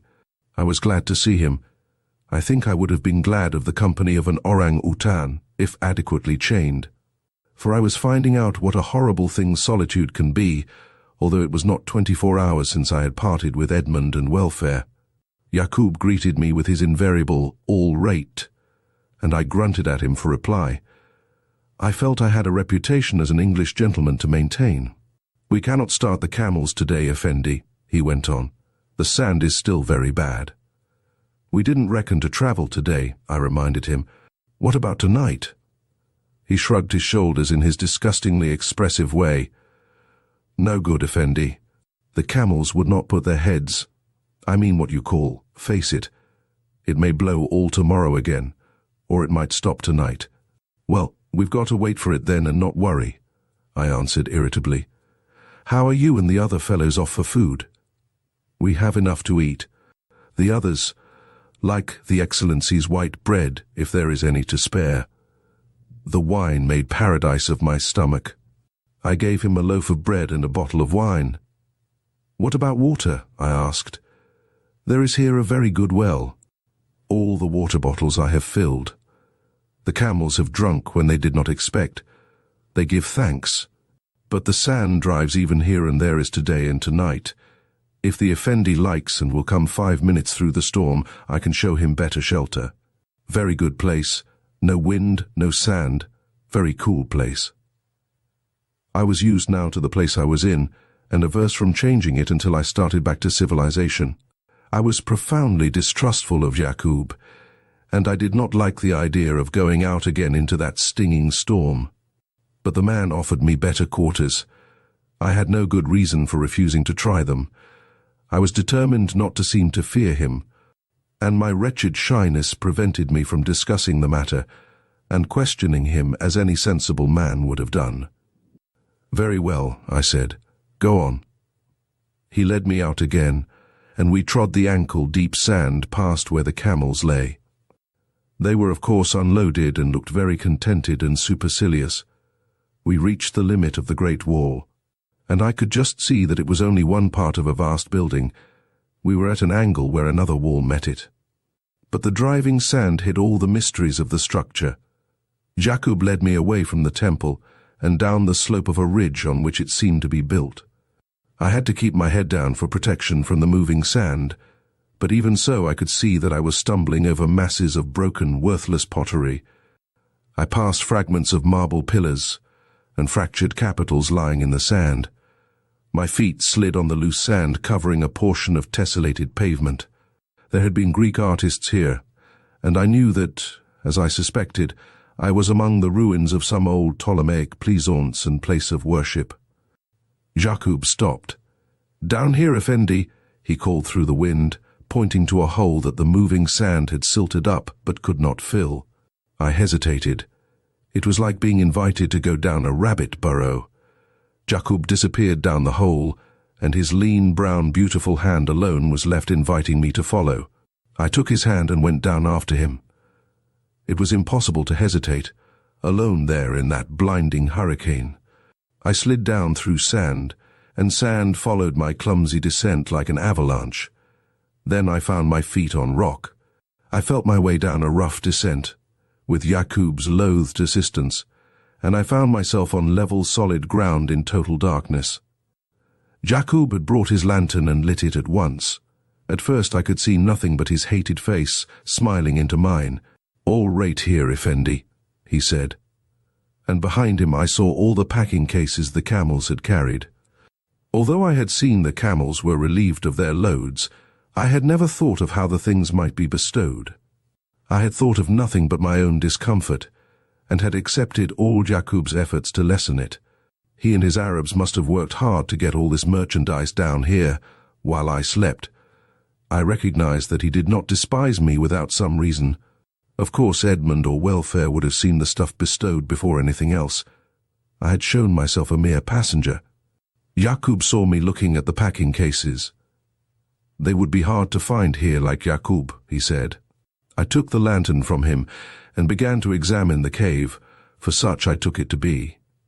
I found myself in a large rectangular chamber hewn out of the solid rock that here closely underlay the desert sand. At one end of it I found a grave-like excavation about 3 feet deep and 6 feet long. I saw the remains of an earthenware pipe leading into it, and turned away with an involuntary shudder. In the opposite wall there was a narrow-pointed opening. I had to stoop to go through it, and found myself in a circular chamber. There were low seats, or sedilia, carved in the rock all around, and over each seat a square niche cut in the rock. In the center were the broken remains of a slab of rock, which could only have been an altar. I did not know what hateful rites had been celebrated on it, but everything told me I was in a place of ancient secret worship. I recalled a smattering recollection of Mithraic superstition with its bloodbath. That was probably the meaning of the grave-like place with its conduit. Here men had hidden themselves from the light of day 2,000 years ago. And here a man lost now would never be recovered. Jakoub smiled in my face. I put my hand on the revolver. If this were a trap he had led me into, I swore to myself that he should die in it too. "No sand comes here," he said. "The Effendi will be cool while we wait." It was evident that the man was still considering only my comfort. My fears of him were nothing but the cowardice of jangled nerves. The 2 Arab boys joined us, bearing my rugs and hamper, some extra candles, and a copy of the Contemporary Review with an article of my own in it, the sort of encumbrance that clings so long to civilized man. And under Jakoub's directions, they proceeded to make a kind of couch for me, where I should be able to spend the hours before us in comparative comfort. Then they left me. I began to read my own article in the review, but I found that matters that had once seemed intensely interesting and important had become profoundly boring, and I slept. I suppose it was exhaustion, but I slept most of that afternoon. I fed again, and went to sleep again. So I spent those hours amid circumstances that from a distance would have seemed the most enthralling. But I had examined this weird subterranean chamber. Its bare rock faces had nothing more to tell my ignorance. I had not the knowledge or experience to interpret the history that might be graven on them.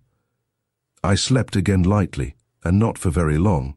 Consciousness returned in the form of uneasiness. I was in utter darkness, but awake and alert. I was in no uncertainty as to my whereabouts or the recent events that had brought me there. I was not even quite sure that I had slept. I knew I had but to stretch out my hand to find a box of matches and light my candle, but I found I could not make the effort. Fear kept my hand immobilized. I can say honestly that it was no mere superstitious dread of my surroundings. I was perfectly conscious of my unseen environment of hewn rock beneath the remote desert. I was untroubled by any thought of possible horrors enacted there in the distant past. Yet I was afraid of some human presence that I knew was there, invisible and unfelt, unheard, yet palpable in the darkness and silence which surrounded me. I lay there conscious that my face was distorted by fear, waiting, longing for something, anything that would stimulate any normal human sense. I think I could have welcomed the thrust of a dagger if it had ended that horrible suspense in the darkness of the old subterranean church of a forgotten religion. Something moved near me and the spell was broken. I was aware of myself sitting up, my blanket thrown aside, my left arm doubled across my face by some defensive instinct. "Who is that?" said a voice that must have been mine. Without knowing what I did, my right hand went out and found the matches beside me. The box rattled faintly as I grasped it, and before it rattled again, before I could move it towards my left hand, my hand was seized and held in a soft, firm grip. I fell backwards again, incapable of effort. "No light, Effendi. Make no sound. There is danger." It was Jakoub's voice, whispering. I dreaded and feared the man, yet I knew his whisper was not that of my murderer. I felt that for the time, at all events, we were allies against some unknown danger threatening us both. "What is it?" I asked, whispering like him. "Let go my hand." "You will make no light if my hand leaves your hand." "No, not till you tell me. Why are you here?" The delicate, firm pressure of his hand was removed, and I was again out of touch with the universe. But I was relieved. All those visceral disturbances which attend pure fright began to adjust themselves. The pumping of my heart ceased to be palpable, the rhythm of my breathing was restored, and I was conscious that I was no longer making queer faces in the dark. These are but normal reactions to stimuli, labeled cowardice by the insensitive. I am as little inclined to apologize for them as for hunger or seasickness. They passed, and reflection returned to aid my will. "Why have you come, Jakoub?" I asked of the darkness. It was strange to speak, not knowing in which direction to send my voice, nor whether my hearer was close to me or far away. "I must remain here with you, Effendi. Those who seek me have come. They too shelter from the storm. They seek also this that we have brought with us. But Allah is merciful, and I remembered to put it here where they will not find it." From the sound of Jakoub's whisper I could tell that his usual imperturbability had gone. There was fear in every syllable he uttered. Fear is said to be contagious, yet I took heart. Those who sought him must be the police. I knew, of course, that he was a hunted man, but I had nothing to fear from the police, and as yet I had no reason to suppose that they were concerned with our merchandise. They would, of course, examine it if they found it, and that, as welfare had so carefully explained, would spoil the market for our rare earths for incandescent mantles. I felt that I had nothing to lose by their discovering Jakoub. I shrank from the thought of sharing with him a long vigil in this subterranean darkness, and his arrest would rescue me from this. Even if I wanted to, however, I could make no move to compass his arrest. At present he was in a sense my protector, at least my ally. The least suspicious move on my part would convert him into a deadly and ruthless foe, and I remembered how he had instantly found my hand as though he saw in the darkness, while I was blind and helpless. Looking back now, I think all these prudential calculations passed through my mind, really, in an attempt to justify a feeling of loyalty to what was after all my side. However I might hate and distrust Jakoub, I was yet pledged in a sense to abide by him. so I resigned myself to the long wait, crouching there in the darkness of our stone vault. "How long will these men stay?" I asked at length. "When the Khamsin ends they will go, unless the Camel men betray us. And can you trust them?" "I trust no Arab, but they know it is death to betray me. But one can come in here at a time. Allah is very merciful, and my knife is sharp. Many would die before Jakoub is taken.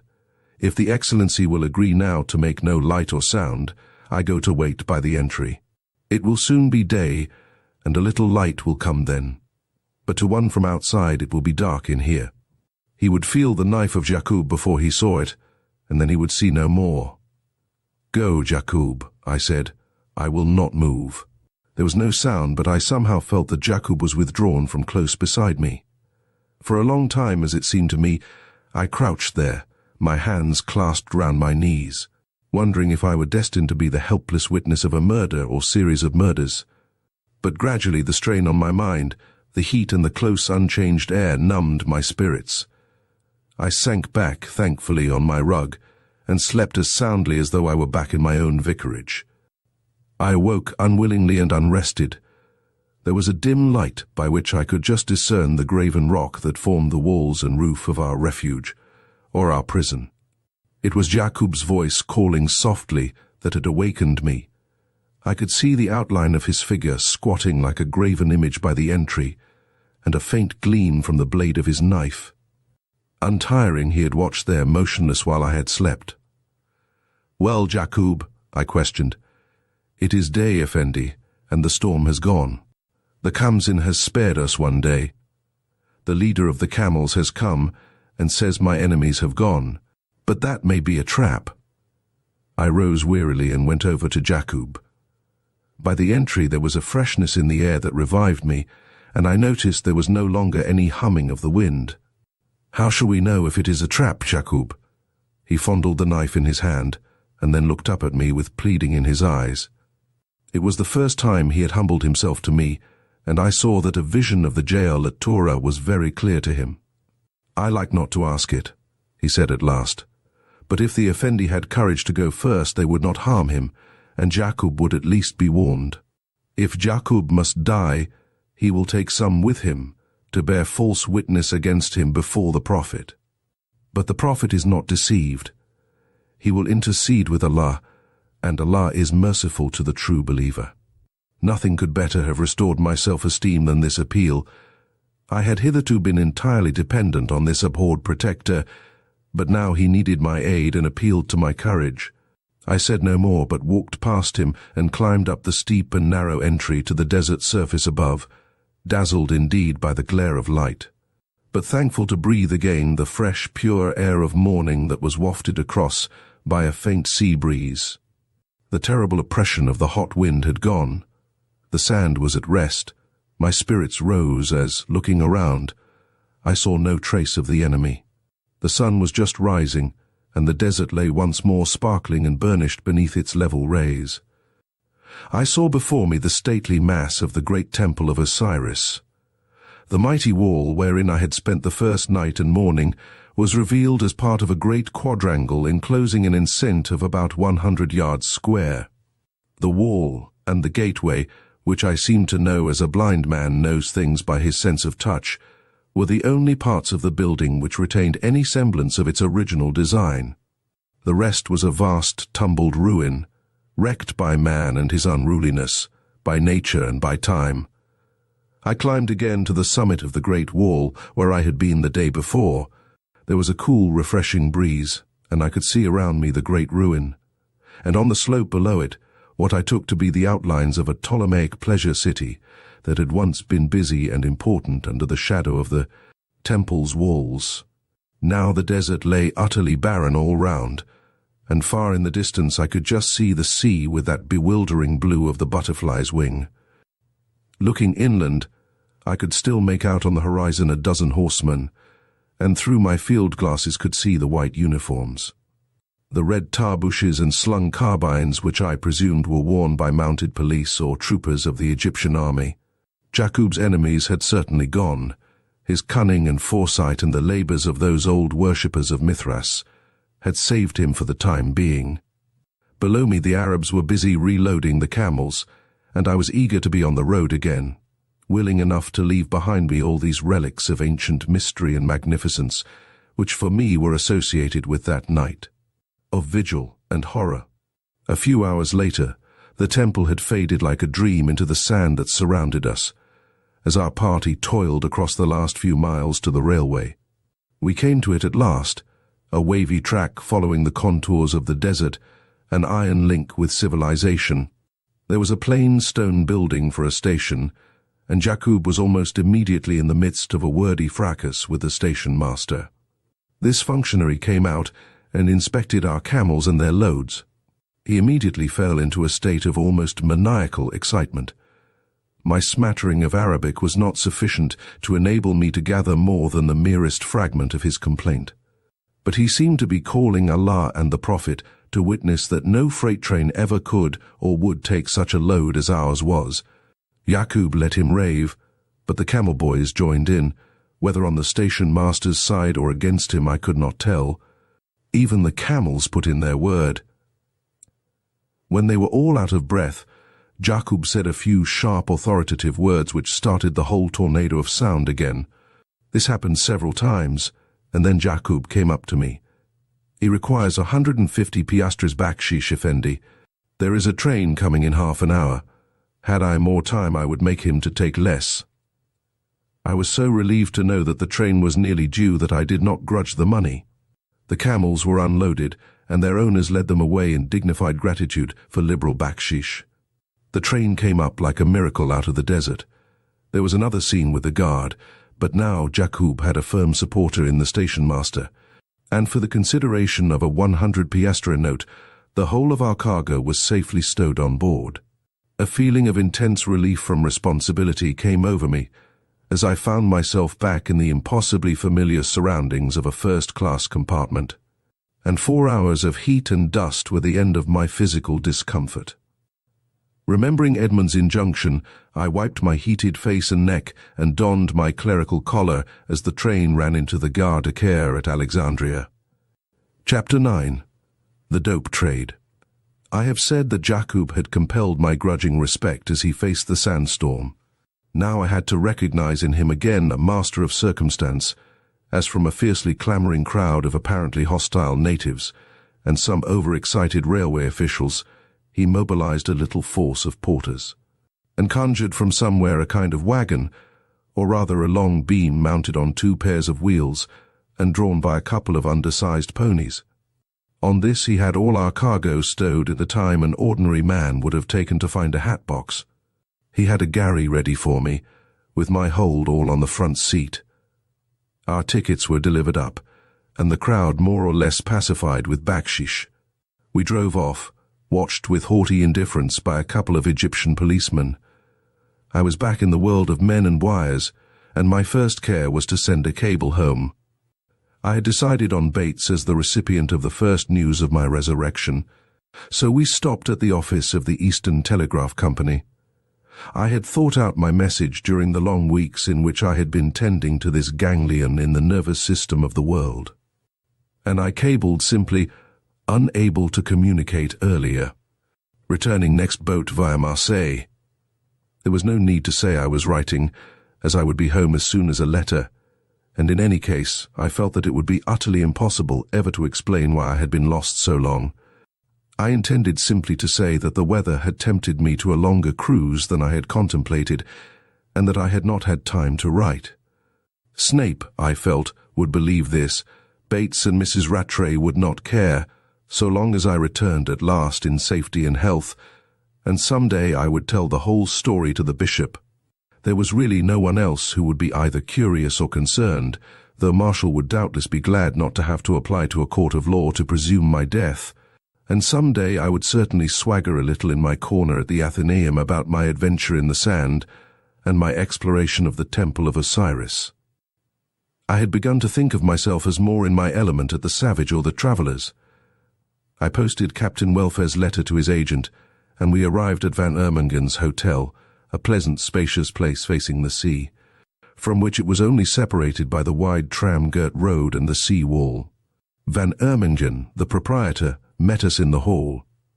He was a thin, grave man, with a hard face so narrow that his profile seemed to be cut out of the edge of it. He had a cramped mouth and restless, rather anxious eyes, as colourless as his face and hair. He received me very graciously and made no difficulty about my wagon-load of packing cases. He instructed Jakoub, who arranged with the hall porter about their disposal. He seemed very anxious to explain to me that he was of English nationality and that his establishment was run on English lines. He did not seem to know Jakoub, and apparently had no curiosity about me, not even asking my name or expecting me to write it in a book. I suppose it is impossible to take me for anything but a British parson, for he had assumed my nationality before I spoke and addressed me in English. It was my first experience of a European hotel in the Near East, and I was a little astonished at the vast size and the bareness of my bedroom. But it was delightfully cool. The sun was just setting over the sea on which 3 tall windows of my chamber looked, and the sea breeze blew freshly into the room. I looked out longingly with the desire to see the sails of the Astarte coming into port, but there was nothing in sight but a couple of feluccas and a distant steamer. A window at the side opened on a narrow street, and I looked down curiously at the busy oriental scene in the violet transparency that fills the streets of Alexandria at sunset. Then I went and wallowed long and luxuriously in a great bath, and shaved myself decently and respectably again.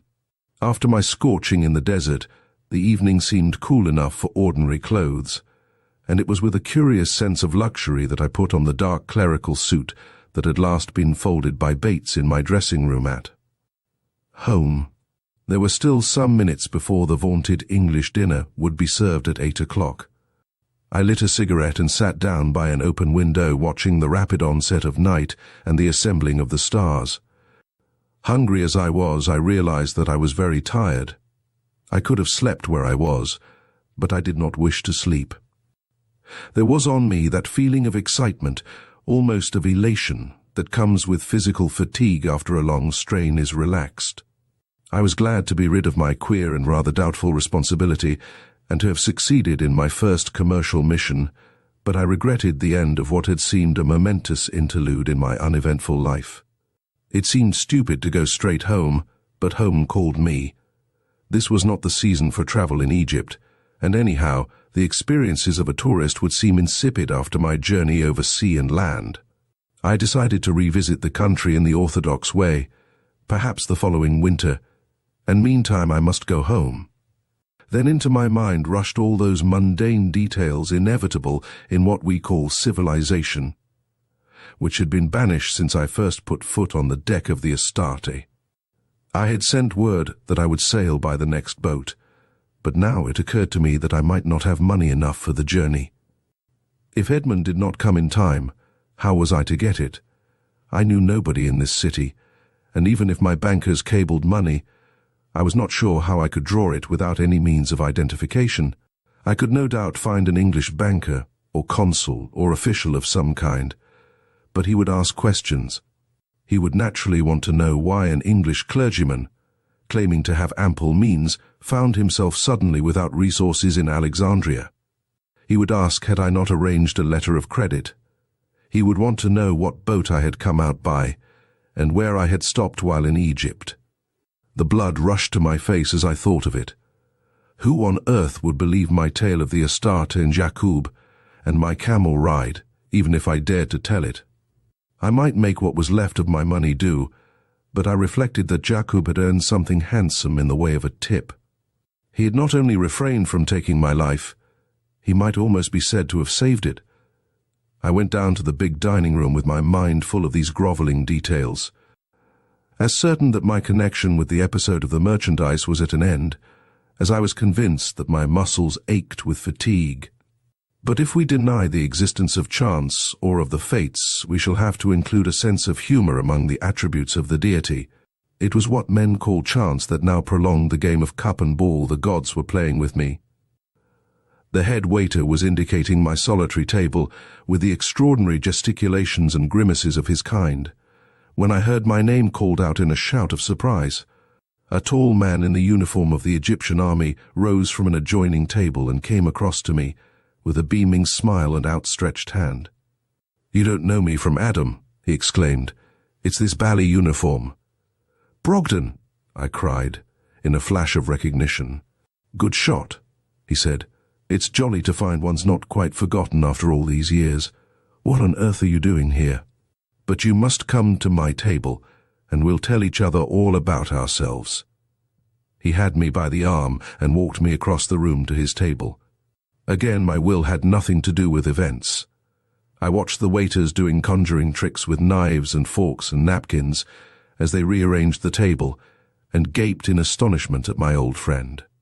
For he was an old friend, once almost my dearest friend, although I had forgotten his existence. "I had no idea you were in Egypt," I said. "You went into the civil service. I have heard nothing of you since." "No, you old devil. I wrote you 2 letters and didn't get an answer. And then, you know the way, one loses touch." I knew. We went on for a time, each making the futile excuses and offering the explanations that men do for lapsed friendships when they are renewed by chance. We had been dear friends at Oxford for several terms, and had normally, and without unpleasantness, been separated by circumstance. There was nothing to apologize for. The great majority of our friendships are determined by propinquity. Time and space have dominion over more of them than death can claim. "I heard of your coming into the Irish estate," Brogden was saying. "I must congratulate you, but I see you are still a padre. Do you know, I have only seen you once before since you were ordained. You're down from Cairo, I suppose? It's a bit hot there now, but I suppose you have finished the usual beat. You got to Aswan, of course?" This was just the kind of cross-examination I wanted to avoid. "No," I said, "I couldn't manage Aswan this trip. I hope to come next winter. I must keep your address. But my tourist experiences won't be very interesting to an old resident. But tell me about yourself. How long have you been in the army?" "Oh, I'm not a puka soldier," he explained with a laugh, "though I wear this kit and am known as Brogden B. We Egyptian officials sometimes trickle in and out of uniform as a matter of expediency. I'm really a rather superlative kind of policeman at present. I don't understand at all. Let's hear your story right from the beginning." "Well, you remember I passed rather decently into the civil service. 8th or 9th, I think." I remember it very well. We rejoiced together in town. It was just before I took orders. Yes, I remember that dinner. I had taken a pretty good degree, and after that I had to go to an expensive crammer for 3 months to be sure of a decent place in that exam. I was nearly at the top in classics, history and law, but my higher maths let me down. Good God, the things one knew then. The civil service candidate has to do a lot of mental vomiting after his exam before he is quite human again. However, having demonstrated my amazing acquirements as a scholar, they gave me a job in the printed book department of the British Museum. I had to lick the labels for the backs of new volumes of the supplementary catalogue. "No, I'm not joking," he broke off in answer to my glance. "That is literally what I had to do. There was a man there who had been doing it for 12 years. He had been crammed even tighter than me for the exam. And he was quite unfit for anything else, poor chap. I didn't see my way to become chief librarian either, and I was frightened of getting cancer of the tongue. I wrote to an uncle of mine who was then one of Cromer's men out here, and he got me a billet in the Ministry of the Interior. I rather took to the languages, and happened to make myself useful in the Criminal Investigation Department, and here I am. But what about the army? What are you doing now?" "Let's go and have our coffee in the lounge," he said. "It's a bit public here for chatting." We found a retired sofa at the end of the wide, cool lounge, and a white-gowned Arab with crimson sash brought us coffee. "What liqueur will you have?" asked Brogden. "Don't drink before sunset in the hot weather, but don't go to bed teetotal if you want to keep fit. Their cognac is not fit to drink without some curacoa in it." He had evidently taken charge of me. Apparently someone always did, so I let him order the liqueurs. "You haven't told me yet what you are doing now," I reminded him. He bent forward mysteriously and whispered one word. I was about to repeat it aloud when he stopped me with a gesture. "Don't shout about it," he said. "I'm not supposed to talk, and I don't want even the English people here to know what I'm about. But it can't matter telling you, and you'd be surprised what a relief it is to talk to someone. I was thankful to have started him on a topic that would keep him from questioning me till bedtime. That's some kind of drug, isn't it? I remember it in the Arabian Nights. Good Lord, where have you put yourself in Egypt? Yes, it's a kind of drug, as you say. He whispered again. It's cannabis indica, Indian hemp, in the medical books. We call it the other thing. It's meat and drink, wife and family, lunacy and lingering death to the Oriental when he gets fond of it. Drink's a boon and a blessing, and opium is mother's milk to it. We've stopped it being cultivated, and we've prohibited its importation. We're still trying to stop its being smuggled. That's my job at present. I've been given a semi-military appointment with the temporary rank of colonel, Egyptian colonel of course, but that's a blind. Any story of smuggling has always had a certain fascination for me. I became interested at once, and forgot my fatigue and my longing for bed. I thought it seemed a whimsical thing that I should live over a reputed smuggler's passage, and now find in an old friend a modern preventive man. That must be an interesting job, I said. Tell me as much as you can. I needn't tell you I have sense enough to keep my mouth shut. I know you will. You see, the natives, especially the wealthy ones, will have the stuff, and they simply don't care what they pay. Naturally, the value of it has become enormous incredible. These damned Arabs and Levantines are always slipping it in, but there's a bigger trade going on. They grow it regularly now in Greece, and the Greek government won't lift a finger to stop it. There's too much backshish about. It will be a big thing for me if I succeed. At present, I'm sorry to say I'm on the track of 2 renegade Englishmen. Englishmen? I repeated. That's bad. It's damnable, he said. You can't imagine how we depend on prestige out here. If I could get evidence against them, we should have to keep it quiet here, and have them dealt with at home. At present, I've only suspicions to go on, but they're in tow with a rascally native, the biggest blackguard in the trade. He was in the police and got to know all the ropes. Some years ago he made a big coup, collared 2 feluccas full of the stuff near the western frontier. There was thousands of pounds worth of the drug in them, and he had risked his life a dozen times to bring it off, to say nothing of the brains he showed. Of course he was entitled to a reward, and what do you think they offered him? I've no idea. £5, he groaned. Now think of it, he continued a moment later. £5 to a man like that. He put the money back on the desk, smiled, saluted, and disappeared. The fellow who had to offer him the money told me his smile as he saluted keeps him awake at night still. The memory of it, I mean. He's had to take a long sick leave on account of insomnia. Of course, the man went straight into the trade, and I fancy he really organizes the whole business. I've all the evidence I want against him, and when I get him, he'll give away his English pals all right. What's his name? I asked to fill another pause. Oh, names don't count with a fellow like that. He'll answer to anything Osman, Ali, Jakoub, anything that comes to and, as the old lady said of her goat. Jakoub? I asked, startled. Yes, why? A blur of impressions and calculations mingled in my tired mind. It suddenly occurred to me that the description was like our Jakoub, but he had been on the Astarte all this time. Nothing fitted in. Still, some instinct made me disinclined to give any particulars about my enemy. If such, I could still consider him. Jakoub is my dragoman's name, I replied.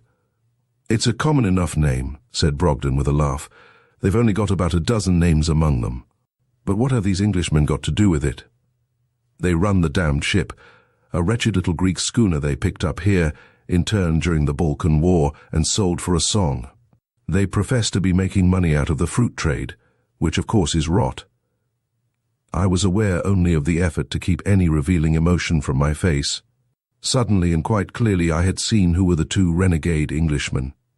I had only one idea, that they were in danger of betrayal by Jakoub. How he had managed to deceive them, or how far they might be compromised, I did not try to guess. My only thought was that Brogden was now an enemy, a skillful, questing enemy on the track of a frightful misapprehension. I felt my skin grow cold as I thought what a mere chance it was that I had not told him my story, enough of it anyhow to lead him straight to Jakoub and Edmund's disgrace. People would never understand that Edmund was innocent. Suddenly the question occurred to me, would they understand that I was? Brogden was talking all the time, and now I listened again. I was making things so hot for them that they left the Mediterranean in the beginning of this year. They're experts at dodging signal stations, and I lost track of them till they got to London. Ship's papers, manifest, cargo and everything all right. But the police got warrants out for the Arab in the name of Osman Hamouda. Then they disappeared again. We hoped to pick them up at Jersey, where we found they had relations with some very shady customers.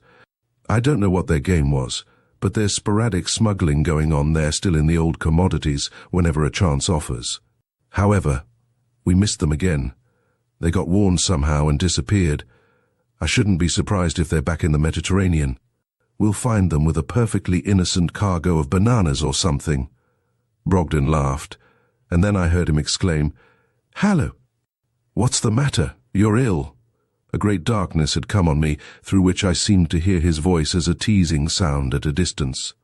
I saw it all now. Edmund had known all along.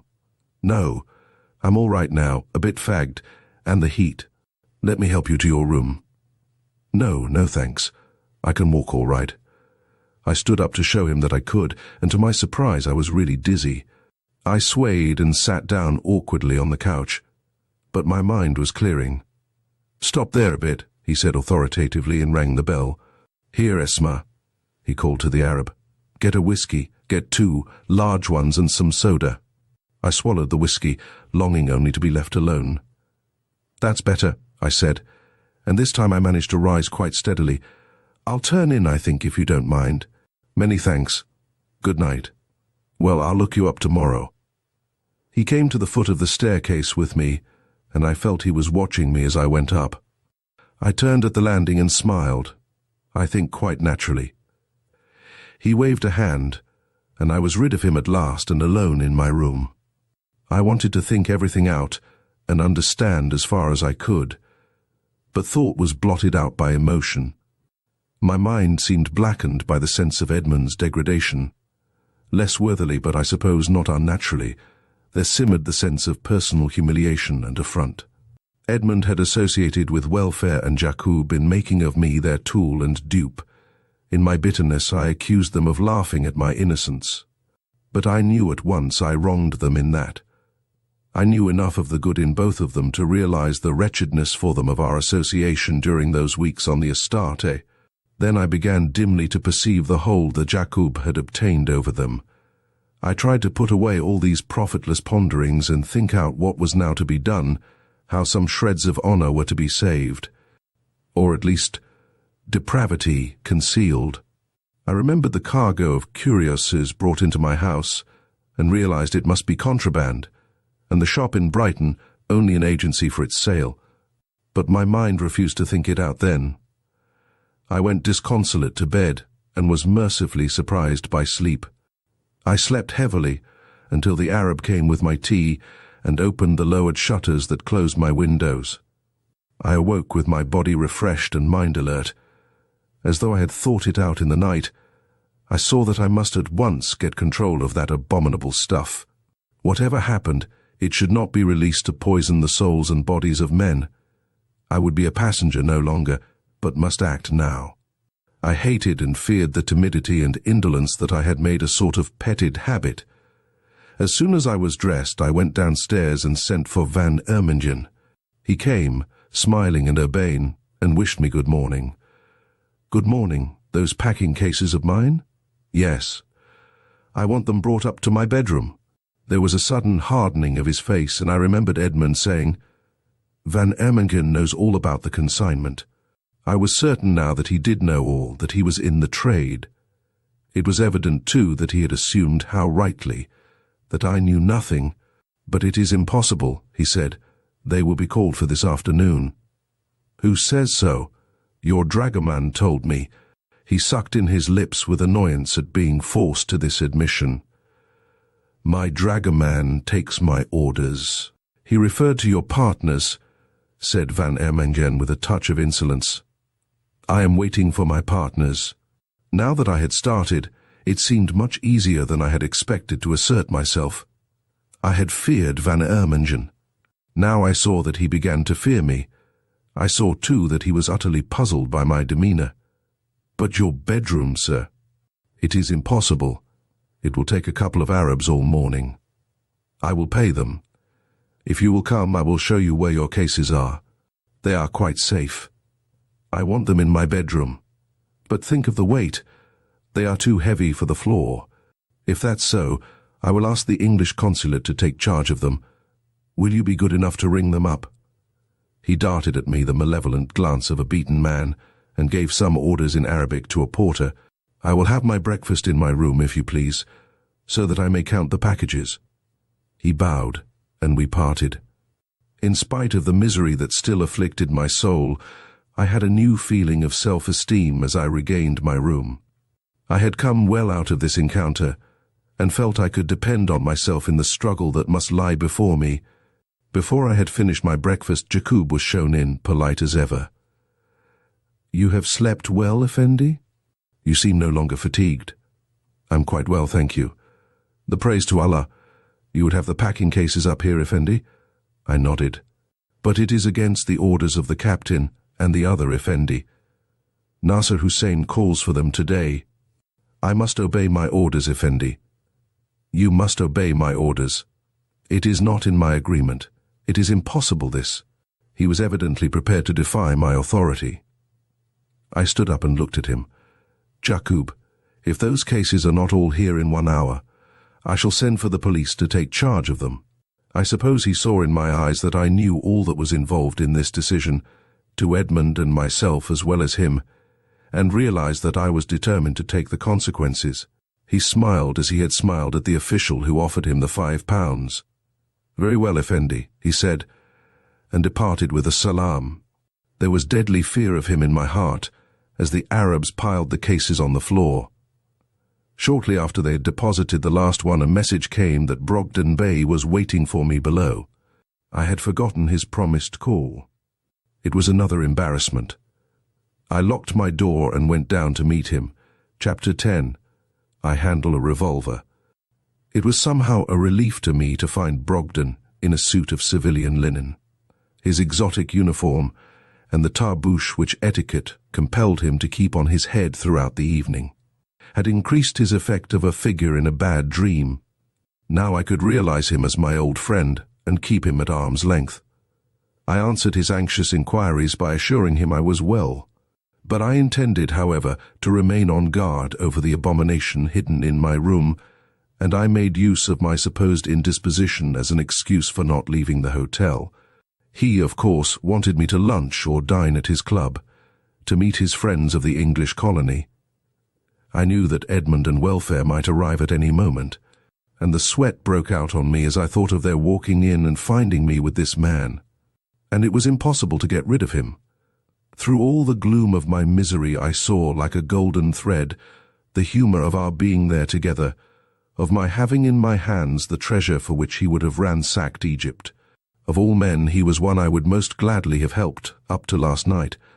But now, I must use all my wits to foil him in his endeavor. I said the word to myself to betray him. Yet I too was on the side of righteousness. I too would stop the issue of this poison. But the achievement of his ambition would destroy my brother, and drag my own name in the mire of disgrace. To deal uprightly was beyond my power now, and there were things I must learn from him. We agreed that my indisposition must have been a touch of the sun, a diagnosis which in Egypt fulfills the same function that the familiar chill does at home, and I decided that if I could not shake Brogden off otherwise, I would have a relapse. He wanted to talk about people and things at home, and anxiety began to make me feel genuinely unwell. "Tell me," I said suddenly, "do you know these 2 Englishmen you are after?" He looked round uneasily, evidently disinclined to renew his confidences of the night before. "No," he said, "I've never seen them myself." "Not yet. Do you know their names?" "Oh, I expect they've a different name in every port. They're known to us as Montgomery and Ringrose. Don't for God's sake talk about them." I won't utter a word to a soul, but I'm deeply interested. It is a queer business. Montgomery is said to have the manners of a gentleman. The other one is a regular old shellback, I believe. Professes to be some kind of sea captain. They're both slim, though. By Jove, they'll want handling. What's this drug worth? How much a pound? Well, one can't say exactly. The actual buyer would give £10 perhaps for a pound of it, if he could get it. But of course the fellows who bring it in don't get all that. It has to go through the Lord knows how many hands. If they can dispose of it well, and in fairly big lots, they might clear a fiver on every pound of it. They wouldn't take the risk for much less. £10,000, I thought with horror, was represented by the load in my bedroom. But let's talk about the business, Brogden continued. It's never safe. You never know. I'm going to have a cocktail, the one exception to the rule of no drinks before sundown. Do you mind coming in the American bar? I went with him and sat on a high stool by the end of a marble counter on which were vast blocks of ice with soda water bottles sticking out of them like spines. Brogden went and busied himself in superintending the concoction of some mysterious drink which he averred was the only one suitable and wholesome for the time and place. Behind the bar and opposite where I sat was a door which I knew opened into Van Ermingen's private office. It was slightly open, and through the crack I heard Jakoub's voice and Van Ermingen's, speaking in Arabic. If they had spoken in English, I could not have heard all they said. As it was, I could distinguish only a few isolated words of which I knew the meaning. I had no qualm of conscience in listening, and only envied Brogden's knowledge of the language. It sounded as though Jakoub were urging something and the other were demurring. I heard the words El Mofta, the key, repeated several times, and then I recognized a part of it, our share and tonight. I trembled lest Jakoub should come out and be recognized by Brogden, but instead there was an exclamation of annoyance or alarm as someone hastily shut the door. "Here you are," cried Brogden, bringing a wine-glass filled with an amber liquor with an olive at the bottom of it. "That will do you more good than all the medicine in the chemist's shops. Good health." "Good health," I answered, tasting the liquor, which was certainly very agreeable. "I hate leaving you alone, old man. But I can't cut lunch at the club or dinner today, and tomorrow I have to go to Cairo for a day. When does your boat sail?" "I've not decided yet. I may rest here a day or two in any case. Then we shall meet again, and I'll be able to trot you round a bit when I get back." "Yes, I hope so. But remember, if we miss each other, we must not lose touch again. We will write, and I'll hope to come out next winter. And you must spend part of your next leave with me." His going to Cairo was an unspeakable relief, but I longed for an opportunity to make him some amends. So we parted very cordially. I got wearily back to my room and counted over again the cases of hashish. They were undisturbed, but I felt more nervous of my trust than if they had been solid gold or dynamite. I ordered my meals to be sent up to my room, sent for some papers and books which I knew I should be unable to read, and sat down once more trying to plan out my immediate future. One thing only was certain: I must remain where I was until the Astarte came into harbour. Then I must face Edmund. I felt how much easier it would be to be the guilty one. What was I to say to him? How were we to adjust our new relationship? I was determined to insist on his coming out of this life, in which he had lost his honour and his caste. I did not shrink from the notion of impoverishing myself if necessary. But even if I succeeded in restoring Edmund to his caste, how could he take his place in it? I knew that, as a matter of practical experience, there really is no absolution without penance. Knowing Edmund as I did, I knew that he would impose the penance on himself and refuse the absolution. How was I to persuade him that all the best of his life, which lay before him, must be lived vigorously and honourably, if only to make reparation? I feared the weakness and petulance in his character, which I knew might drive him to shirk the issue in a cowardly suicide. I determined that I would hold him by the immediate plain duty of getting rid of this present cargo of potential infamy. I began to see in the hated packing cases the means of Edmund's deliverance from himself. About their destination I was clear and determined, but as to how to get them there, how even to move them from this room without exposure and disgrace, I had no idea whatever. Of Captain Welfare I thought little. In other circumstances he would no doubt have prosperously added sand to sugar like my churchwarden at home, or have made an honest living out of poverty as a pawnbroker. He belonged to the class whose ideal is respectability. It would be wrong to expect of such a higher ethical standard than their own. No doubt he had expected to retire on his share of the profits of this infamy. Once I had seen the stuff destroyed, I would give him his pieces of silver. He could just put up the shutters for the last time and appear no more in his shirt sleeves. The long day wore itself away amid my fretting, but Edmund did not come. Once more I watched the sun set across the sea, and with the darkness, my fear of Jakoub revived.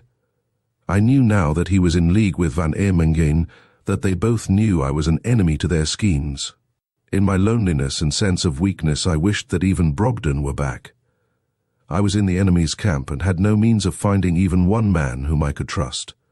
I wondered about the fragments of their conversation I had overheard. What key was it they spoke of? A part of it, our share tonight. I had not thought much of the words when I heard them. I was not quite certain if I had their meaning right, caught as they were in isolated fragments of a conversation I could not understand.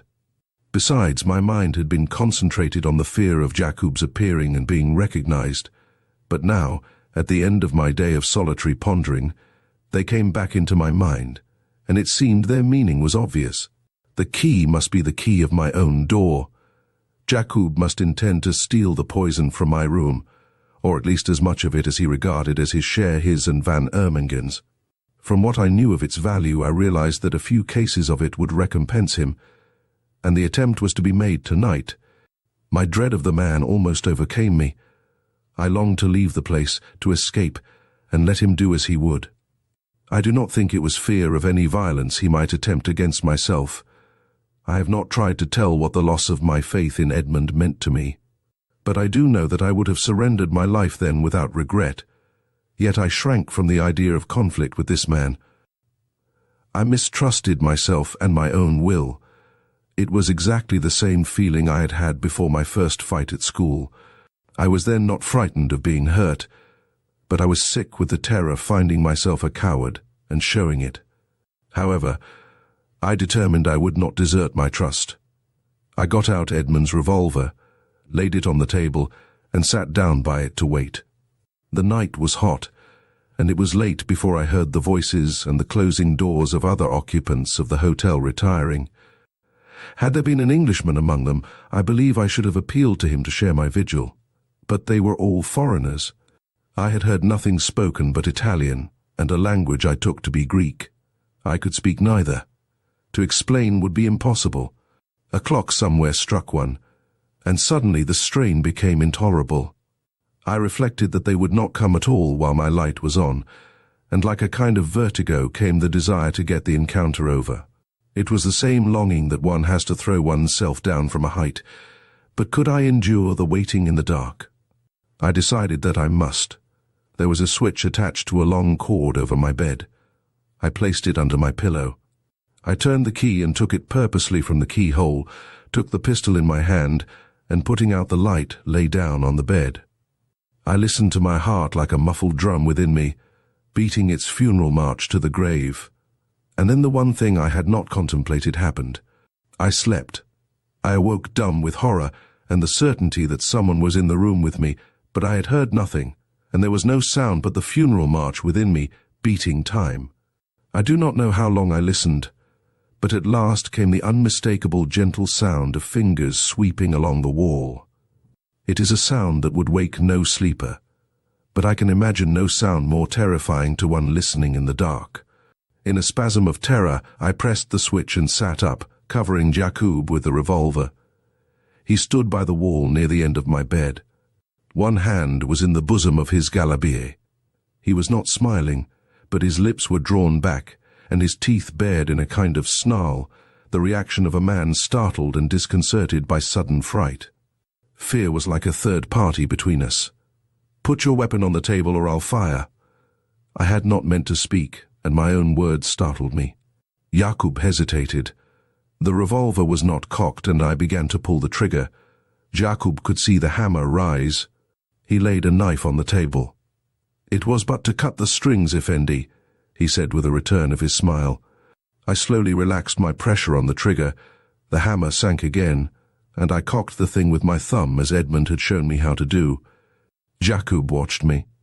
"You know what will happen if I pull the trigger again?" "I have used a revolver," he sneered. "Sit down on that chair at the end of the table." He obeyed, and I took a chair at the near end. I propped the pistol on a pile of books so that it was impossible to miss him if he moved. "Why do you threaten me, Effendi? I mean you no harm. Why have you stolen into my room at night?" "I have but come for my property. You have taken it from me unjustly. I knew you would not give it to me. I wished for peace to be between us. I am a very good, very peaceful Arab."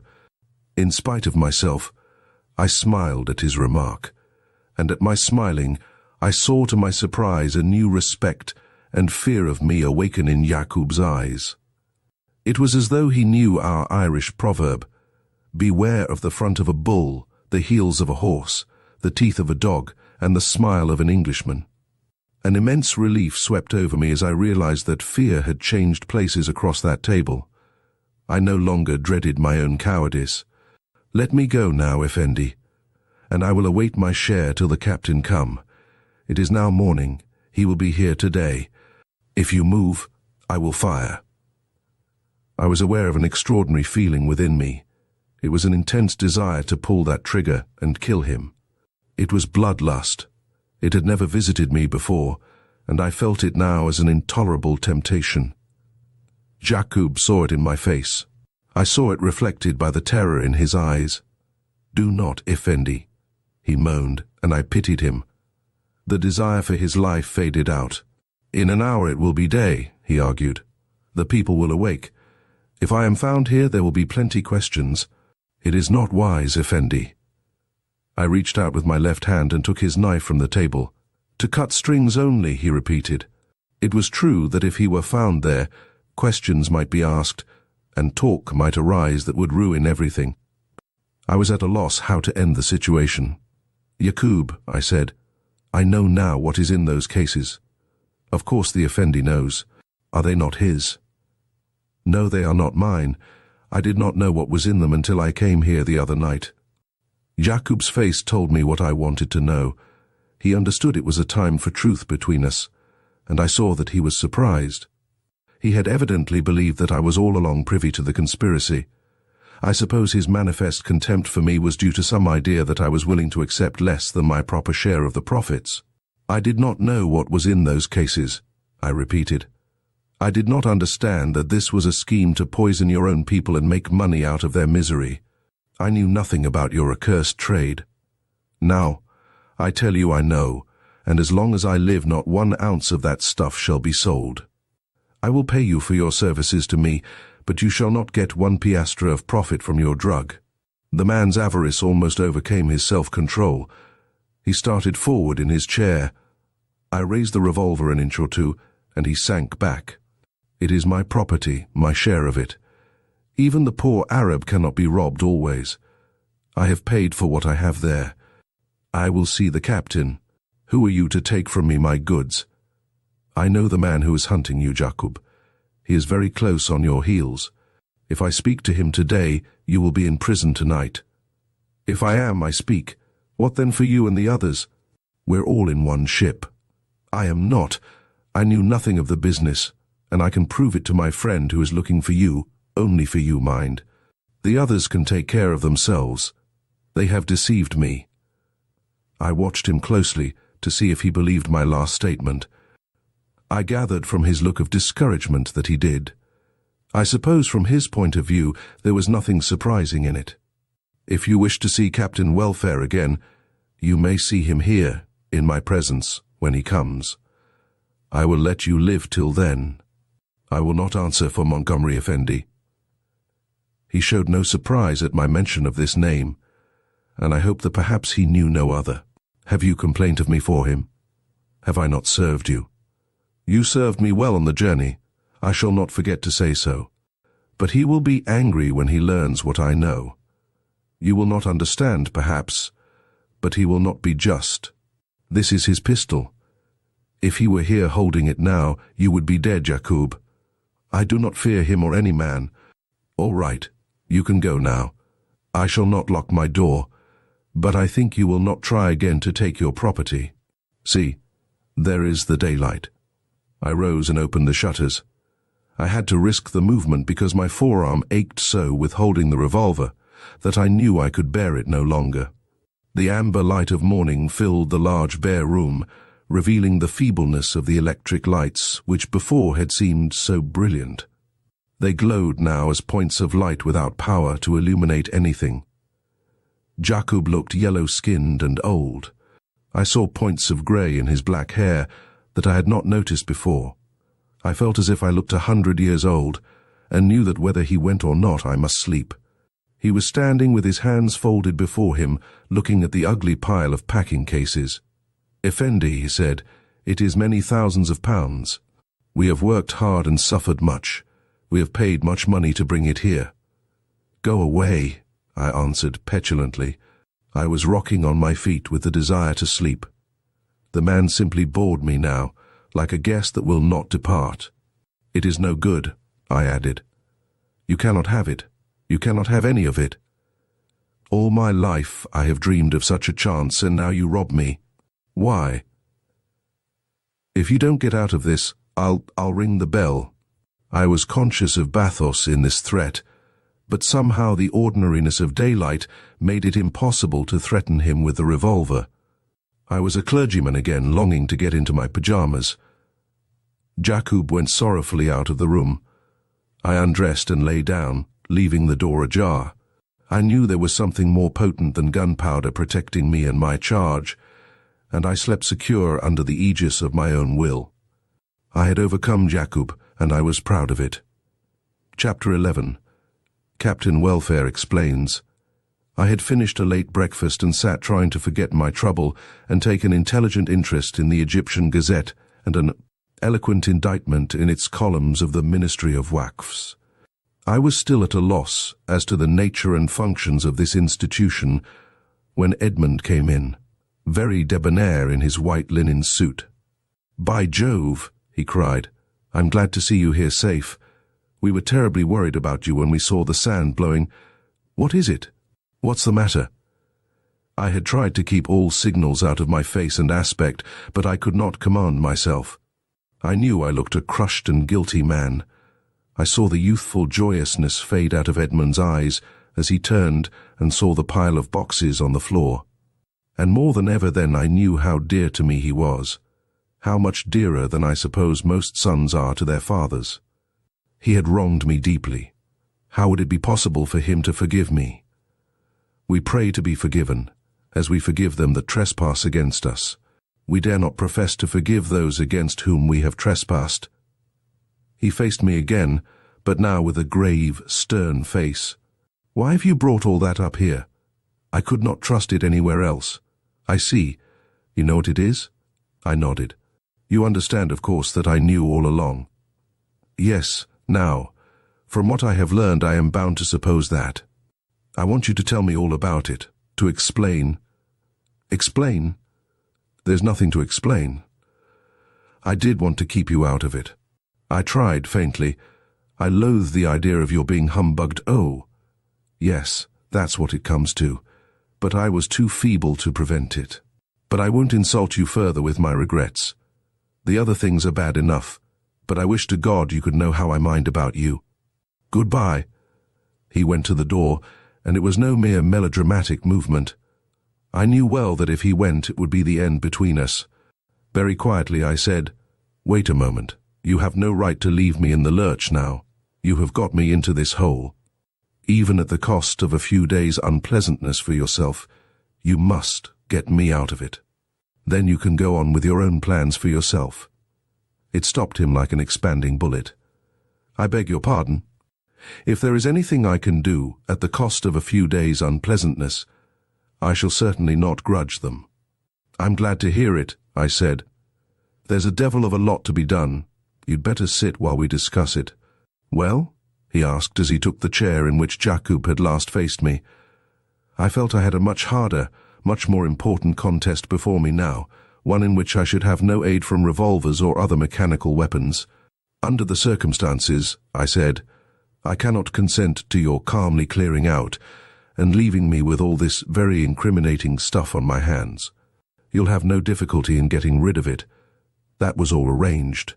If you had left it to Jakoub and Van Ermingen, I know that. It would have been distributed by sneaks in spite of all we English are doing to prevent it. We English are fools to try to prevent it, if you knew the people that take it. This remark depressed me almost more than anything that had yet occurred. It gave me the measure of Edmund's deterioration. I was again reminded of the bishop's remark about becoming déclassé, but I had not thought the process could have led to this. We may be fools, as you say, I replied, but it is our habit to be decent fools. That is cricket. You and I cannot start playing pitch and toss like street boys and obstructing the field. Edmund flushed a deeper red. Why bracket yourself and me, he asked. Because we are brothers. We are both Daverans. I'm not. I gave it up ages ago. I've kept the name out of it all right. Welfare won't give it away, and he learned my name before we both... I know. I'm very glad you have kept our name out. But that's not the point at present. I called you back to know how we are to get rid of this stuff, to destroy it. I quite understand there would be all sorts of unpleasantness if I called in the police. What are we to do? I don't know, unless you burn the hotel down. I can't afford that. There are so many people interested. They would all be out to stop you. You must find a way. You and welfare. It's the only way you can get clean again. I can't get clean again except in one way. I'm afraid welfare won't see it. He's used to being soiled, and apart from the profit he was going to get, nearly the whole of his savings are there. There are plenty of pious Englishmen whose money is just as foul. I don't doubt it, but I can't help your savings. Mine? There's no money of mine in it. I don't own an ounce of the muck. Practically all that was left of my money went into the Astarte. But of course that makes no difference. It makes me feel all the more a worm. I was in at it, and it's they who lose. I suppose it was, in a sense, not a very essential point, and yet I rejoiced exceedingly to know that Edmund was not financially interested in this wretched enterprise. Not directly, that is, for of course he was privy to it, and it was obviously part of the business of the Astarte. I recollected with a twinge that I owned more of the Astarte than Edmund did, but then I was not privy to the business. Who are the other people concerned?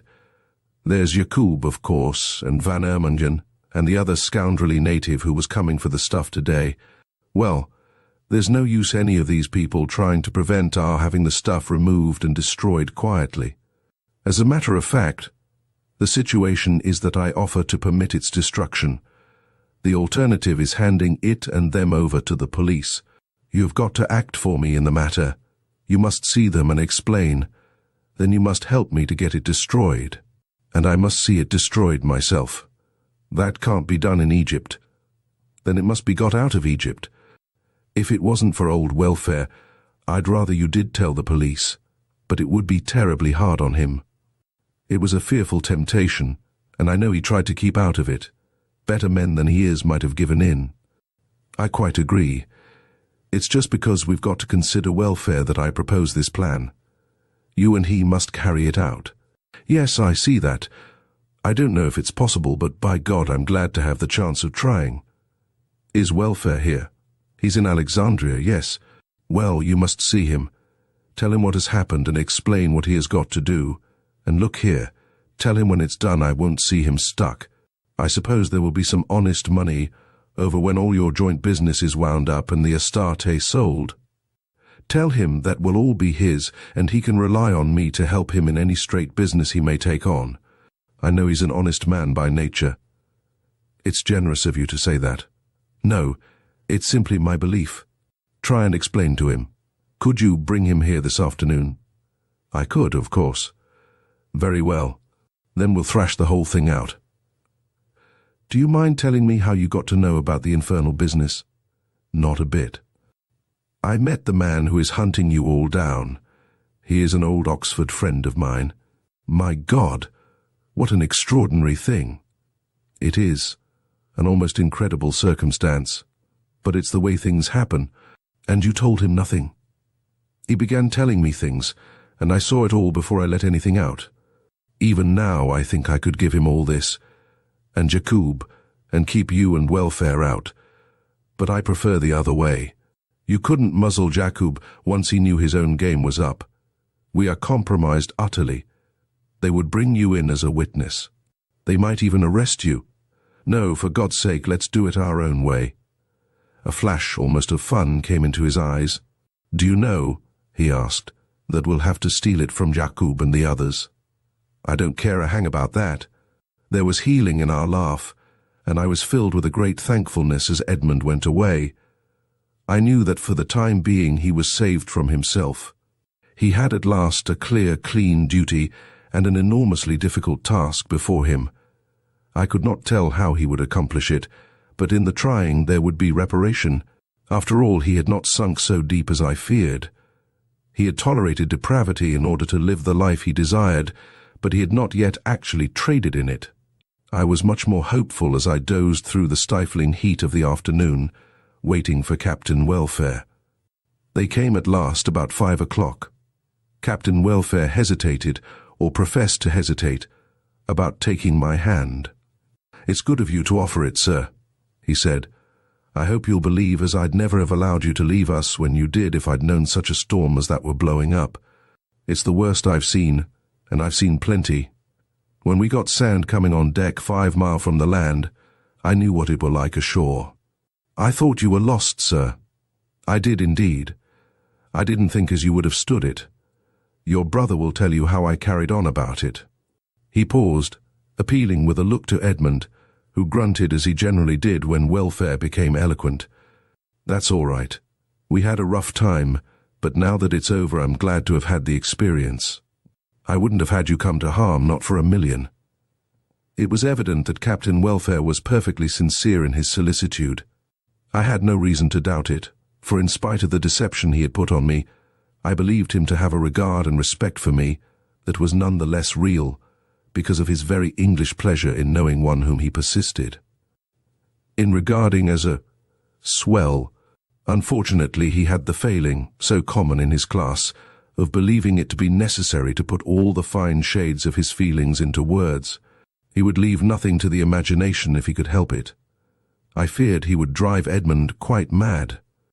"We had better have some tea," I said, and rang the bell. "If you'll excuse me, sir, I think I could say what I have to say better if I had a glass of brandy." "Then for God's sake don't give him any," said Edmund. "Bring some tea and a bottle of brandy and some sodas," I said to the Arab. I was determined to be just to Welfare. "Now, Captain Welfare, I have asked you to come here simply to discuss how we are to get rid of all this poisonous cargo. I take it that my brother has explained my views on the matter, and what I have decided must be done." "I don't know how to tell you what I feel about it, sir. I'm a broken-down man. I've run straight, or pretty nearly straight, till I let myself go into this here. If you'll believe me, sir, it's not just the money, though I reckoned there would be pretty near enough for me to retire on. But I was never easy about that. I wouldn't have been if I'd had it in the bank at home. I'd have known the Lord's blessing wasn't on it." Edmund got up and went to the window. He remained there, looking out across the sea. But there was not a tinge of hypocrisy in Captain Welfare. His God was horribly unjust in most things, so unjust that, as I already knew, he thought it necessary to fear him in the literal sense of the word. But he would adjust his rewards and punishments with a nice sense of commercial probity. "No," he continued, "what gets me is the way I've treated you, sir, after all you'd done for us. I can do no less than take it all on myself. Your brother was against it from the start. I only wish I hadn't overbore him. But I never planned it out beforehand. It came on bit by bit. I honestly thought, sir, as we'd go to Guernsey and back as arranged. Then when we got warned off, there was nothing for it but to carry on.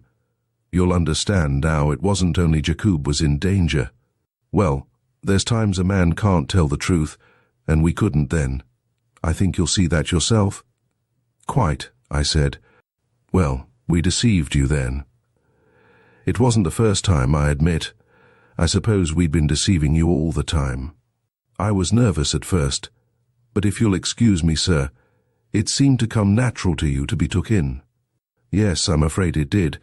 I assure you I blame myself very much. Don't do that, sir. For God's sake, don't do that. All the blame there is wanted. Don't you waste it where it ain't wanted.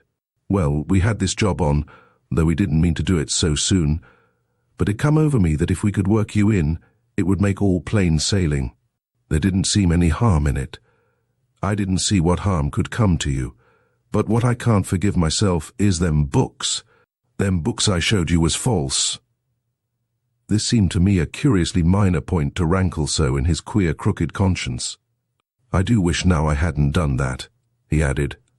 It seems unnecessary to me, I said. It's almost the only inartistic thing in the whole process. It was an unkind remark, but it only brought a puzzled look into his pathetic green eyes. It made Edmund writhe, however, but then Edmund deserved it. Between you and I, sir, I thought I was giving you a fair chance to find us out. I thought you must see through them books.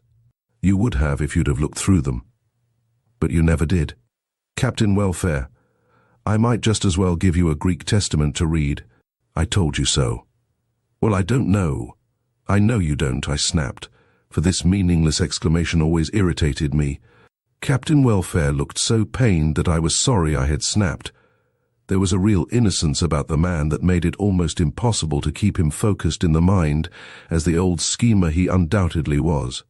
I was able to believe that in showing me his abominable faked accounts, he had actually been offering me a sporting opportunity of finding him out. Well, sir, I've told you the story now. I've acted bad and mean. I've not had the chance to know many real gentlemen in my life until I come to know your brother, and afterwards yourself. When I was a younger man, and come to understand what a gentleman was, and that I wasn't one, and never could be, it was a distress to me. I always wanted to be with gentlemen, to work with them and for them. Well, I got my chance, and this is what I've made of it. I've brought your brother into all this here. I've brought him down, and I've treated you well, the way I've told you. I know now I'm not fit to have dealings with gentlemen. I don't mind admitting, sir, it's a disappointment. There was a depth of sincerity in his crude confession that I think touched even Edmund. He continued to stare moodily out to sea, but it was evident he had been listening, and he made no gesture or sound of impatience. Captain Welfare, I said, I told my brother this morning I believed you were an honest man. Sir, I thank you for it, though if you'll pardon my saying so, I think you'd believe any mortal thing, as long as it wasn't in the line of ordinary religion. Well, you know now I'm not an honest man, leastways I haven't been, but since you have said that, sir, by God I am, and will be, if I end my days in the forecastle. Have you thought how we can get rid of all this? I asked. Captain Welfare's theories were rather embarrassing. I haven't, sir. Not yet. It's got to be done. Van Ermingen and Jakoub won't let it go without a struggle. There are the police if they try to prevent it, I said grimly. They can easy square the police, sir. Backsheesh. They cannot square my friend, I replied sternly. No, they couldn't square him, he agreed. But we're not too well fixed for going to him either. I would much rather do it without him. Even if we got it away from here, I don't know where we'd put it. If we had it on board, I could manage. But the Astarte will be watched every minute she's in harbour. They searched us for Jakoub, sir, and for this little lot. Your friend will have heard of it by now. Captain Welfare smiled, a regrettably unrepentant smile. But many a man who has changed sides has a temporary hankering for the old colours. You say you could manage if you had it on the Edmund asked suddenly. Yes, if she were clear of the harbour. Well, I see how it can be done. We both waited for his plan. He turned and came back to the table. This street is perfectly quiet from 3 o'clock in the morning until after sunrise. If there are any police about, a little backsheesh will keep them away. There's deep water right up to the sea wall. I've often seen feluccas tie up there. All we've to do is to bring up a big fishing felucca, Lower the beastly stuff out of this window, load the felucca and send her out of the way till the Astarte picks her up at sea. It was a daring scheme, and its risks were abominable. Captain Welfare pointed them out. "You've got to take the risks because there's no other way," Edmund said. "I've been thinking while you've been talking. When you mentioned the Astarte, I saw the whole thing in a flash. We cheat Van Ermingen and company instead of buying them off. We hoodwink the police and get away, and we can sink the stuff in as many fathoms as we like.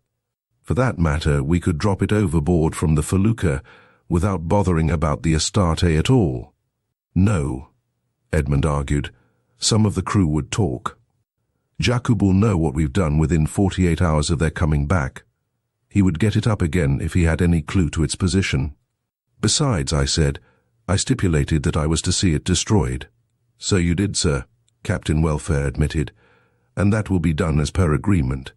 So we'll have to get it on the—" "Are you going to bring it all the way home, then?" I asked. "That is impossible, of course," Edmund put in impatiently. "We'll have to get rid of the Astarte at Marseille and then disappear ourselves." "Get rid of the," I repeated. "Is that necessary?" "I'm afraid it is, sir," said Captain Welfare. "You see, they won't search us on the way because they will think we're going to pick up a fresh cargo, but we dare not leave the port in her again. This friend of yours knows too much, and he might get Jakoub while we are away."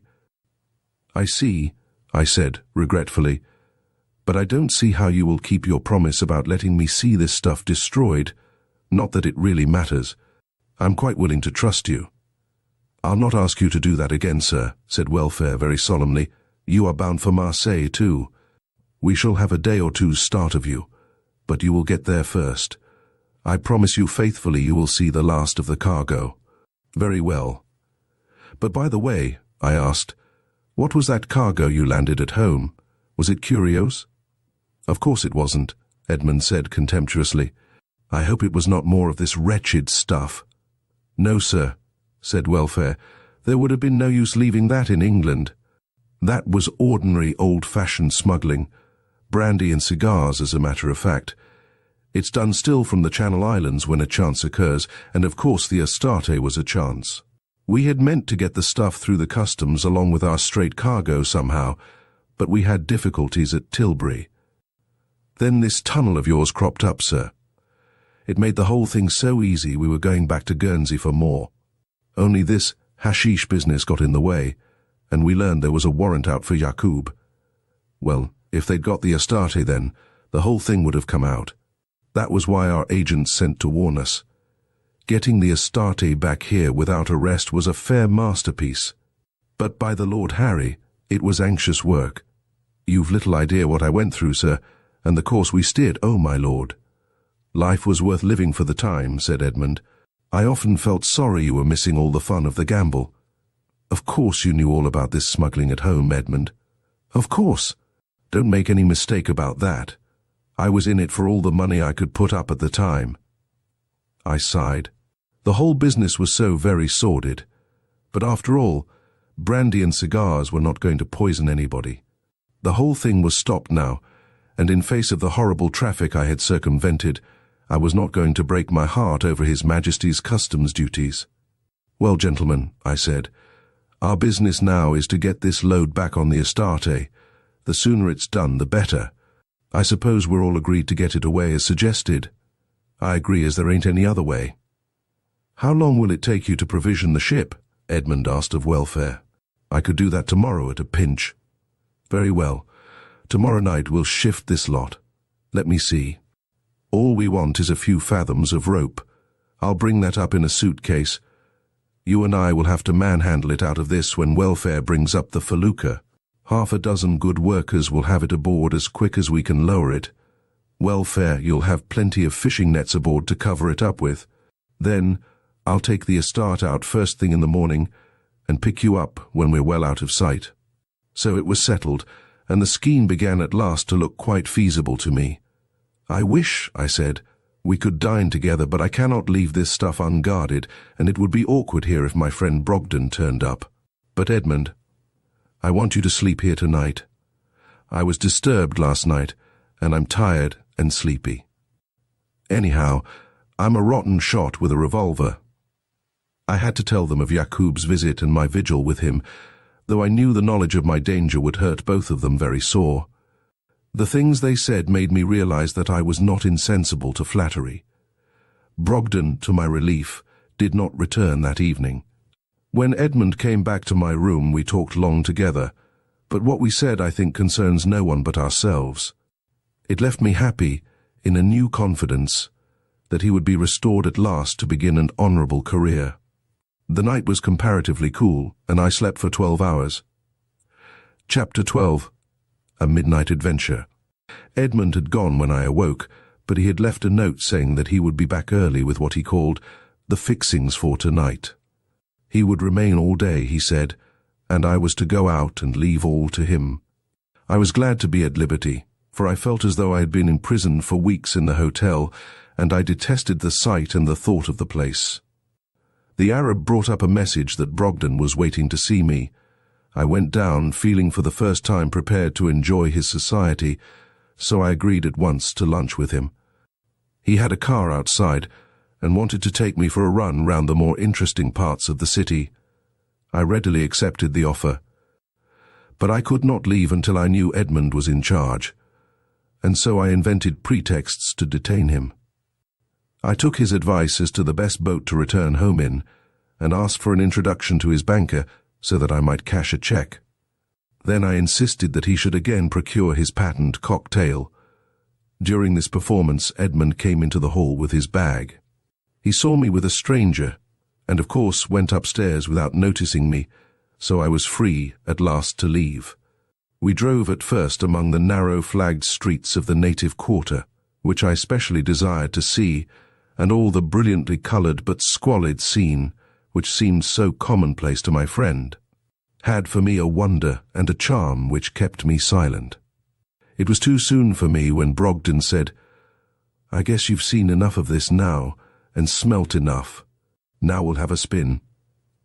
We came back through the central parts of the city, through squares and streets that might have belonged to Europe along the wide, smooth surface of the Rue de la Porte Rosette, between rows of acacias with flaming blossoms and stately tamarisks, past villas drenched in the purple of bougainvillea, dotted with the scarlet of the hibiscus, gardens with lawns kept green with infinite toil, and blazing geranium beds, and so out into the country among cotton fields, orchards of figs and vines and plantations of dwarf bananas. Everything was new and delightful to me, and the rush through the air completely conquered the heat. I had forgotten my companion and all my anxieties in surrendering myself to the delight of unaccustomed colours, when suddenly Brogden said, "Those two fellows are back with their damned boat. The two Englishmen you told me about." "Yes, bad cess to them. They've done me again for the time being. Only for the time being. I'm bound to have them. For one thing, they haven't a notion who's on their track." I felt meaner than ever before.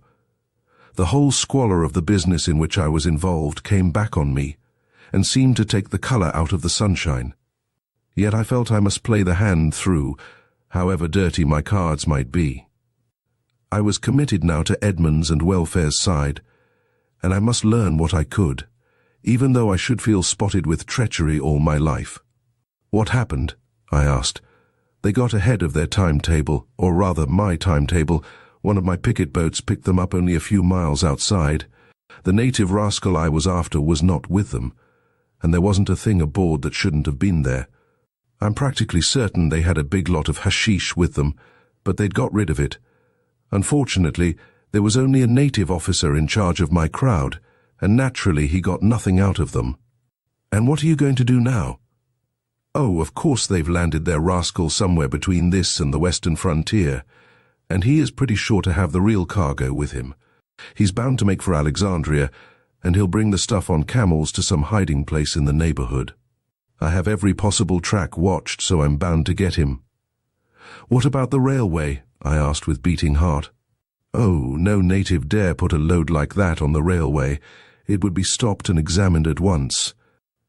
I saw clearly for the first time how essential I had been for the working out of Captain Welfare's plan, and I could not but admire the soundness of his dispositions. I thought they showed that combination of imaginative power and attention to detail which is said to distinguish great commanders.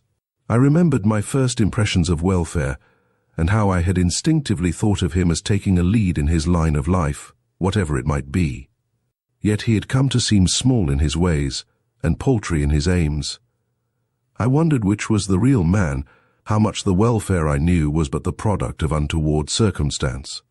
What will you do about the ship? I had almost called her the Astarte, and shuddered at the thought of the consequences of such a slip, to be found out now, unmasked as another renegade Englishman, a member of the gang. I can't touch her at present. I've no evidence yet. I must wait till I get this damned Arab. Supposing she sails. She won't sail at present. They're waiting till they get their stuff safely here. If they went, it would only be to pick up another load at some place on the Greek coast, and I should take jolly good care to get them on the way back. Nothing would suit me better. We were back in the city now, and presently we pulled up at Brogden's club. Here we lunched very comfortably, and I met many of his friends and brother officials. Everybody asked me if I had met so-and-so in Cairo. I felt with embarrassment that my social ignorance must seem almost uncanny.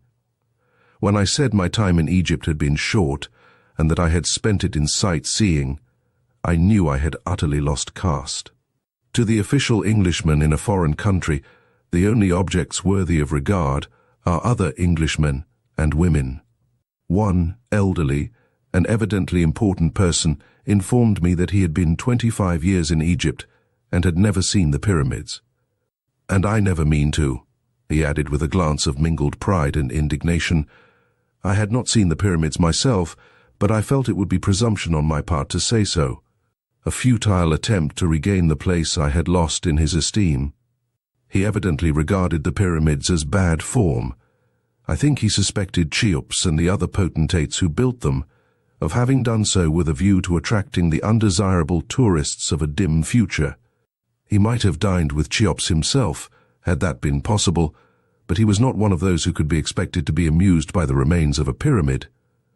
Was he not high in the Ministry of Finance, and decorated by a grateful sovereign with the Order of the Bath, as a reward for that magnificent inaccessibility to ideas which makes the British official so universally loved and respected? "No, sir," he puffed, "no pyramids for me, thank you." I did not think highly of this particular person, but the rest were very pleasant fellows, and Brogden was one of them. I was an outsider to them, and I was careful and troubled about many things at the moment. I could not enjoy their society as I would have done, had they been my guests in my own vicarage. I desired very ardently to get away from them. From the instinct of ordinary politeness, I tried to conceal this desire, but I fear that I failed. Anyhow, Brogden got up and said we must go and see his banker and the shipping agents.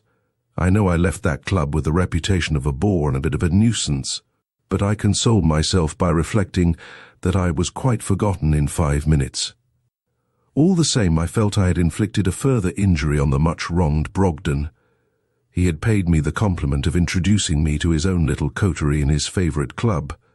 When one does that for a friend, one likes that friend to be a success. Among middle-aged men, this is rarely possible. No doubt this is why our clubs at home debar the introduction of strange guests into the rooms frequented by members.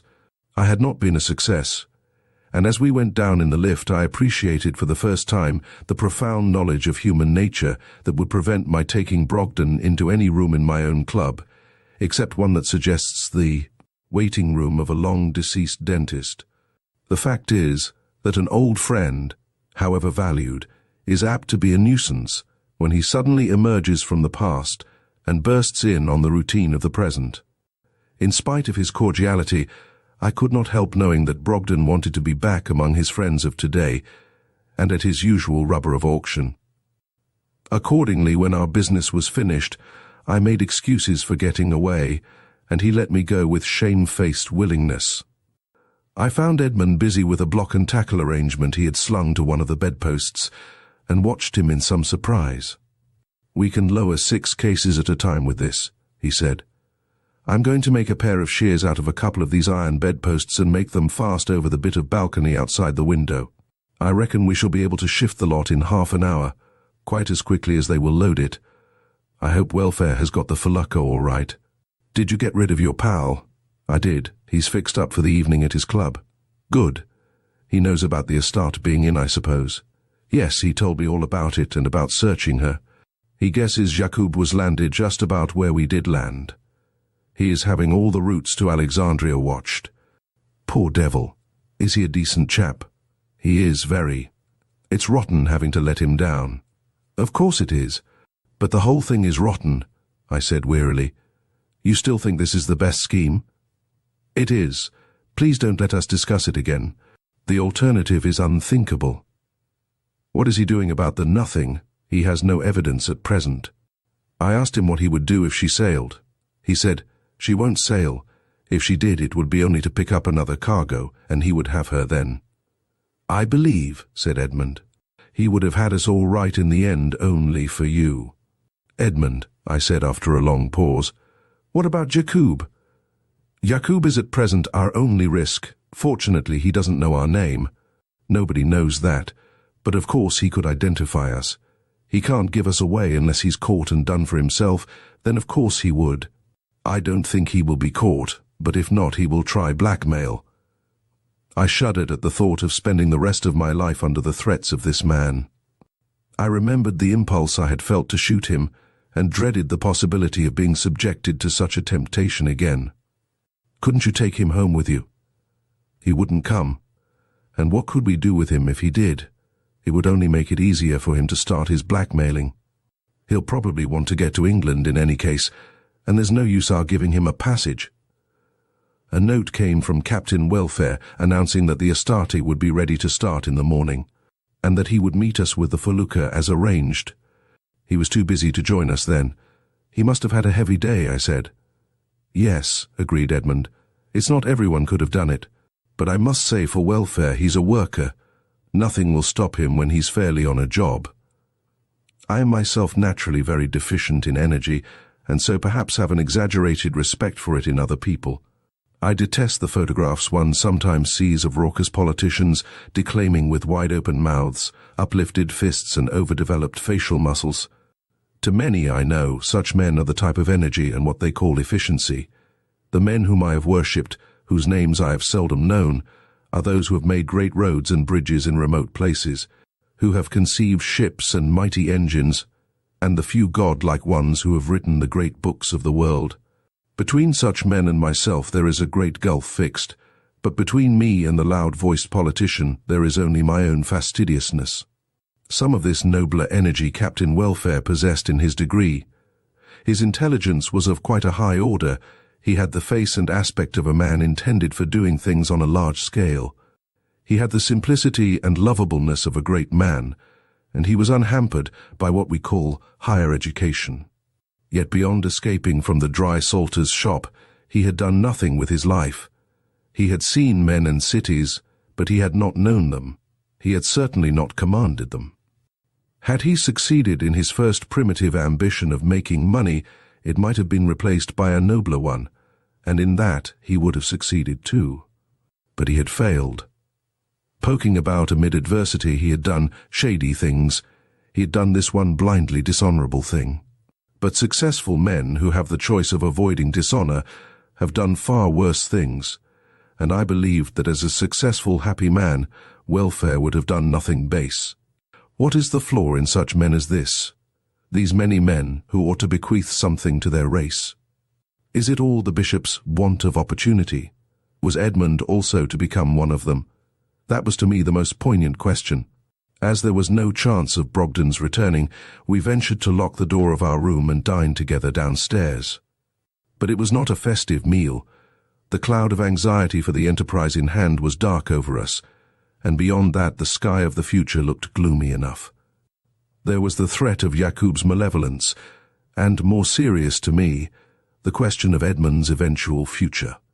I tried to get him to talk of this, but it was as though he could not see himself apart from the associations of his past. "How can I get rid of it?" he asked. "I'm only avoiding exposure now for your sake and the family name.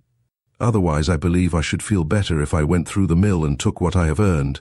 Prison for a bit. And then the forecastle for the rest of my time. It would be a way of disappearing, and that's all I want now.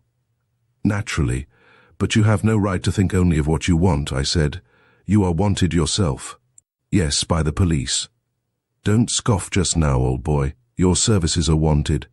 I know you have capacities that have never been used, never touched. The plain fact of the matter is that up to now you have lived and acted as a boy amusing yourself. I don't want to rub it in, but now you have got to make up for it by giving a man's work to the world while you can.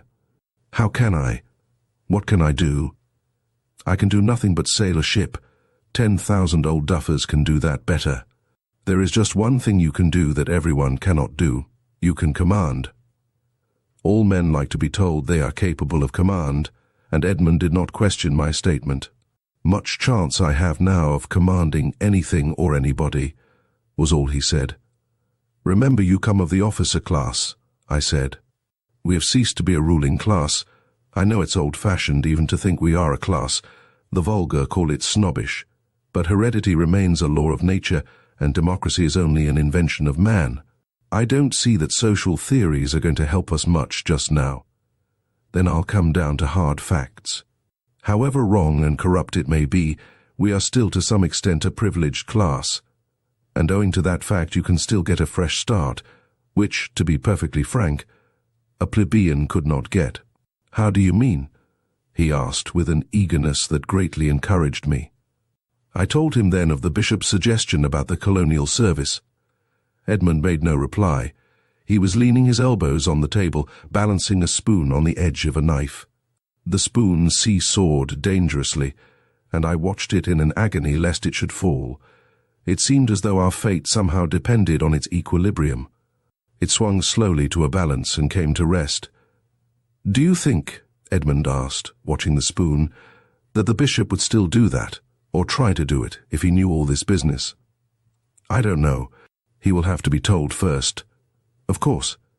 I shall tell him the whole story. Would you refuse such an offer if it came to you?" I asked, fearful that my voice had betrayed my eagerness. He laid the spoon carefully down on the table and withdrew the knife. "No," he said. "I should not refuse it after what you have said." I had gained all that I wanted, and much more than I could have expected so soon. There was no more to be said and no excuse for our lingering at the table. We went out into the lounge to drink our coffee, both looking at English illustrated papers a fortnight old. Their dullness seemed intolerable in this weary gap of inactivity that had to be lived through before the time came for our final risk.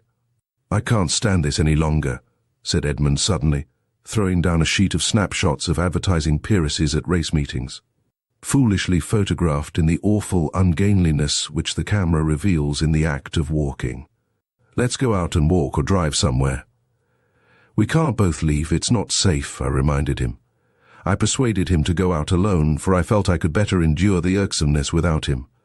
I returned to my room and sat by the window looking out over the sea, and listening to the sound of its waves on the sea wall.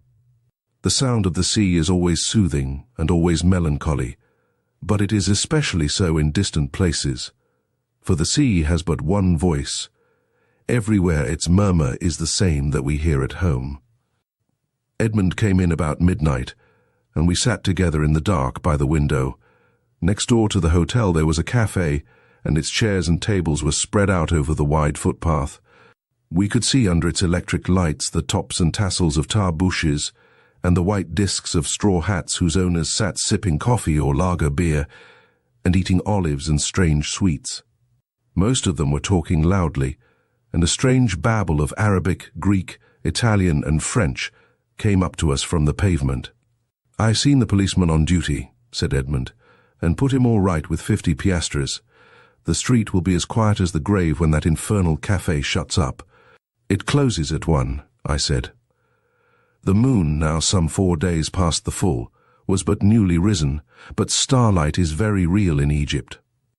And presently we could just make out the pale pointed sail of a felucca going slowly close-hauled to windward. "That will be welfare," said Edmund. "Isn't he too soon?" "He's all right. He'll go up to windward till he sees the lights go out, then take the sail off her and drift down here. I arranged to switch the light on and off a bit to show him where we are. All the windows on our side of the hotel were dark, as the building fortunately faced onto the side street. The company at the cafe was thinning, and the guests who remained were calling for their final drinks. "It's about time to get to work," Edmund said, "but I'm going to have a whiskey and soda brought up. It will look more natural to Van Ermingen if he has any suspicions. Besides, I want it." "No, there is nothing else tonight," he said to the Arab who brought up the tray. And then he started methodically to take one of the bedsteads to pieces. He took the two long pieces that formed the sides of the bed and lashed the ends of them together, crossing each other. From this cross he slung the block he had been experimenting with and rove an end of the long rope through it. I held the rods for him as he worked, greatly admiring the sailor-like precision and neatness, the economy of rope and of knots with which the implement was completed. He put out the light and brought the whole arrangement to the window, and in a few seconds he had all the essentials of a jib crane projecting over the balcony and firmly lashed to it. He knotted the end of the rope into a double bowline. A bowline on the bight, he called it, which just held 6 of our packing cases securely. "Now I think we've earned a drink," he said quite cheerfully as he switched on the light again and filled a couple of tumblers.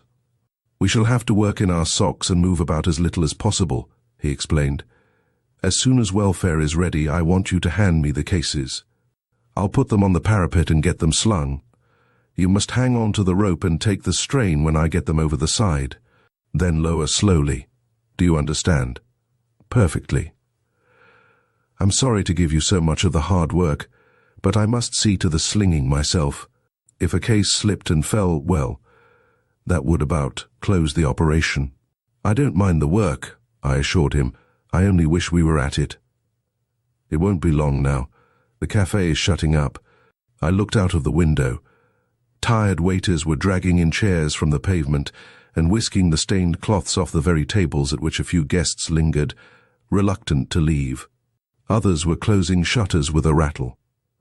The moonlight was steadily increasing, and now lit up the pink and yellow plaster of the tall, shabby houses that faced the sea between us and the native quarter. It lit the minarets of a couple of third-rate mosques behind the houses, giving them an hour of delicacy and beauty which the crude sun denied them. The lamps along the seafront paled, and the lights in windows disappeared one by one. The last tram crashed by, and a belated gharry passed with some shouting youths in it. Then silence settled down on the city as the moon raised herself above the buildings east of us, and with delight looked round her when the heavens were bare. Edmund noiselessly nicked the switch up and down 3 or 4 times, and lighting a cigarette came back to the window where we waited together in silence. Presently a dark spot appeared on the sea to windward, and soon we could see the felucca dropping down wind towards us. The big lateen sail was stowed, and she came slowly on. Not a word was spoken as she sidled up to the sea wall, which hid all but the top of her swaying spar. In another moment, Captain Welfare with a couple of natives was looking up at us from the pavement. "All right?" he asked in a whisper. "All right." "Lower away, then." The first load was ready, and we lowered it as arranged. The rope ran noiselessly on the carefully oiled pulley. While the natives carried the cases to the boat, we got another load ready. Nobody stirred in the hotel. A gharry came past at walking pace, but we heard it coming and put the light out. Captain Welfare stood close to the wall below us. The driver passed on without taking any notice. He delayed us about 3 minutes and made my heart beat unpleasantly. There were just 9 loads for our derrick, but thanks to Edmund's arrangements the whole job was finished noiselessly and without a hitch in less than 40 minutes. As the last load reached the ground, Captain Welfare whispered up, "Goodbye." "Goodbye and good luck," I answered, and without another word he went across the road. I saw him clamber clumsily over the sea wall, and then the felucca was pulling out to sea. Just as she got out of sight, I heard the creak of the halyard as they got the sail on her. I came back into the room, exhausted and streaming with sweat, but happy. It was hard to realize that this most difficult and dreaded part of our task was actually over, and without the slightest mishap. I thought of Pilgrim and his rejoicing when he at last got rid of his burden. Mine had indeed been grievous, and like pilgrims, it had been a burden of sin, even if not my own. "Thank God that's over," I said.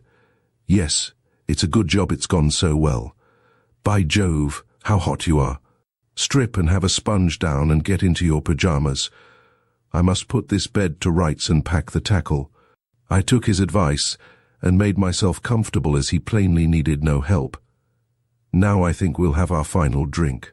Then I'll have a couple of hours doss and be off soon after dawn. I must not leave poor old Welfare too long in that beastly felucca. He won't be having a very comfortable time, I can tell you. If those natives guessed what they had aboard, I wouldn't give much for his life." "Good heavens, I never thought of that." "I know you didn't. We didn't want you to. But he is all ready to blow up the boat and cargo if he's attacked.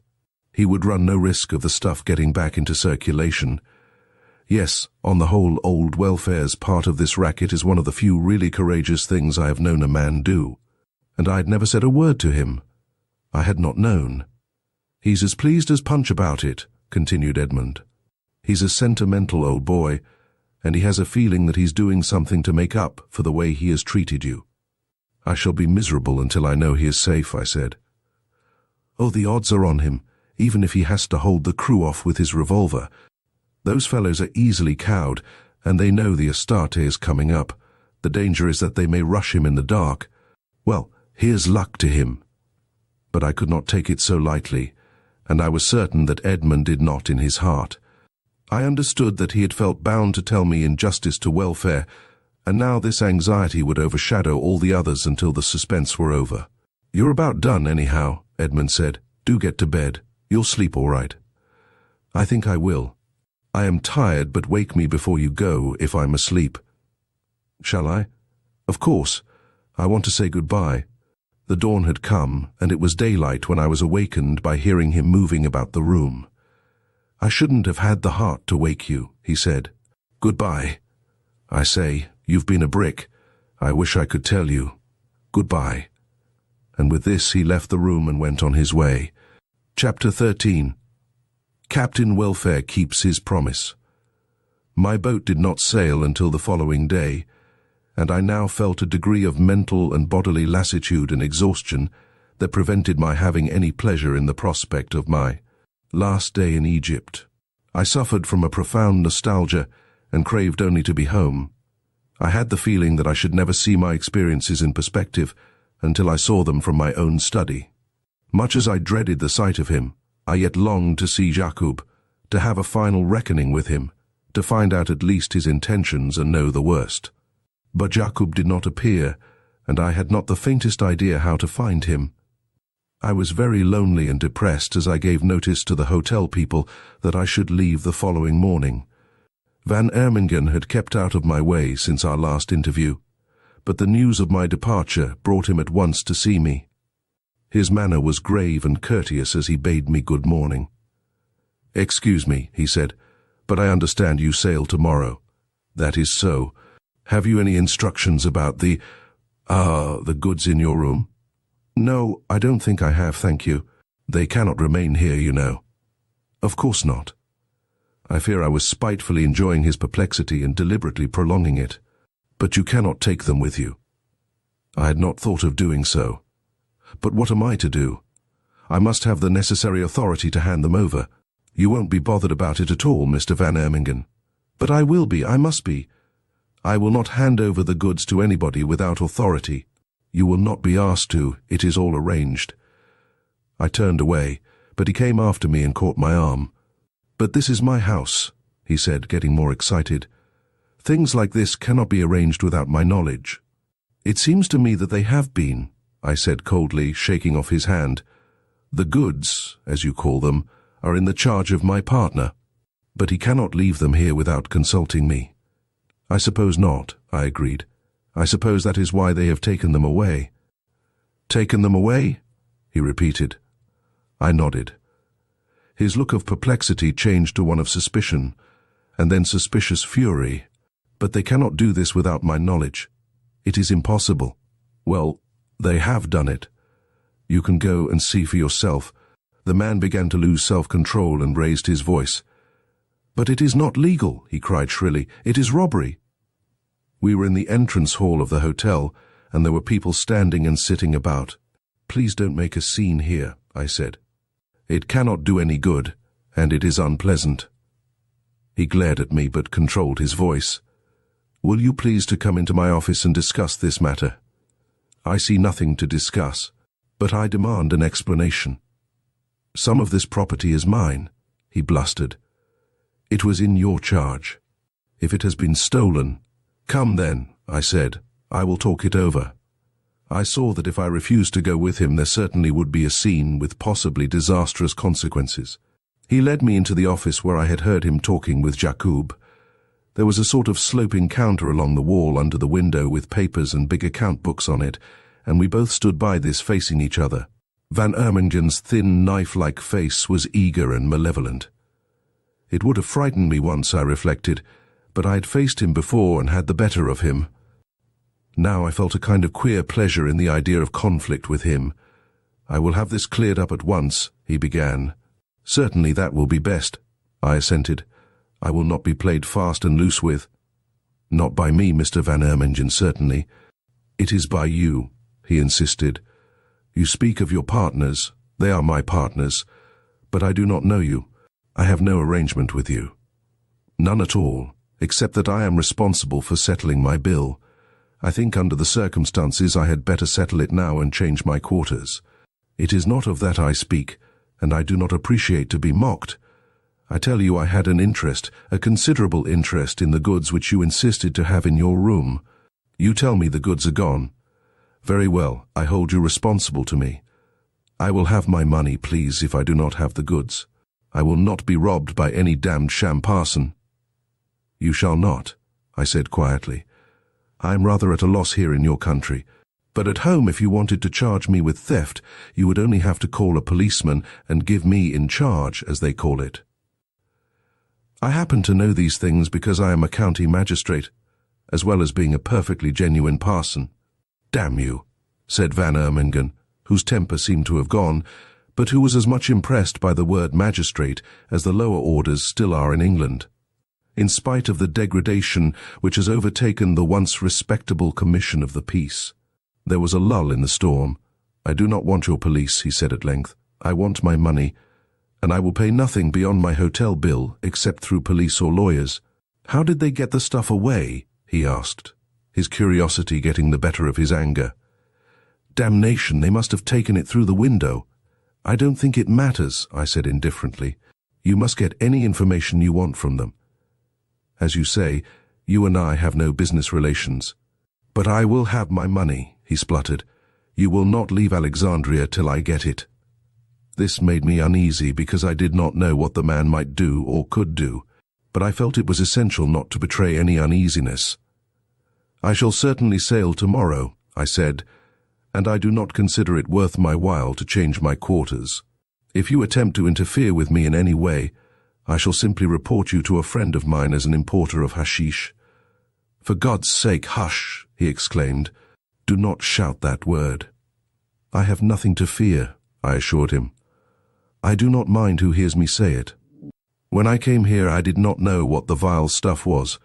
By a coincidence I learned all about it, and I determined to stop your vile trade. I have acted accordingly. You may believe that or not. It does not matter what you believe. I made my friends remove your poison, and theirs. It was not mine. It will never be sold. I shall see it destroyed. If you are wronged, you can take what action you please. But I warn you, Mr. Van Ermengen, you will not get a penny out of me except by process of law. Now, if I am incommoded in any way while I remain here, I know what to do. I have nothing more to say, and I shall be glad if you will have my bill ready for me in good time in the morning." "You will hear more of this," said Van Ermengen as I left his office. I thought it was rather a feeble remark, but I feared greatly that I should hear more of it, and that Jakoub would be the medium through which I should hear. It was a relief when Brogden rang me up and asked me to spend the afternoon and dine with him at the yacht club. I forgot all my troubles while I held the tiller of his 2.5-rater.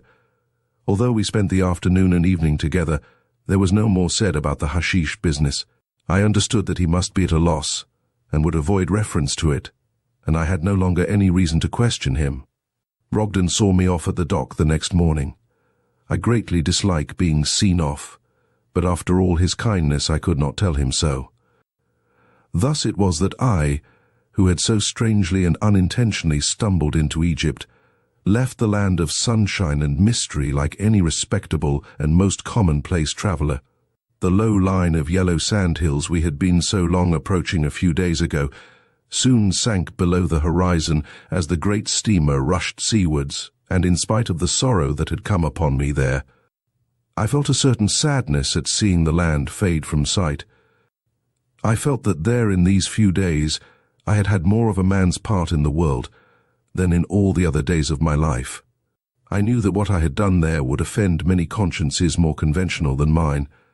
A legal phrase cropped up in my mind, and I believed that I had compounded a misdemeanor. I had certainly sailed close to the wind, but I believed that I had saved my brother from irretrievable disaster.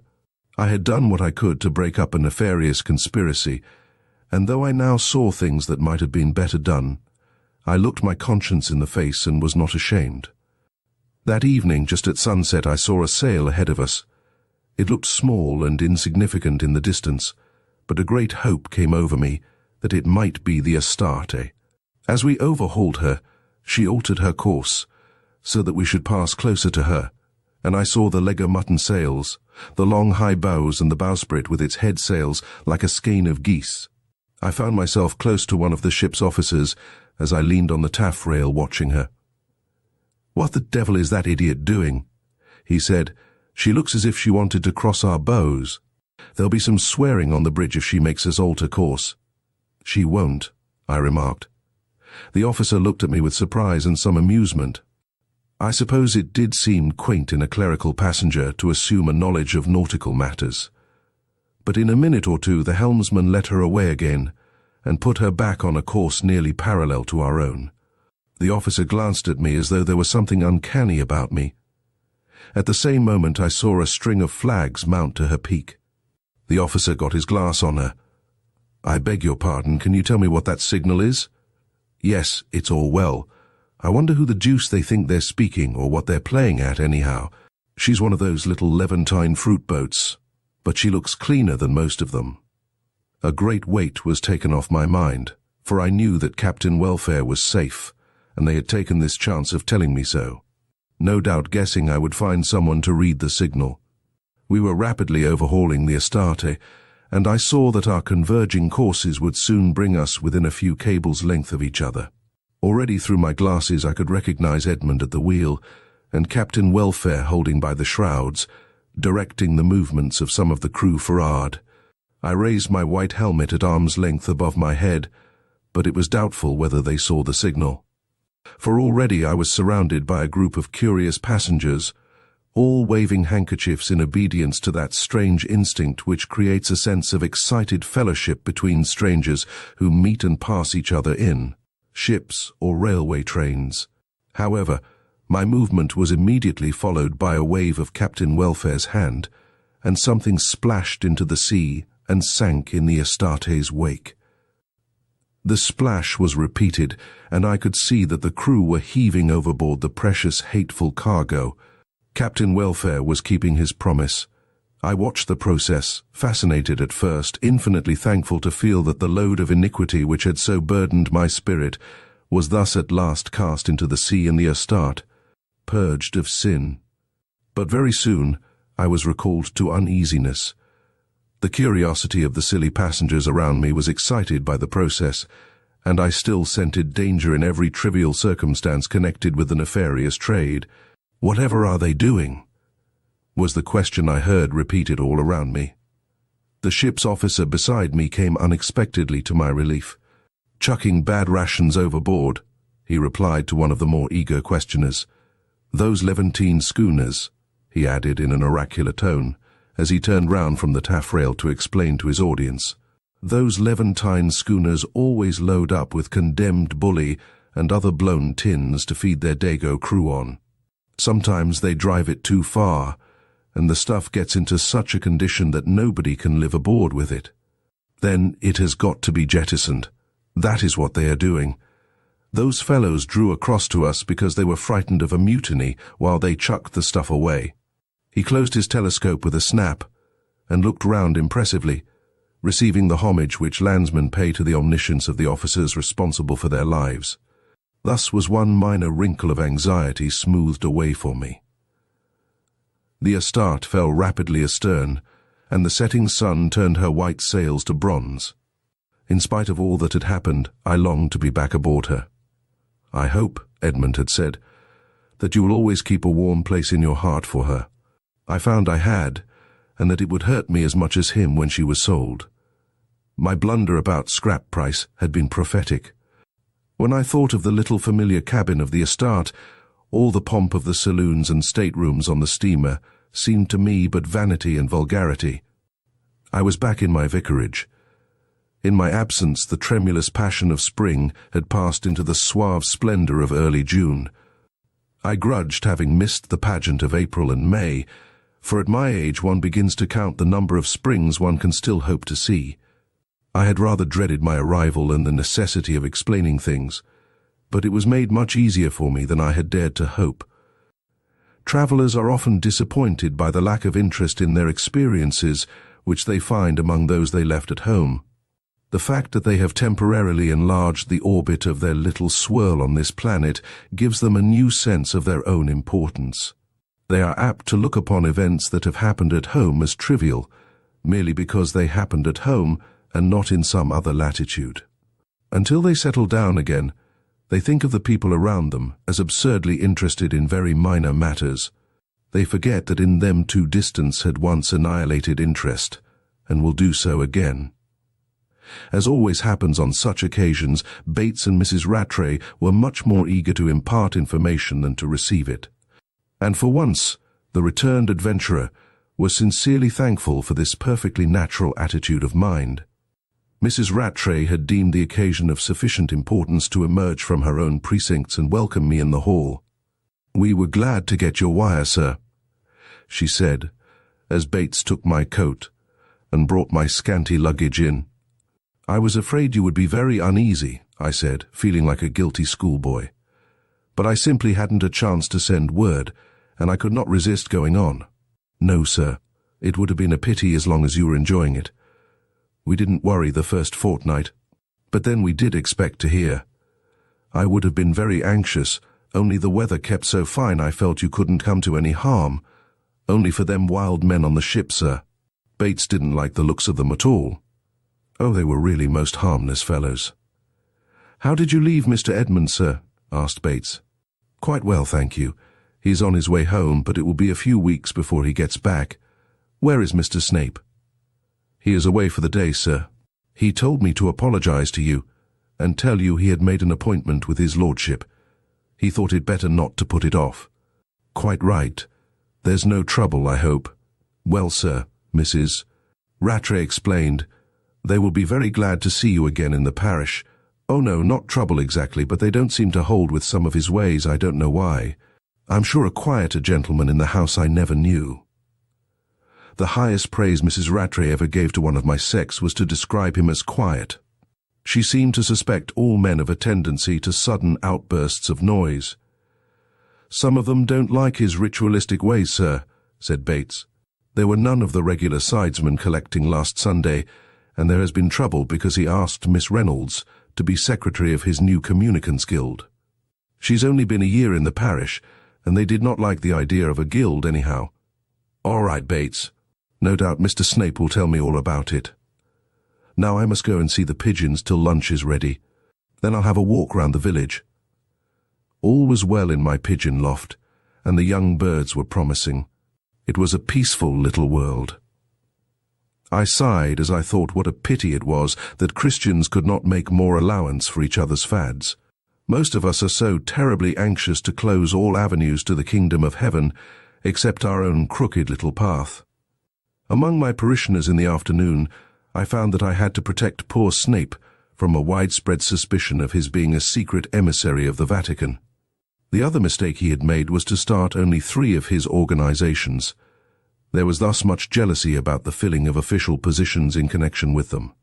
I saw at once that in a community as small as ours, the only sane method would be to start sufficient organizations simultaneously to provide secretaryships and treasurerships for the whole of the adult church population. I decided to do this, unless the existing ones first died a natural death.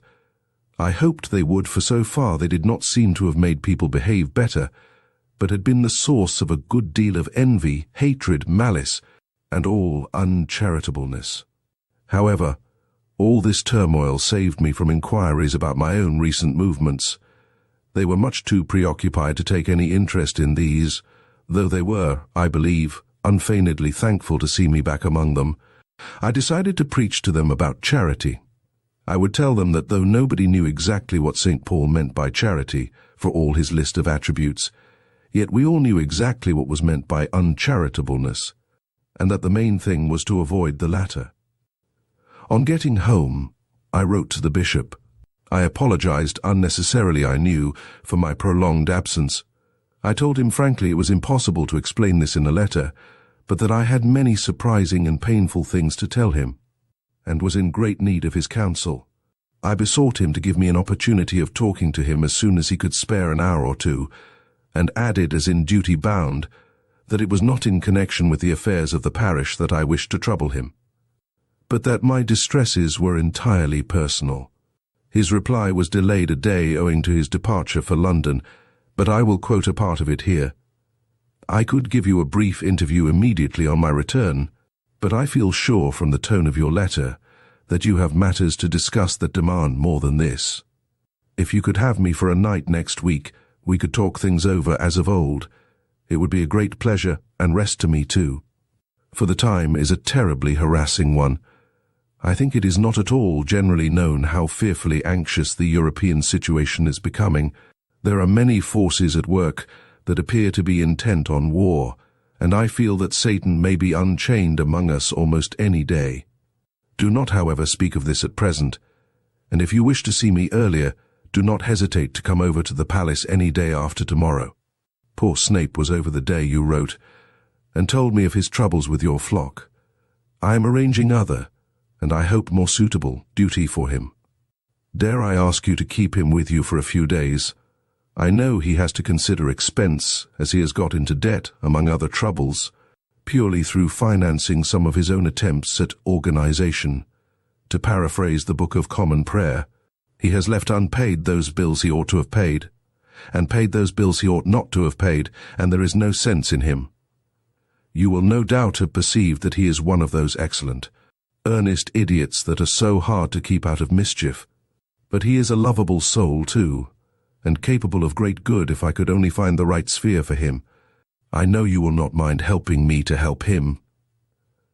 The bishop's letter made me feel that, after all, I did know what St. Paul had meant by charity.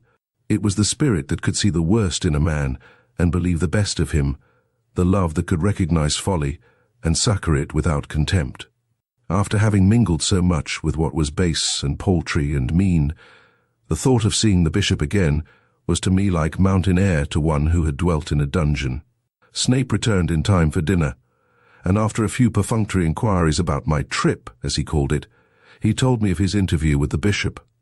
I could see at once, he said, that his lordship was put out. He had a very worried look. Somebody must have told him about the attitude of the people here. Perhaps he has something else to worry about besides this parish. Oh no, he seemed full of it, of the parish, I mean. He spoke of nothing else all the time I was with him. And did he make any suggestions? He was most kind, and very interested. But, yes? I don't at all wish to be misunderstood, or to seem in any way wanting in respect for his lordship, but I cannot honestly say that he was very helpful. I'm sorry to hear that. No, I really would not call his advice helpful. He seems to share your view that scientific organization in parochial affairs is not universally applicable. Good heavens, I never said that. Not perhaps in those words, but that is how I have formulated what I understood you to say. My dear fellow, I couldn't have thought of anything half so brainy. I was only afraid that those sort of things wouldn't work very well in this particular parish. As a matter of fact, they don't seem to be taking very kindly to them, do they? They need educating, said Snape quite complacently. "At the start there is bound to be friction, and as you know, friction always generates heat." He evidently felt that he had said a neat thing, and laughed in the manner of a pious man making an innocent concession to frivolity. I felt as if he were beginning to hypnotize me. "What we should do," he continued with a bland air of superior wisdom, "is just as in mechanics to find the coefficient of friction. That's what we want, the coefficient of friction. What we want is lubricating oil, I should think." "Quite, quite. Oh yes, we must have our lubricating oil too, but at a later stage. We must first find our coefficient." He had a morbid delight in the phrase, a bubble from the forgotten mathematics of his little go days that something had set dancing in his brain pan. I knew it had no meaning in this connection, but like most of us, the man did not want meanings. I saw he would make a great hit at a clerical meeting with his coefficient of friction, and I felt certain he was making a mental note of it for some such purpose. He surprised me too, for although he had manifestly made a mess of things in the parish, his manner had an assurance, and even an assumption of superiority, very different from the timidity I remembered at first. No doubt that had been merely the result of the shyness which mere unfamiliarity produces in weak natures. It had worn off now, and I liked him even less. "It seems to me," I said rather brutally, "that the friction is mainly about who should be secretaries and so on." "That is merely a superficial manifestation of a deeper spiritual unrest, I hope of spiritual hunger," he assured me. "It will be quite evanescent." It didn't strike me that there was anything evanescent about Mary Gregson's temper at not being asked to be secretary before Lizzie Reynolds. "Of course," said Snape with dignity, "if we are to be turned aside by the vulgar jealousies of uneducated young women, we cannot make much progress on the road to spirituality, can we?" I felt it was impossible to argue with the man, so I propounded my theory of multiplying guilds and brigades and things. But he did not approve of this either. "No," he said, "that would be to jump from one extreme to another, which is always a mistake. Just as in the natural world, so in the spiritual, there must be a gradual organic evolution. We must be content with small beginnings. The thin end of the wedge, eh?" "Oh no, pardon me," I chuckled. I had deliberately tried that wretched old phrase on him, and the hackneyed metaphor is so invariably used of something undesirable that I was certain he would shy away from the sound of it. "Well, I suppose you told the bishop I had given you a free hand in the parish?" I inquired. "Yes, I had already written to him to that effect very shortly after you left. I regret to say that his lordship seemed to advocate what I can only describe as a policy of laissez-faire. That is why I venture to say that his lordship did not strike me as very helpful." If I had had the bishop's letter when he again used that word, I am afraid I should have thrown something at him. "And what about stopping on here for a bit?" "Ah, yes, I fear that is now out of the question." I manfully repressed a great sigh of relief. The fact is, his lordship wants me very soon elsewhere. In any case, I hope I have started the engine, and it may be that you will find it easier to keep it going in my absence. I understand there will be some 10 days interval before I am required, but I should not feel justified in remaining here. I suppose I must return to lodgings for the time being."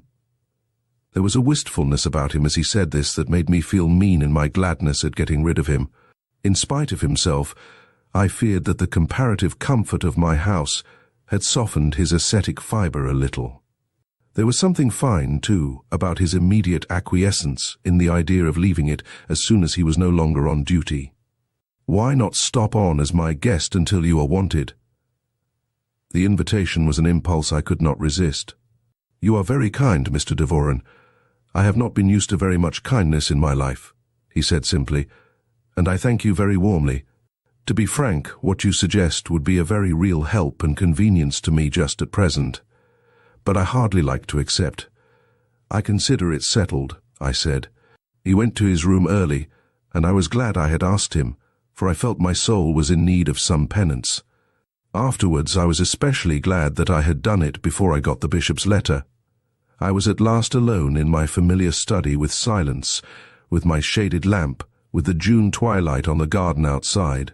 I sat down, hoping to find the perspective I had lost, But instead, I found only a new foreground, a foreground of Snape and his absurdities, of the passions and excitements of my parishioners. It was only as in a mirage that I caught disconnected visions of the Astarte with her sails golden in the light of the setting sun, slowly pushing her way along with her cargo of iniquity, of the desert with its hot, bright sand and lilac shadows, of the rushing terror of the sandstorm, and the pale back of a camel moving ahead of me in the dark, of the stupendous masonry of the half-buried temple of a dead worship, of a sherbet seller in the native quarter of the eastern city with his flaming red tunic, his clashing brass trays, his huge water vessel and great lump of melting ice, of tall yellow buildings draped with purple flowers, of a great pile of packing cases, a rope and pulley, and a fearful trepidation in a man's soul, of welfare sailing out into the night with the crew who would certainly murder him if they guessed his secret. Through every scene in the panorama stole the sinister face and lithe figure of Jakoub, but amid all this myself I could not see. Chapter 14. Blackmail. My natural indolence prompted me to settle down again in my old familiar rut while I awaited the bishop's visit and Edmund's return. Snape's presence in my home, however, effectually prevented this program. He was a discomfort to me, constant and irritating as a piece of grit in one's eye, with the added annoyance that he was ostentatiously trying to be inoffensive. When I went to my study to cope with arrears of correspondence, he would follow me and sit in a wicker chair, which he creaked until he drove me forth to my pigeon loft. If he sat by the fireplace, he kicked the fire irons rhythmically, filling me with the dread of homicidal mania.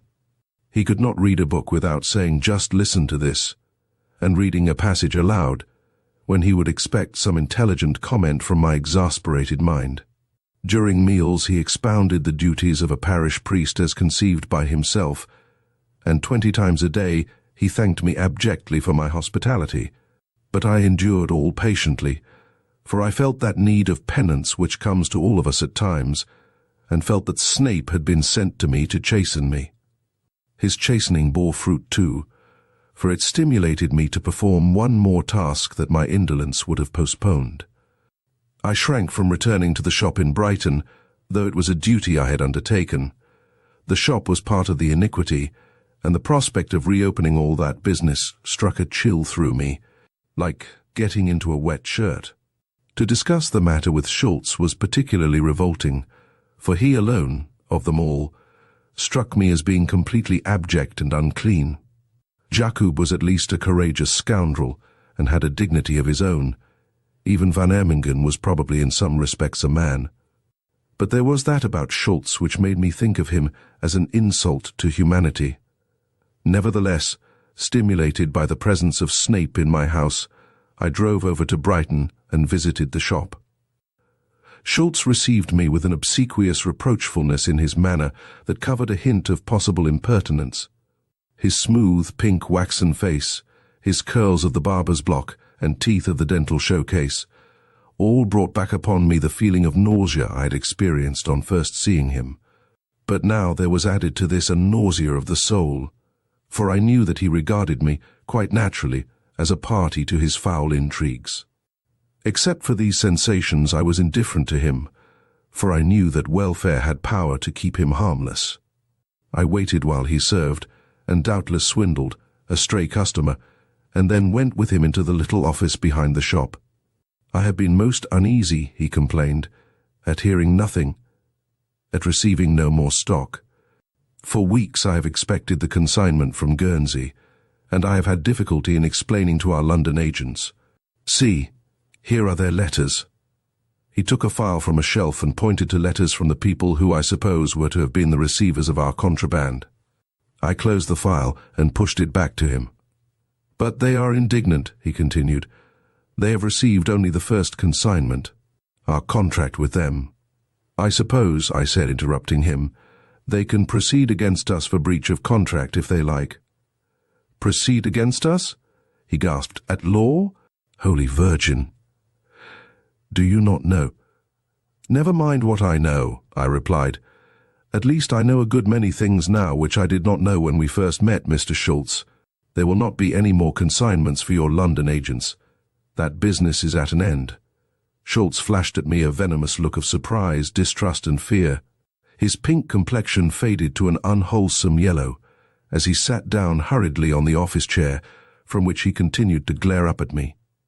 "At an end?" he queried. "But I do not understand." "I do not know how to make it any clearer," I told him. "Perhaps you will understand me if I say there is to be no more smuggling. But I did not come here to sell what you call knick-knacks. Anybody can do that. There is nothing in it." "No? Well, the business will be closed down as soon as you have sold up the present stock. If it's worthwhile, you had better have an auction." "But why is this?" he persisted. "I lose my job. Why am I dismissed?"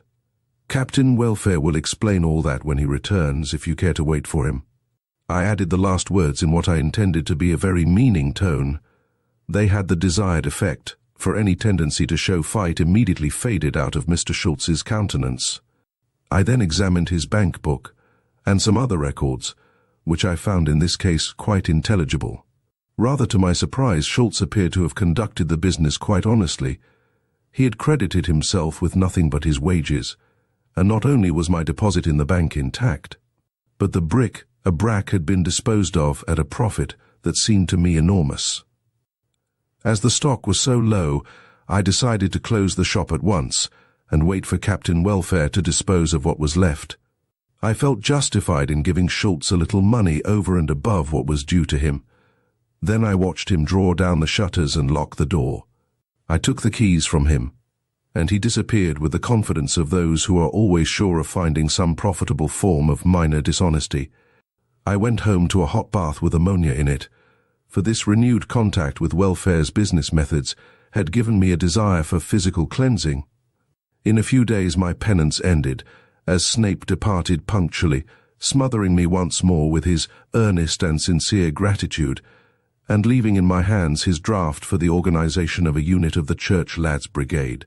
And then at last the bishop paid his promised visit, and I looked forward to cleansing my soul by confession, even as I had cleansed my body after the interview with Schultz. When I met him at the station and grasped his hand again, I felt as Pilgrim must have felt when Mr. Greatheart joined him. I was sure that the lions of fear and mistrust would be cleared from my path. "It is a long story," I said in answer to his inquiry about my adventures as we drove home. "Then keep it until the afternoon, when we can have it in volume form. I dislike installments." "Very well, but you look rather haggard yourself. Have you been sleeping badly again?" I inquired anxiously. "Not worse than usual, thanks. I am all right myself, but anxious, Devoren, as we all must be. Europe seems to be steadily and deliberately making for war and catastrophe, and at home we have want of unity, lack of discipline, loss of faith. For us churchmen especially, the time is perplexing and distressing."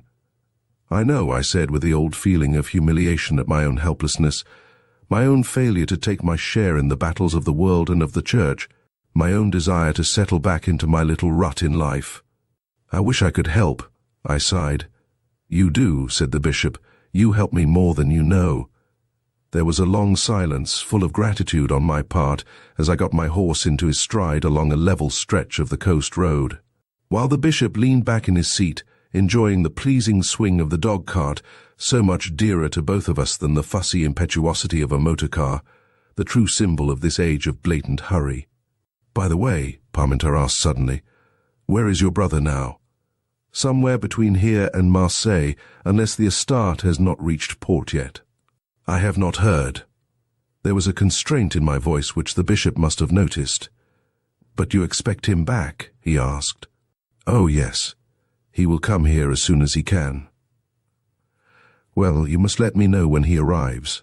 I have seen my friend at the Colonial Office, and I think your brother is the very man they are looking for." I felt my face burning as I replied, "You must hear all my story first, before you recommend him for any post." The bishop looked round sharply into my face. "Oh, very well," he said, as we drove up to the door, and the conversation was cut short in the bustle of arrival. It was not until we went for our favourite ramble over the downs that I got my story told.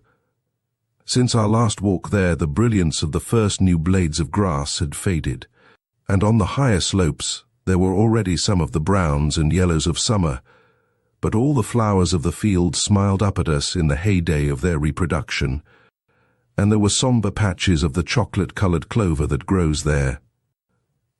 I started my narrative and gave the bare facts of the case right through to the end, the bishop asking a question now and then, which helped to set things straight in his mind and my own. Never in trying to think it over had I been able to go straight through like this. My mind had always been diverted into side issues of what might have been, what I ought to have done or said. But now, as I told the story to my friend, I began to see it straight myself, to appreciate the degrees of blame in all concerned. Before I had come to the end of the story, we were again sitting together looking down on the cool, still mystery of the dew pond and the footprints of the last generation of sheep around it. When I had finished, the bishop said, "What a blessing it is you went."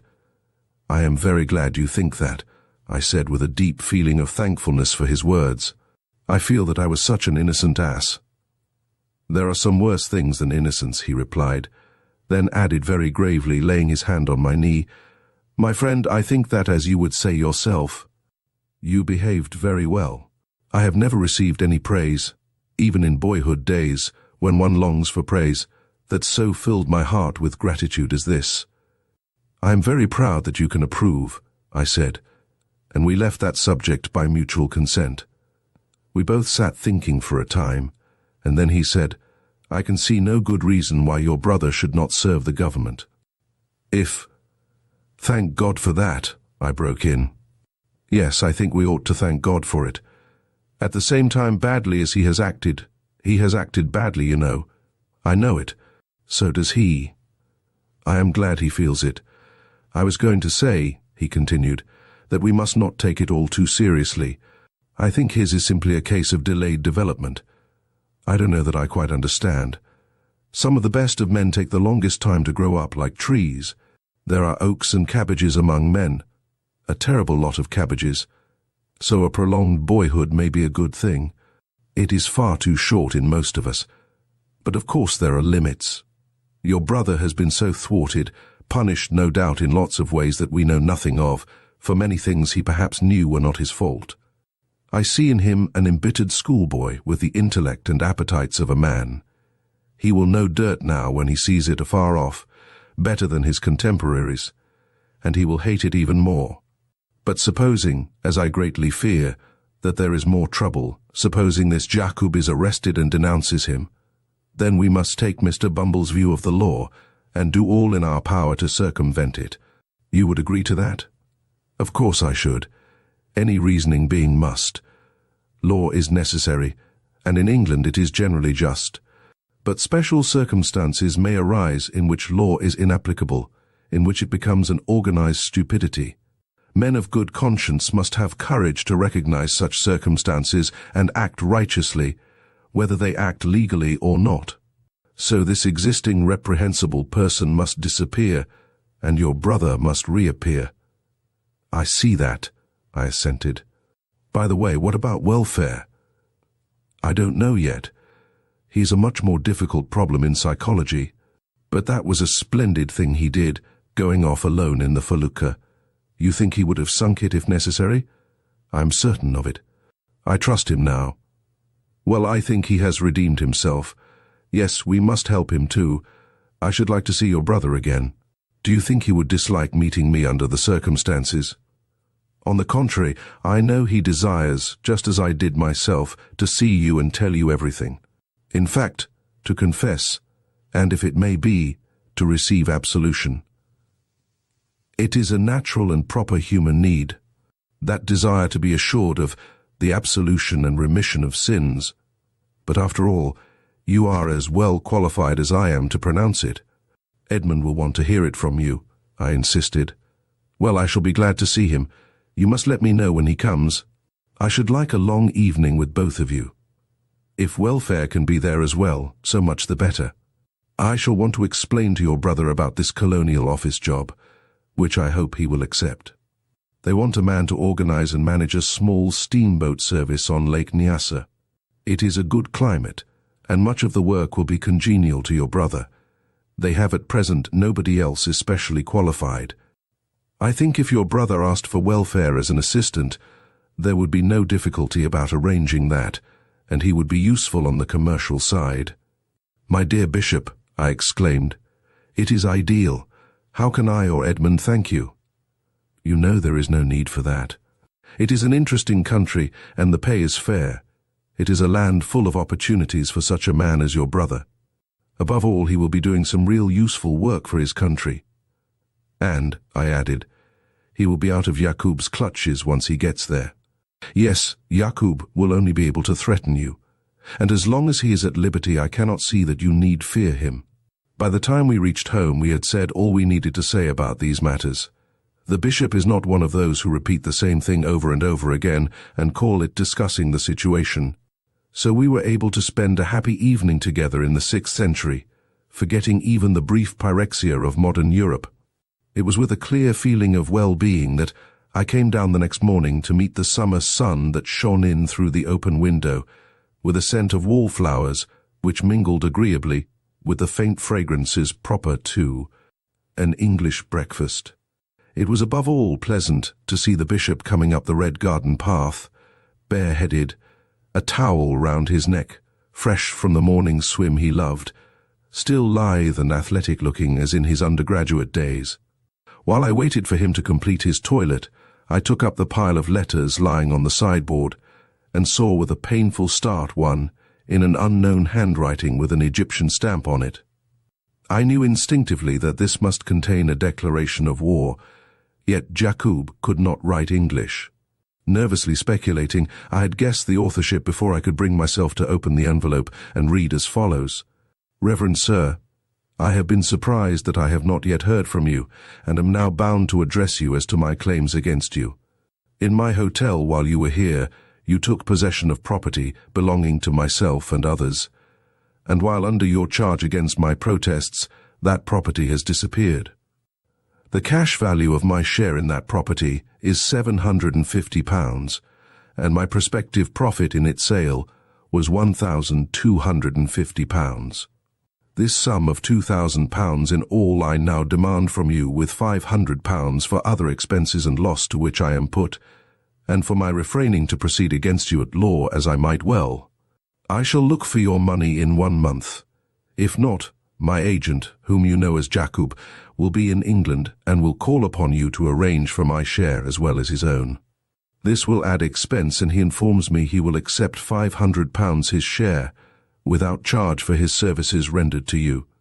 Your cheque for £3,000 will oblige, and you will then receive discharge in full from both of us. Failing this, I must take action as above, and my lawyer will advise as to proceeding in Egyptian or English court. Your obedient servant, Van Ermengen." I felt as if thrust back again into a world of mean anxieties and sordid men. My mood of content was shattered as a mirror by a stone, and all the pleasantness of my surroundings was gone, as if it had been no more than the reflection in the mirror. If £3,000 would end the matter, how gladly would I have made that sacrifice. But I knew that money would not end it. What had been done must still be expiated in other coin. I must still oppose courage to baseness. For me there could as yet be no settling back into my comfortable groove. For courage was not habitual to me. It had to be secreted, as it were, by a constant effort of will. I was wondering if that were true of all courage when the bishop came in. "I am afraid you have had bad news," he said, looking at me with concern as he took his place at the breakfast table. "Nothing wrong with your brother, I hope?" "I had not meant to tell you until after breakfast," I answered, sighing. "No, Edmund is all right still as far as I know. Tell me the worst then. No news should spoil a man's appetite when he has had a morning swim. In fact, that is the time of all others to face anything that threatens." I read Van Ermengen's letter to him. When I had finished, he read and reread it to himself as he finished a hearty breakfast. "I do not regard this as bad news at all," he said at last. "But may I have a final cup of coffee outside? It is too lovely a morning to waste indoors." We went out through the French window to a seat by the lime tree, which was already humming like an aeolian harp with the wings of insects. Bates followed with the coffee and cigars, but the bishop would not smoke. "One can smoke all the year," he said, "but an atmosphere of wallflowers can only be enjoyed on such a day as this." I thought of the strange contrast between my Sussex garden with its peace and tempered sunshine and the fierce glare with which the same sun was even now smiting the streets of Alexandria. It seemed scarcely credible that a threat from evil men out there could penetrate even into my secluded vicarage. But there was the letter, and as I watched the bishop studying it again, it occurred to me that the fighting spirit in him was glad at the prospect of taking part in a struggle against the maneuvers of the wicked. "No," he said, laying down the letter on the seat between us. "On the whole, it is good news. You must have known that some such attempt was inevitable. The man believes, of course, that you have somehow disposed of the drug for your own profit. To him that would doubtless seem a perfectly natural move on your part. He simply looks upon you as a hypocrite by whom he has been outwitted. Of course, such a man will not easily be reconciled to the loss of his share of the plunder. It should be a relief to you to know how he means to open his game." "I suppose it should," I admitted, "but the prospect of seeing Jakoub here is not agreeable." "Of course it is disagreeable, but on the other hand, it is a great gain that Jakoub is at liberty. No doubt they are sending him here because they feel he is no longer safe in Egypt. Van Ermengen and his colleagues are as much interested in his remaining free as we are. No doubt Jakoub can convict them all and destroy the conspiracy should he be taken himself. By the way, do they suspect your relationship to your brother?" "I don't think so. They have no reason to suppose we are more than partners, for they have never heard his real name. Then if we can once convince them that the hashish has been destroyed, they will realize they have no real weapon against you." "I wish," I said weakly, "that I could pay them off and be done with it." "That would be absolutely fatal, and in my view immoral," said the bishop sternly. "Besides, you never would be done with it then." "Should I reply to this letter?" I asked. "I think not. At present I think not. But it requires consideration. It is better that Jakoub should come here. We must keep him under observation and safe from arrest. I hope your brother and welfare will return first, for they will know better than we can how to handle the ruffian. It might even be well, if they go to Nyasaland, that they should take him with them. They could offer him safety at least, and he might look upon it as a new field for villainy." "He would certainly make it that," I said. "Yes, but no doubt Satan will see that he is employed wherever he may be. I have little hope of our power to save such as he is. There is my car," he continued, as the sound of a motor horn came to us from the road. "My chaplain is there to see I keep to his timetable. Well, I am sorry my little time here is up.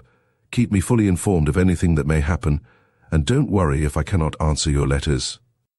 We went back sadly through the house, and as he was stepping into the car he paused and said, "Do not write to Van Ermengen. It would be a mistake. You can only wait now for things to happen. Believe me, I know how difficult that is."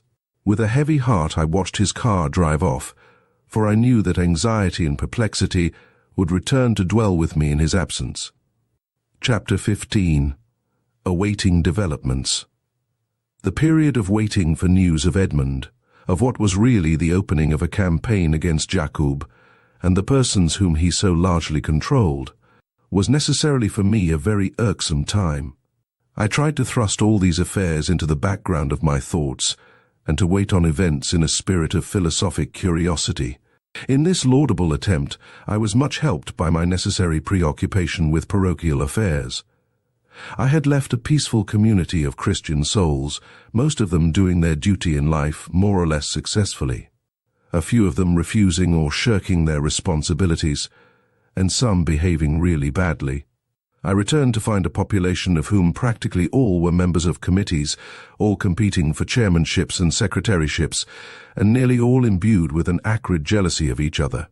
Beehives and even gardens were being neglected in this new enthusiasm for the redemption of everybody by the formation of committees, and envy, hatred, malice and all uncharitableness stalked the parish in the wake of poor Snape, just as though he had been some emissary of that potentate of the Manichaeans to whose destruction he had devoted his harmless, ineffectual life. Even in the public house I found that the old academic discussions about prices in the local markets, and their influence on imperial stability, had given place to acrimonious wrangles as to the personality and conduct of competitors for prominence in the new hierarchy of committees. The publican said to me, "I'm selling less beer and more whiskey, sir. I'm making a bit extra, but I don't like it. They'd be better on beer and the old-fashioned doctrines, and we'd all be more comfortable. Whiskey makes them quarrelsome, and the new teetotalers as comes in for ginger is mostly rancorous, sir. They says things as I won't have said to me or my missus in my bar. And your reverence knows how my house has been conducted ever since you was here." I departed, leaving my verbal certificate as to his conduct, and pondering over his word, rancorous. It was the just word. It described exactly the new spirit that I had to combat in my parish. It appeared to me that Christianity had had a definite setback in the village. With a confidence newly born in me as the result of my recent victories over Jakoub and Van Ermingen, I asserted myself for the first time as vicar of the parish. As though they had been wasps' nests, I stamped out every committee that had been inaugurated by Snape, and so restored to my parishioners their natural good feeling and loving kindness. These preoccupations helped to divert my mind from the more pressing anxieties of life while I waited for news of Edmund. And it was not until I had been home a month that I received a wire from London telling me to expect him on the same afternoon. My first impulse when he arrived was to tell him of the bishop's offer and of his new prospects, but I felt I ought perhaps to leave that to the bishop himself. In any case, the announcement would perforce have been postponed, for Edmund arrived full of anxieties. He had an alert and vigorous air which I was glad to see, but it was clear that he was harassed and anxious. He cut my greetings rather short and asked me to come straight into the study. "I must tell you the worst of it at once," he said, as he closed the door. "Van Ermingen and Jakoub are on the move already." "I know that," I told him. "I have had a letter from Van Ermingen." "You have? Confound his cheek! What does he say?" I took Van Ermingen's letter from my desk and handed it to him. He read it carefully, standing on the hearthrug with one arm resting on the mantelpiece. Watching him from my desk chair, I noticed his face flush and the frown deepen on his forehead. He looked older than I had ever seen him look before, and it struck me that Edmund might be a very dangerous man to an enemy. "Yes," he said as he replaced the letter in the envelope. "Of course you have sent him no money." "Of course not. I have not answered the letter at all." "Good. Well, it is not an idle threat about Jakoub. Jakoub is on board a tramp which is due in Southampton tomorrow. If he is not arrested, he will make straight for here. Welfare has gone to Southampton to see what happens and to keep an eye on him. If necessary, he will follow him here. Then we shall have to decide on the best means of keeping him quiet." "I do hope he won't be arrested," I said. "Why do you think he may be? Tell me how you know all this." "Welfare heard it all from Van Ermingen, but I had better tell you the story right through. Have you got any of those cigars left?" I produced the cigar box, and as Edmund settled himself to smoke comfortably in an armchair, I could see that he was tired and short of sleep. "Welfare and I only met in London yesterday," he said. "We met by appointment after parting at Marseille. We thought we could cover up our tracks better by taking different ways. I think you may take it that Montgomery and Ringrose have finally disappeared from the knowledge of mankind. We have evaporated, volatilized in fact. I ought first to tell you that we had to sell the poor little Astarte, all standing for about a third of her value. It was a nasty jar parting with her to a Dago Jew anyhow, but of course it was a forced sale. There was no time to bargain. Apart from the loss, we both felt that our accepting such a price looked fishy, but that could not be helped, and in any case, as Montgomery and Ringrose, our number was up. We had to get rid of her quickly and clear out. "Of course," I said as he paused in his narrative, "you know how sorry I am to have parted with the Astarte. The price cannot be helped. The loss does not matter as long as you do get clear in the end." "Well, I hope to," Edmund replied dubiously, eyeing his cigar. "It all depends on Jakoub. As long as he is free, we can manage him. Once arrested, he would of course try to drag us all in. He would do that out of spite anyhow. Besides, it would be his last card. his only hope of pardon. And we are not sure how much he knows about us. But he knows you in your proper name. I felt the perspiration break out all over my body, as I thus saw clearly for the first time all the possible consequences of Jakob's arrest, of his turning informer. I knew for the first time what it meant to have one's heart sink, for it seemed as though my heart actually became a weight in my body of which I was conscious, and a horrible sensation of weakness spread downwards to my thighs. For a few moments I am sure I could not have risen from my chair, as I realized that everything that social man holds dear was, in my case, in the keeping of a rascally Arab whom the law was seeking to attack. And the law was on the side for which I had sacrificed so much. I was as anxious as the law to stop the atrocious conspiracy that was poisoning a race, and I had actually achieved my object illegally. The bishop's phrase recurred to me. Surely, I thought, here was a case where the law became an organized stupidity. I hate upsetting you like this, Edmund continued, but you simply must be told. Of course, I said, go on. Fortunately, he continued, you have done nothing wrong. You will have no difficulty in clearing yourself. But obviously Welfare and I would become your essential witnesses, and nothing you could say, nothing in heaven or earth, would stop us giving evidence on your behalf. But I know, I understand, everything you have worked so hard for would be, well, simply done in. You wanted to save me, to save the family name. You cannot save me if Jakoub is a prisoner, but surely you see, every straight man must see, that my disgrace as far as the family honor goes would be far more than balanced by your infernal decency. I found myself out of my chair and tottering foolishly about the room. It can't happen, it must not happen, I exclaimed. It may not happen, Edmund said, but you and I must be ready for it if it does happen. Tell me, I said, calming myself with an effort, tell me just what the risks are. How did Welfare hear? What did Van Ermingen say? Welfare picked up his letters in London yesterday, and among them were 2 from Van Ermingen. You probably don't realize that Van Ermingen is convinced that you have collared the whole cargo in order to sell it yourself. What puzzles him is that there should have been anyone in the trade unknown to himself, especially anyone capable of controlling Welfare. He is not sure now where Welfare stands in the matter, and his first letter simply appeals to him to remain loyal and assist in squeezing you. The second letter was to say that he had smuggled Jakoub onto this tramp as a stoker, partly to get him out of Egypt where he is no longer safe, and partly to help in blackmailing you. His fear is that the police may trace Jakoub to the ship and get him arrested at this end. You see, Van Ermingen is naturally as anxious as we are to keep Jakoub out of the grip of the law. Van Ermingen is more hopelessly compromised than any of us, and he knows Jakoub. Edmund's apparent imperturbability, his calm exposition of the situation, did a great deal to restore my nervous equilibrium. I sat down opposite to him, and for a time there was silence as we both thought out the probabilities. Edmund's meditations had evidently reached the same point as mine when he broke the silence. It is about 5 to 1, he remarked, that the police here will have been warned and will try to arrest him. Do you think there is any chance of their failing? I asked. Lots of chances. Jakoub has been warned himself, and he is not an easy man to catch. He has spent most of his life dodging the police or somebody else. He will probably get away from them at Southampton, but there, in a strange country, he will be handicapped. Welfare may be able to help him. If he makes his way here, we shall have to hide him. That is, if you are willing to. This proposition startled me. It seemed somehow quite a different thing for me at home, as vicar of the parish and a county magistrate, to join in evading English law and English policemen. And for that other self of mine who had wandered across the high seas in a little sailing boat and across the desert on the back of a camel to take part in outwitting Egyptian laws and Egyptian police.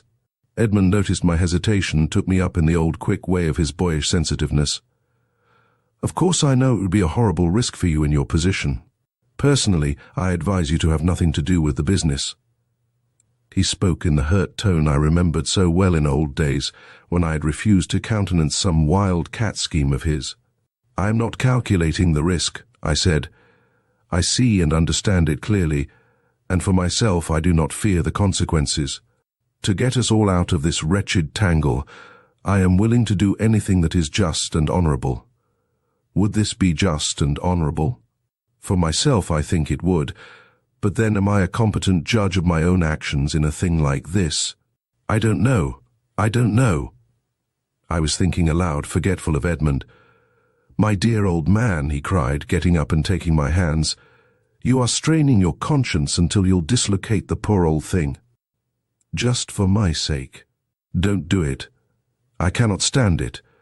Welfare and I can evaporate again. The world is round and one can go round it. Hand over Jakoub and let him get what he deserves.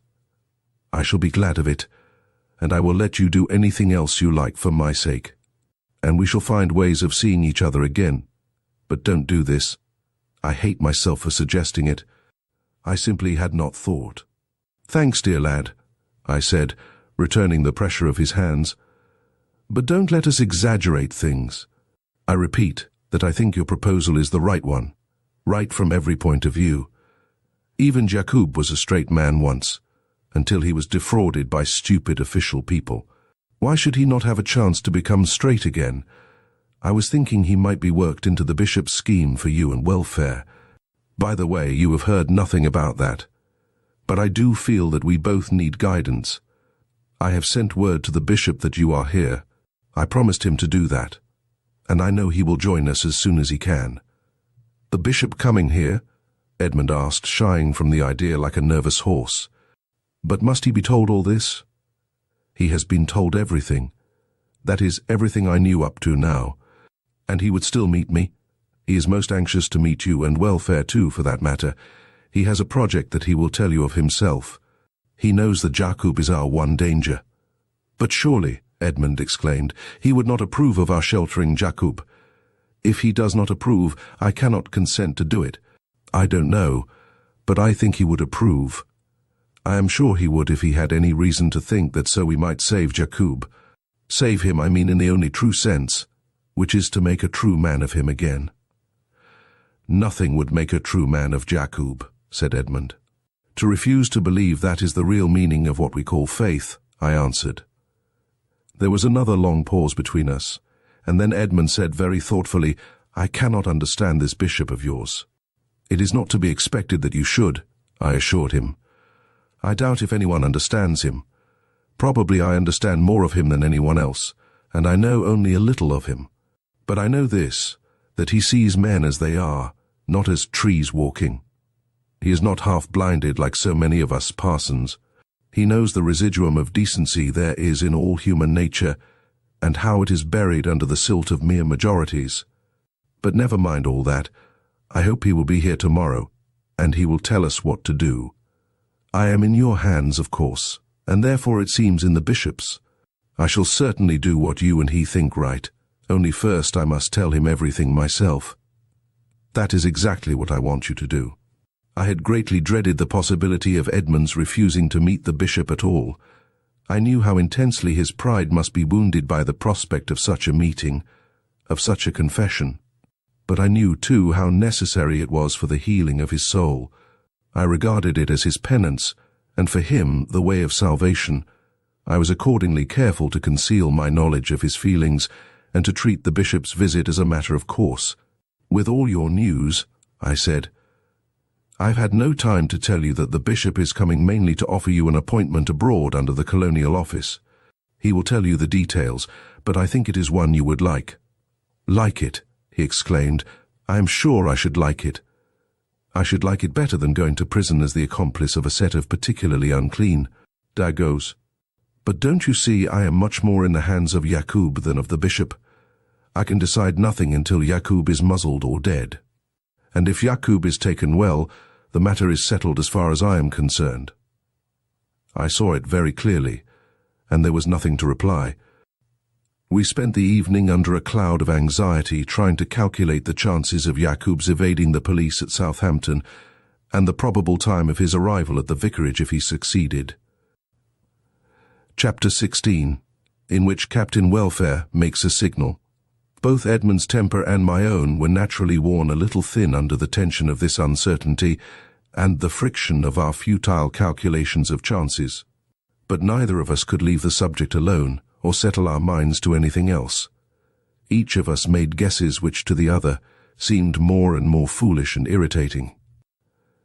Edmund set himself to prove the inevitability of disaster, really, I suppose, in order to elicit my arguments in favor of optimism, which nevertheless he took a morbid pleasure in demolishing. The bishop's arrival on the following afternoon was only just in time to dispel something like a positive mutual dislike which was being engendered between us by the strain. But, as I knew he would, the bishop brought with him an atmosphere of sanity and hopefulness.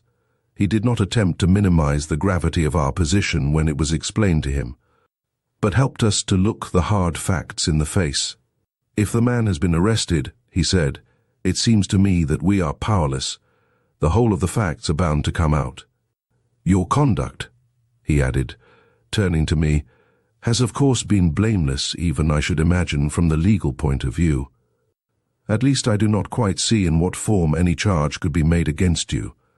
The extreme difficulty of the circumstances in which you were placed would of course be appreciated. I do not see how your action could be described as abetting, since you did all in your power to break up the conspiracy and defeat its ends. Your brother's case is of course quite different. The fact that he had no direct financial interest in the sale of the drug is only an extenuating circumstance. You were aware of the whole transaction," he said, addressing Edmund. "You aided in it, if only by helping to navigate the boat. I do not think there is the least doubt that a judge would take a very grave view of your offense and of its effect on the prestige of the English in Egypt. In your case, discovery would of course mean irretrievable disgrace, a punishment utterly out of all proportion to the real sinfulness of your act, at least as I see it. It is because of the injustice involved in that, in what would be the real sentence, and because of the damage that would be done to our countrymen in the East, that I feel we are justified in circumventing the law. If that be still possible." I could see the tide of humiliation pass across Edmund's face as he sat with folded arms listening to the bishop's calm judicial statement of the position, but when at last he looked up, I thought I saw in his eyes that it had been a cleansing tide. "I am afraid," he said very slowly, "it would be impertinent in me, my lord, to thank you for what you are doing, for what you have proposed to do, even for speaking to me, after you have known all this about me. God knows I understand now the rottenness of my whole life so far. If I could only keep my brother's name out of it, I would rather that everything came out. I would rather take the punishment. I do not mind, since you and he think I might have made good still, if the chance had come. I can face everything but disgrace coming home to him. You know he has been more than any brother to me. I had forgotten what it was to be a gentleman, but if I have to make my new start in prison, I shall act as one now. I can do it, since you believe I could. I wish I knew how to thank you." Edmund's voice broke in a sob very painful to us to hear. The bishop rose and went over to him. "My dear boy," he said, laying a hand on his shoulder with an instinctive pastoral gesture, "you are welcome to thank me. I know it is a natural, wholesome desire, but you must understand that I am only trying to interpret what I believe to be our Lord's attitude to sinners who repent.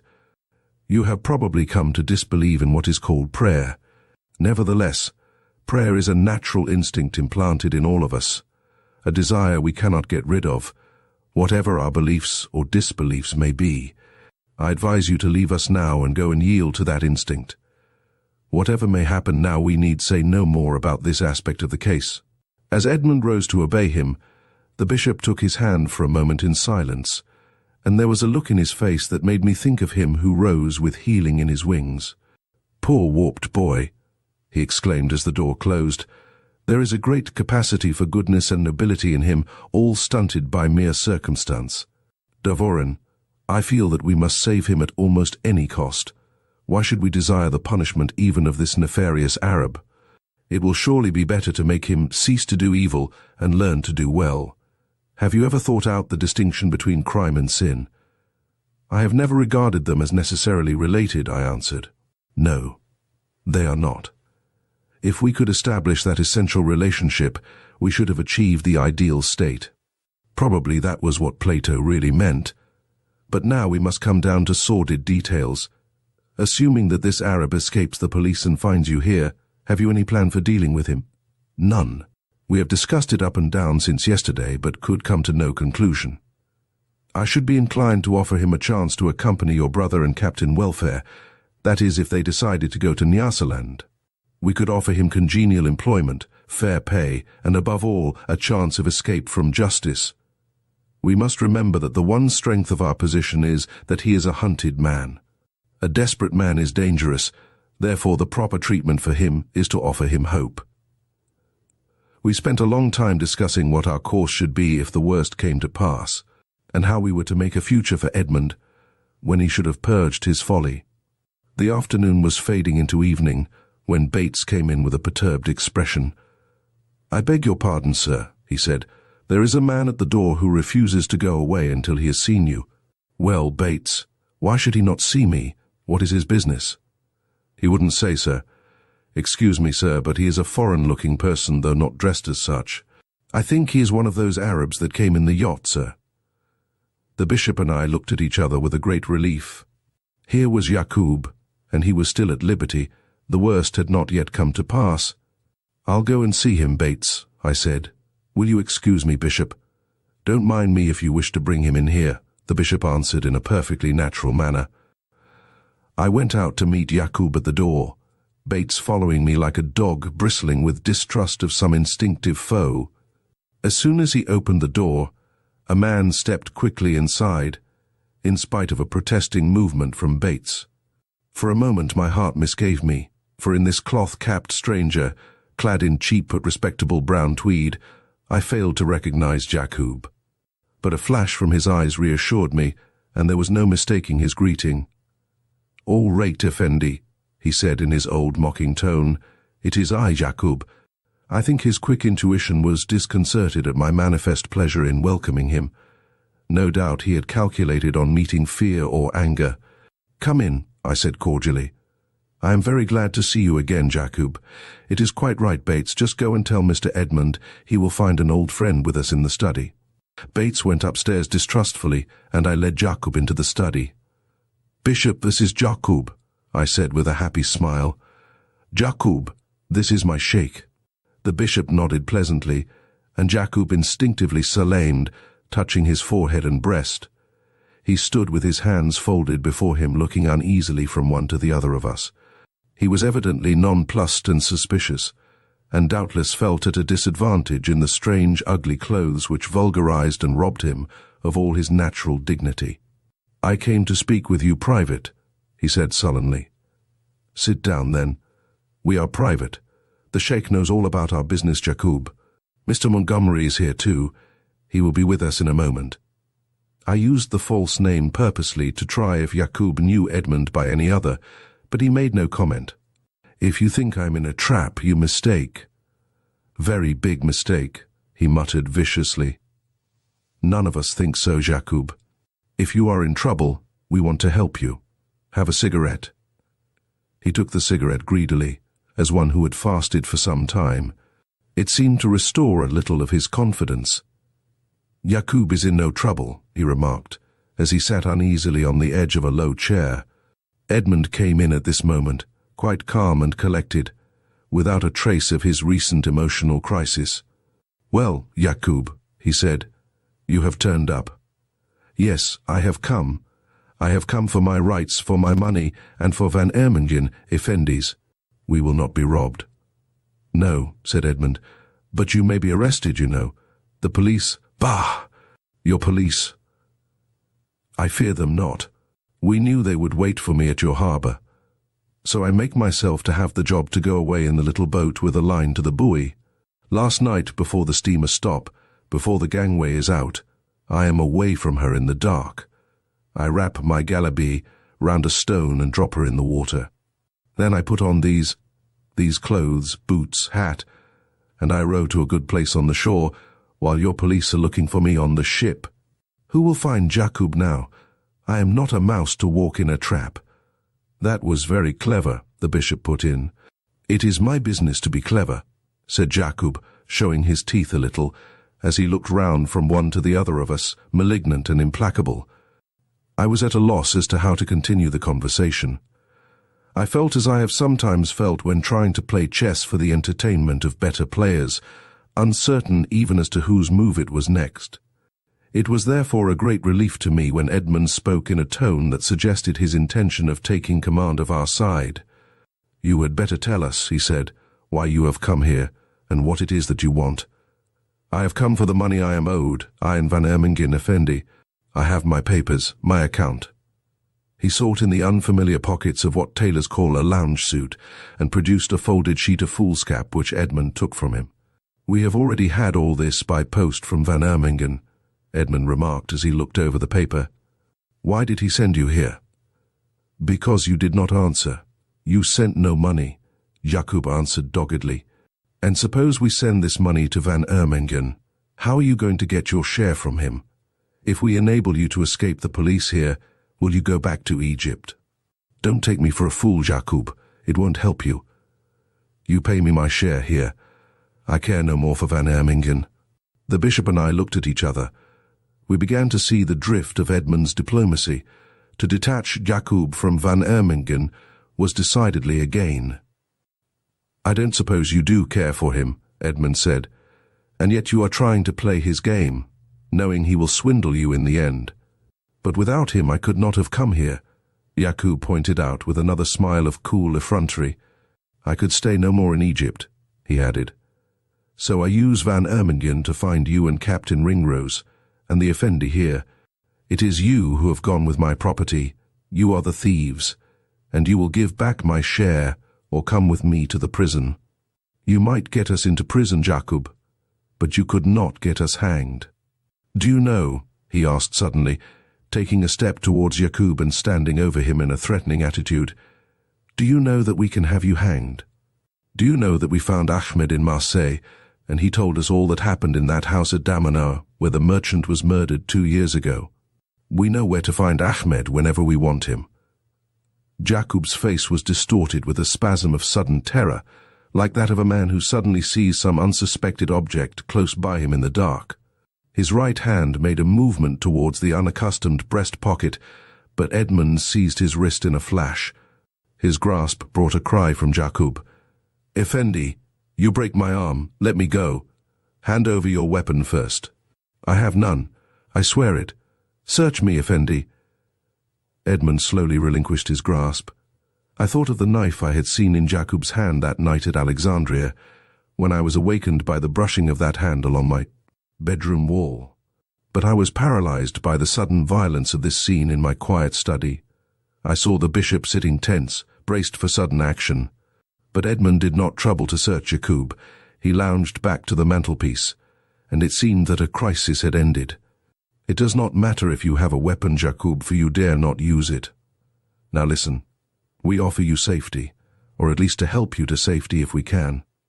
You may not believe it, but it is a fact that the whole of the hashish is at the bottom of the sea. We threw it overboard and sank it for reasons of our own. We may help you to earn an honest living in safety, if you choose to. At least, that is what we meant to offer you. But these gentlemen did not know for certain until this minute that you were a murderer. When I tell them what the man was whom you killed, they may still help you. I do not know."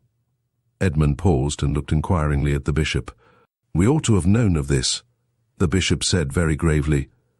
"I was going to tell you, my lord. If I may send Jakoub out of the room, I will tell you the whole story. He had better think over our offer, in case it still holds good. But understand, Jakoub, that alone and unaided in England you can no more escape our police than a quail can escape your net when it lands in Egypt. This is not Egypt. If you choose to quarrel with us, you know now what to expect." I felt a kind of pity for Jakoub as I looked at him. He was changed from the masterful villain I had known, the man to whose skill and courage in the desert I probably owed my life. He was now a huddled figure in his chair, and under Edmund's new threat, he looked beaten, weak, and forlorn. It occurred to me that he might have had little or no food on his journey, and I always find something pathetic in the more primitive human needs.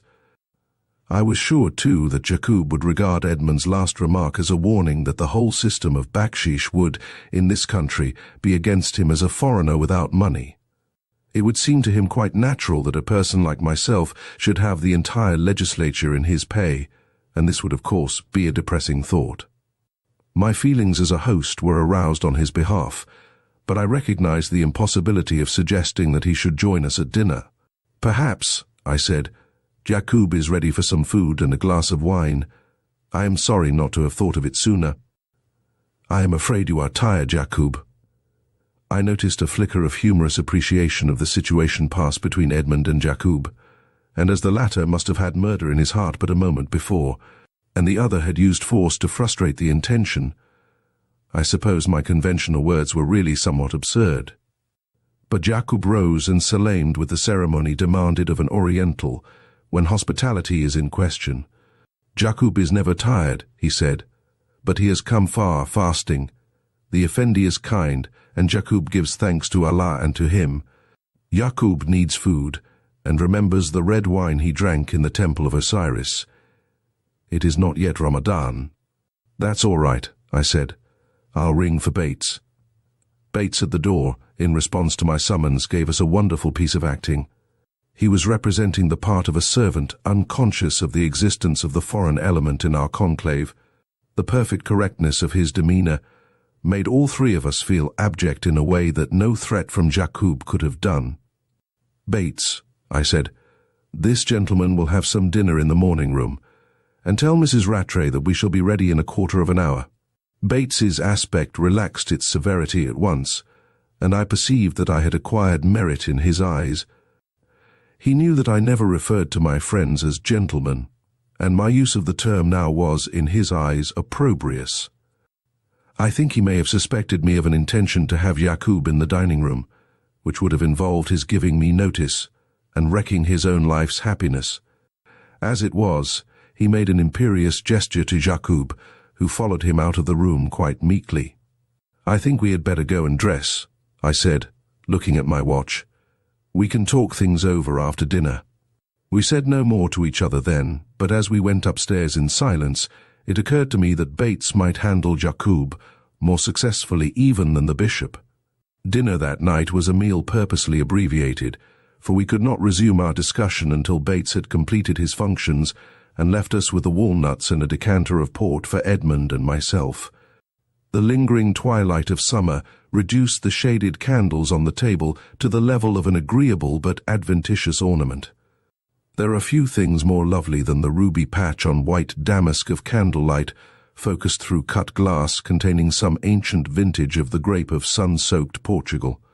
That crimson spot, with radiating lines and concentric curves of topaz light, has always given me, since childhood days, the thrill of joy that jewelry provides, and stained glass windows, and distant rockets bursting inaudible in a summer sky.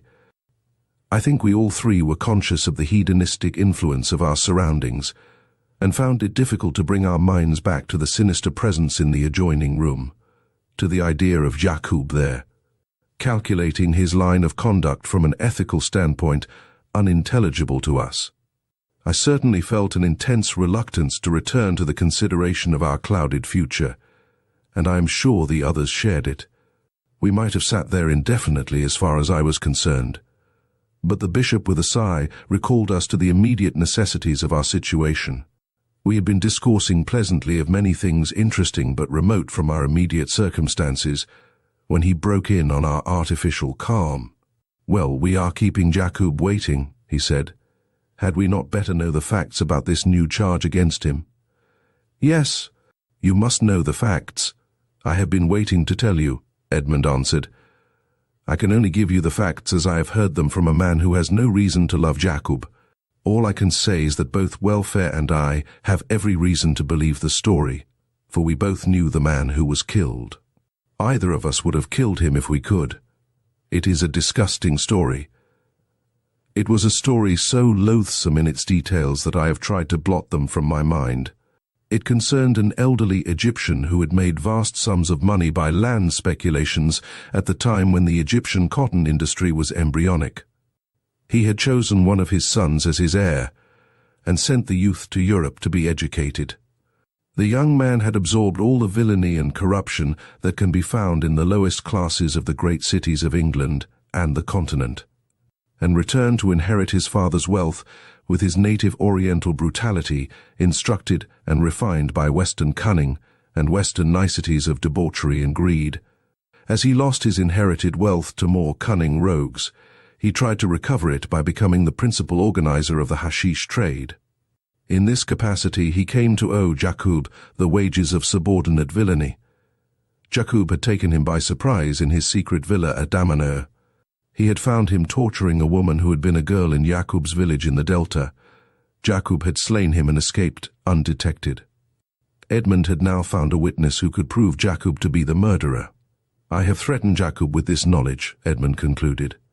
But sooner than use it against him, really, I would have my tongue torn out. Neither of us made any comment on the story, and Edmund remained silent during a considerable pause, nervously fidgeting with his napkin ring. "I think we must have the man in, Devoren," the bishop said at last. "But first we must be quite assured as to what we are to say to him." "Yes, we had better get it over," I agreed. "Am I to understand definitely," the bishop asked Edmund, "that if all goes well you will accept this offer of the colonial secretary?" "I will indeed, most thankfully," Edmund assured him. "And you think it probable that Captain Welfare would join you?" "I cannot imagine his refusing." "Well, that's all right so far." He was interrupted by a metallic clang, twice repeated. It was the old sound of the hammer on the anvil in the forge, brought to us along the tunnel. But it was an unusual time to hear it, and to all of us there was something minatory in the sound of those 3 strokes. The bishop broke off in his sentence, and we all 3 listened, silent and uneasy. The 3 loud strokes were repeated. "They are working late at the forge," the bishop remarked. "That is not blacksmith's work," I answered with an apprehensive note in my voice.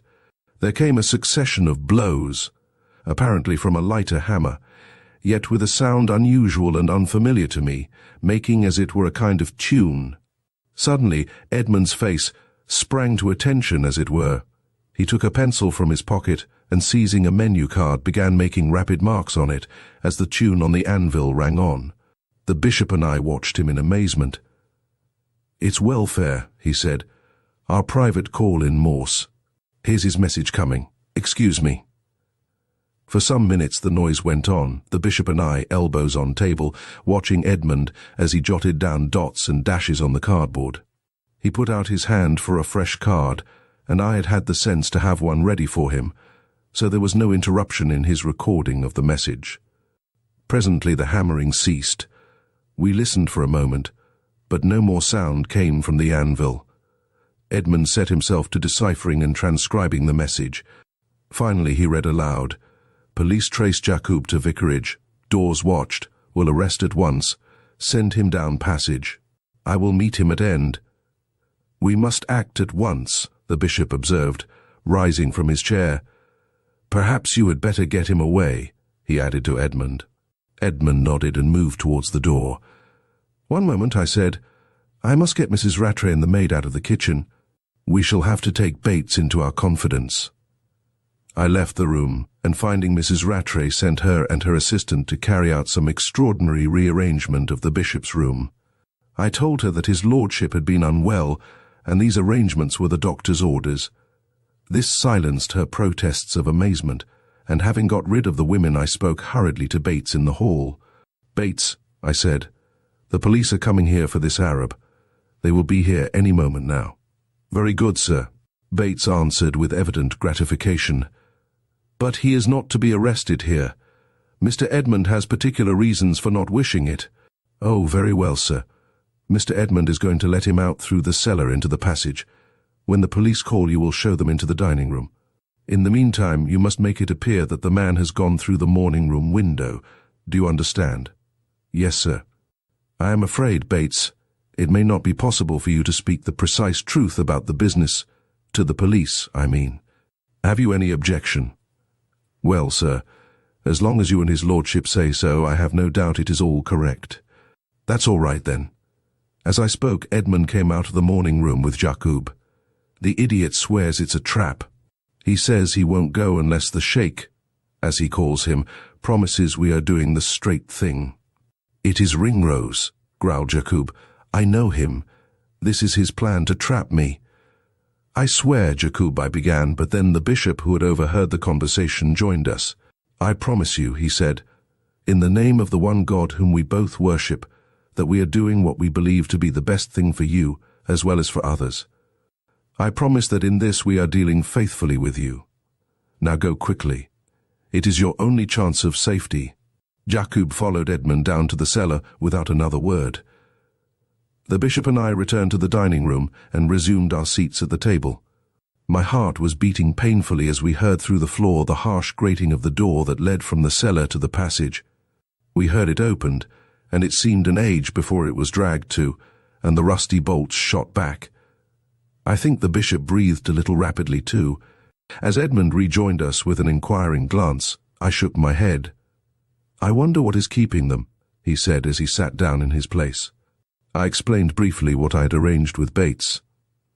"Don't you think, Bishop," I asked, "that it would be better for you to leave us? If anything were to go wrong, it would be intolerable that your name should even be mentioned." "It is certainly disagreeable," he replied. "It is intensely painful to deceive these men in the execution of their duty. We are unquestionably aiding a criminal to escape, in fact compounding a felony. Nevertheless, my conscience is quite definite in the matter, and approves of what we are doing. It is the old question, Devoren, of the difference between crime and sin. The crime for which the law would put this man to death was not a sin. It was manifestly a righteous action. It was an impulse which no decent man would have resisted. Of course, society could not exist if everyone were to be allowed to decide such questions. But I claim as much right to judge of wickedness as a judge has to decide questions of crime. But if I left you now, it would be cowardice, and my conscience would not acquit me. But how terribly the world would misjudge you." "That is not a thing from which a Christian should shrink," the bishop observed quietly, and so closed the discussion. Edmund helped himself to a glass of wine. "It will look more natural when they come in," he said, "as if we were only just finishing dinner." I was glad to follow his example, for in truth, the sudden development of our perplexities, the strange manner of its announcement, and the necessity for sudden action had left me shaken in mind and body and, I fear, a little tremulous. As Edmund lit a cigarette, the hall doorbell was rung. Chapter 17. How Captain Welfare Returned. We waited but a few moments in silence before Bates ushered in our local constable, an old friend of mine, and one who had a professional veneration for my position as a county magistrate, who sat in judgment alike on vagrants and poachers, and those haughty contemners of the law who exceed the speed limit in expensive motor cars. He was clearly very much embarrassed as he introduced his companion, an officer in plain clothes, whom he announced as Sergeant Moore of Southampton. All three of us looked keenly at the stranger whose personality might mean so much to the success of our plans and hopes. He was a thoroughly representative specimen of our admirable county police. A well-built man, in superb physical condition, good-looking and intelligent. I summed him up at once as a man who would be inflexible in the exercise of his duty, and alert in detecting any suspicious circumstance. In fact, a difficult man to hoodwink, and impossible to corrupt, had anyone wished to do so. Nevertheless, I was encouraged by something in his face that suggested the influence of routine. It was not the face of an imaginative man. This was not the detective of fiction, nor even one of those choicer spirits of Scotland Yard, to whom no combination of circumstances is so improbable as to appear incredible. I trusted that it might be impossible to Sergeant Moore, confronted with a bishop and a magistrate, to suspect them of complicity in the vice of an obscure Oriental criminal. When the introductions were completed, Sergeant Moore himself proceeded to explain. "I am very sorry to intrude, my lord and gentlemen," he began. "We would not have troubled you if we could have helped it. But the fact is, I have a warrant to execute, and Constable Davis has seen a man answering the description coming here just before I arrived. To avoid troubling you, sir, I have had the house watched, so as to take him when he came out, But as it was getting dark and he did not appear, I became anxious and thought you would excuse me coming in to arrest him here, though I know it must be unpleasant." "I hope none of us are wanted, Sergeant?" Edmund inquired jokingly. "No, sir," replied the sergeant with a smile. "No, it is some kind of a foreigner from Egypt, name of Osman. He was one of the crew of a steamer that made Southampton last night. He managed to give us the slip there, but we had no difficulty in tracing him to Brighton, as he took the train there, and the young man in the ticket office remembered his way of speaking. I came on to Brighton with 2 men in a car, and we lost the scent there, but we heard of a foreigner being seen on this road in the afternoon. Fortunately, Constable Davis here noticed him and followed him to this house. He naturally thought it was all right when he saw him let in. I hope he is still here, sir." "I left him in the next room having some food," I said. "He was my guide or dragoman during a recent trip in Egypt and came here asking for money. As he said, he was destitute and knew no one else in England." Sergeant Moore looked much relieved. "I think it will be best if we go and slip these on at once," he said, producing a pair of handcuffs. "Davis and I will just slip in quietly and get him unawares. He is said to be a dangerous character, and I don't want any disturbance in the house." "By all means," I said. "I will show you the room." "I'd better go and bear a hand in case you want any help," Edmund said, rising. The sergeant looked approvingly at his athletic form and thanked him. "I suppose there is no doubt of this being the right man," I hazarded. "He is certainly the man referred to in my instructions. If you don't mind, we'll go at once, and very quietly, please. I will go first and get on the far side of him, Davis. You follow and grip him, and look out for a knife. These fellows are handy with them." We all rose, the bishop, who had not spoken, following us to the door. We stepped noiselessly across the carpeted hall, and I pointed out the door of the morning room, my heart beating almost as fast as though Jakoub had still been there, in fact. Sergeant Moore opened the door and slipped inside, followed closely by Davis. I heard an oath of extreme impropriety from the sergeant, followed by the shrill sound of his whistle. We followed them into the room and found both policemen leaning out of the open window. Sergeant Moore blew another blast on his whistle and then turned round, his face flushed with vexation. "He has done us again, sir. For the present, that is bolted through the window." "Halt there!" he cried, looking out of the window again as a constable came round from the front in response to the whistle. "Get your bull's-eye going, and come carefully up to the window, but don't pass it. Look for tracks of someone leaving the house this way." Here was something I had not foreseen. The turf of the lawn came right up to the house on this side, but to the trained eyes of these men, the total absence of any vestige of a man's jumping out would be intensely suspicious. They would be bound to search the house. They would find the entrance to the passage, and traces there. How then could they avoid the conclusion that I had connived at the man's escape? While these thoughts passed through my mind, the constable had lighted his lamp and reconnoitred the ground. "There's 2 heel marks here," he now reported, still stooping with his lantern. "Somebody has jumped down within the last few minutes. I can see a track across the lawn where the dew has been brushed off the grass." "Follow it carefully," said the sergeant, "but keep off it. Don't foul it." For a moment I was bewildered at this information. Who, I wondered, had made these tracks, since Jakoub had not? Then I caught a faint smile of understanding on Edmund's face, and I realized that Bates was a much cleverer man than myself, that he possessed what Ruskin calls imagination penetrative. "Somebody has been through the fence here," said the constable from the far side of the lawn. "Wait for me, then," the sergeant replied, lowering himself out of the window. Beyond the fence was a private footpath, hard as iron in this weather, where Bates's footprints leading back to the kitchen entrance would be quite invisible. In the other direction the path led on to the high road. "Excuse me, gentlemen," said the sergeant as he reached the ground, "but I'd be obliged if you would be careful not to disturb anything in that room until I have a chance to examine it." "Certainly," I said. "We're going to my study where you will find us if you have time to return, or if we can help you in any way." I had a hasty look round the room. Jakob's half-finished meal was there, Otherwise it was exactly as usual. I could conceive of nothing there that could suggest the truth to the most acute mind. Even if it were possible to leave traces on a carpet, these must all be obliterated, since 5 of us had passed in and out. I saw Edmund also looking round with a searching eye, and then we adjourned to the study. The sense of guilt and even shame was stronger in me than I had anticipated, and I'm sure the others felt likewise, for we all 3 sat silent and uneasy, as if we had suddenly become strangers to each other, as indeed in a sense we had. The bishop was the first to break the silence which we all felt tightening round us like a cord, and I was thankful to him. There are situations in which people who allow themselves to drift into silence prolonged beyond a certain limit are powerless to regain the mutual confidence of normal speech. I am sure it was to prevent this happening in our case that he inquired of Edmund what he thought Welfare's present plan would be. I should think he will probably double back towards Brighton along the beach.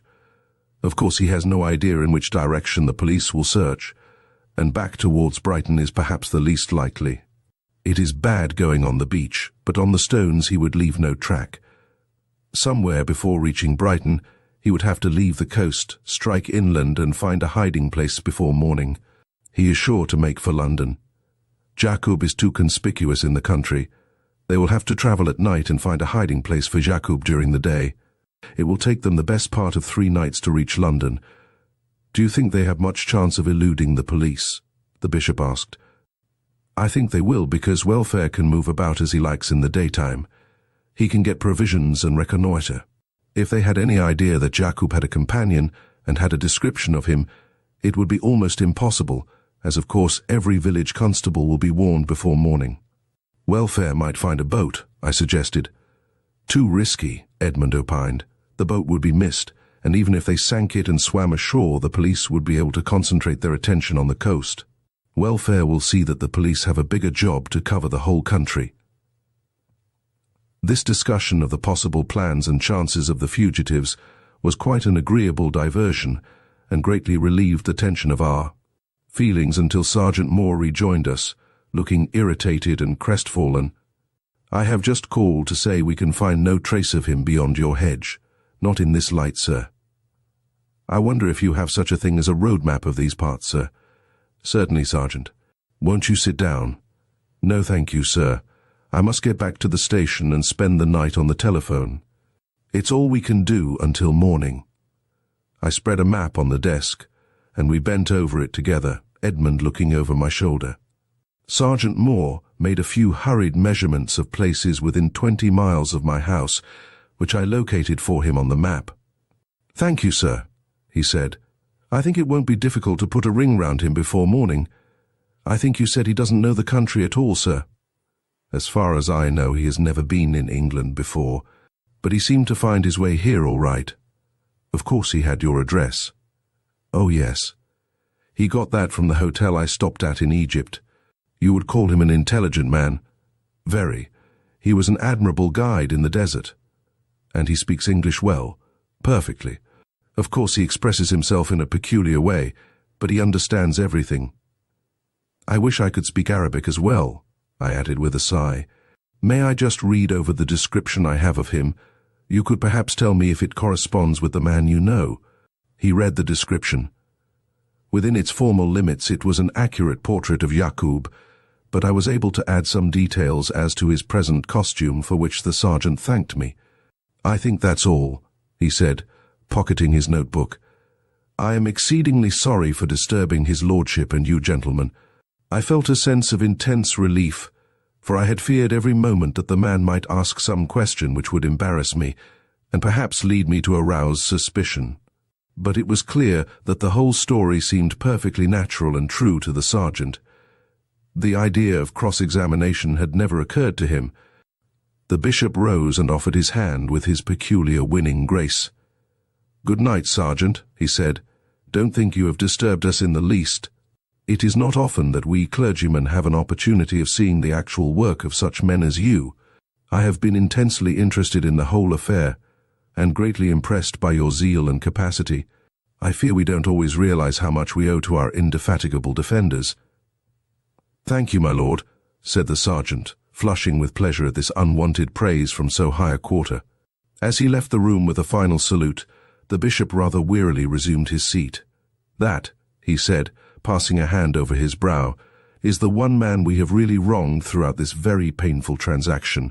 I thought of my poor friend Brogden, but I did not remind the bishop of him. I had dreaded the interview with the police, but now that it was over, now that we seemed to have achieved our purpose, I felt none of the elation of complete relief. The sergeant's confidence in his ability to make a ring round Jakoub alarmed me, and I knew that I should have no sense of security until we heard from welfare of his safety, until, in fact, Jakoub was out of the country, and I could believe that the hunt for him was at an end. We formed a gloomy trio, disinclined to talk, yet unwilling to separate and retire to bed. I do not think my conscience was uneasy, but to the strongest mind I suppose there must be something strangely upsetting in finding oneself opposed to law and the commonly accepted standards of conduct. I am sure I was not the only member of the party who felt this influence. We continued for a long time in desultory talk, with intervals of embarrassed silence. It was after such a pause that my restlessness got the better of me, and going to the window, I drew aside the curtains. The full moon was high in the heavens approaching the meridian. It still rode in a clear sky, though to my surprise I saw a great bank of cloud towering swiftly upwards from the west. Though the sun had set without any sign of an end to the long spell of summer drought we had experienced. "It looks as if the weather is going to break," I remarked, still looking out. I heard Edmund rise and tap the aneroid on the mantelpiece. "The glass is coming down with a run," he said. Then he and the bishop joined me at the window. We stood there in silence, wrapped in contemplation of the splendor of the moonlight. Beneath it, the channel appeared as a silver background to the black silhouette of trees. A faint flush was reflected from the red roofs of houses in the village. The lawn before us was a silver mystery woven of a myriad threads of dew-besprinkled gossamer, and flowers looked up with pallid, unfamiliar faces to the sky. The luster of the stars near the triumphant moon was dimmed, but low down in the southeast I could see the lovely constellation Scorpio, like a diamond pendant with a topaz heart. Even the corncrakes were hushed, and nothing stirred on earth or in the air around us. The only movement was the majestic advance of the vast cloud spreading from the west, threatening an invasion of the peace of God which passeth all understanding. Standing thus with our backs to the room, we were all unaware of Bates's entrance until he was close behind us. "I beg your pardon, sir," he said, almost in a whisper. I turned to see his face looking white in the moonlight, and with a perturbed expression very unusual in him. "What is it, Bates?" I asked. "There seems to be someone wanting to get into the cellar from the passage. I think it must be that native come back, sir. I thought I had better take your instructions before opening the door." We turned back into the room at once, all three of us at a loss before this shock of the totally unexpected. The immediate return of Jakoub was something I had never contemplated.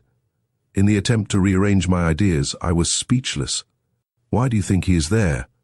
I heard Edmund asking. "Tell us what has happened." "Mrs. Rattray thought she heard a tapping in the cellar, sir.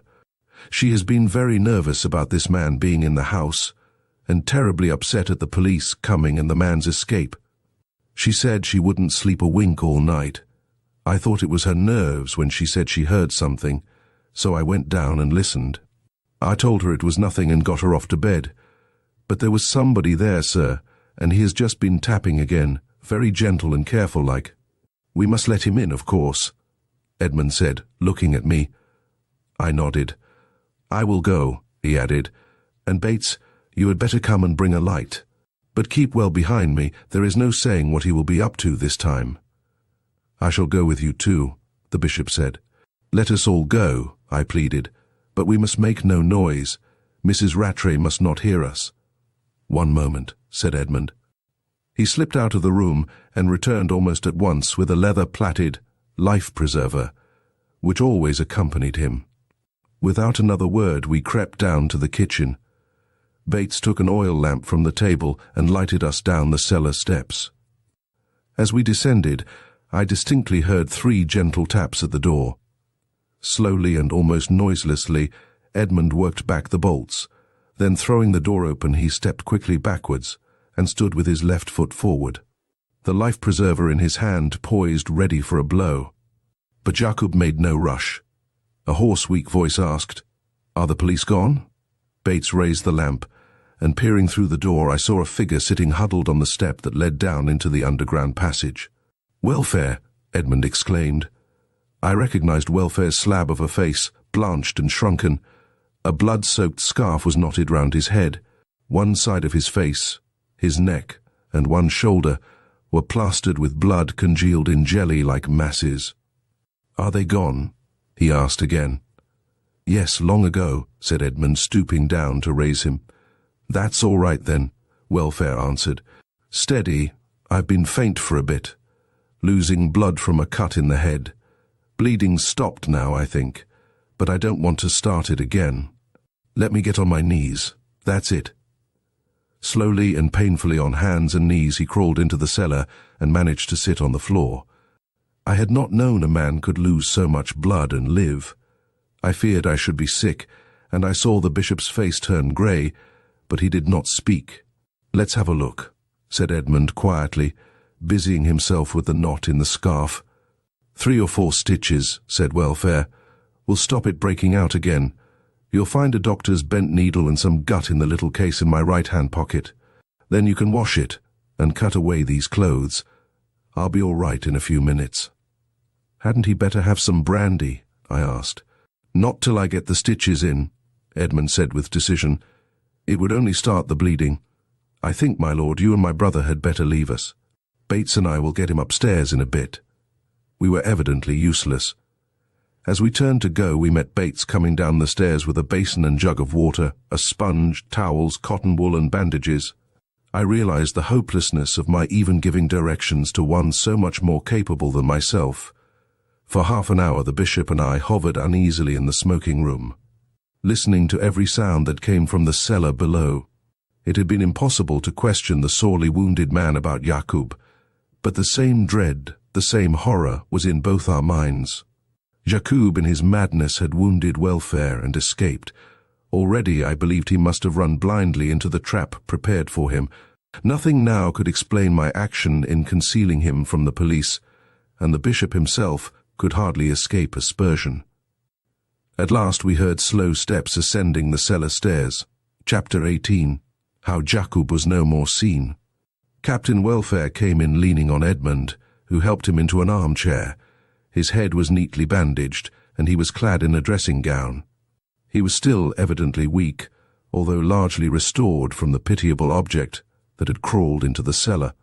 The bishop and I hastened to commiserate him, and I suggested his going straight to bed. "No, thank you, sir," he said, leaning back in the chair. "I'm better now. I shall be all right in a few minutes. Your man is getting me something to drink. Anyhow, I must keep on my legs for a bit. There's a deal to be settled and done tonight." "Where is Jakoub?"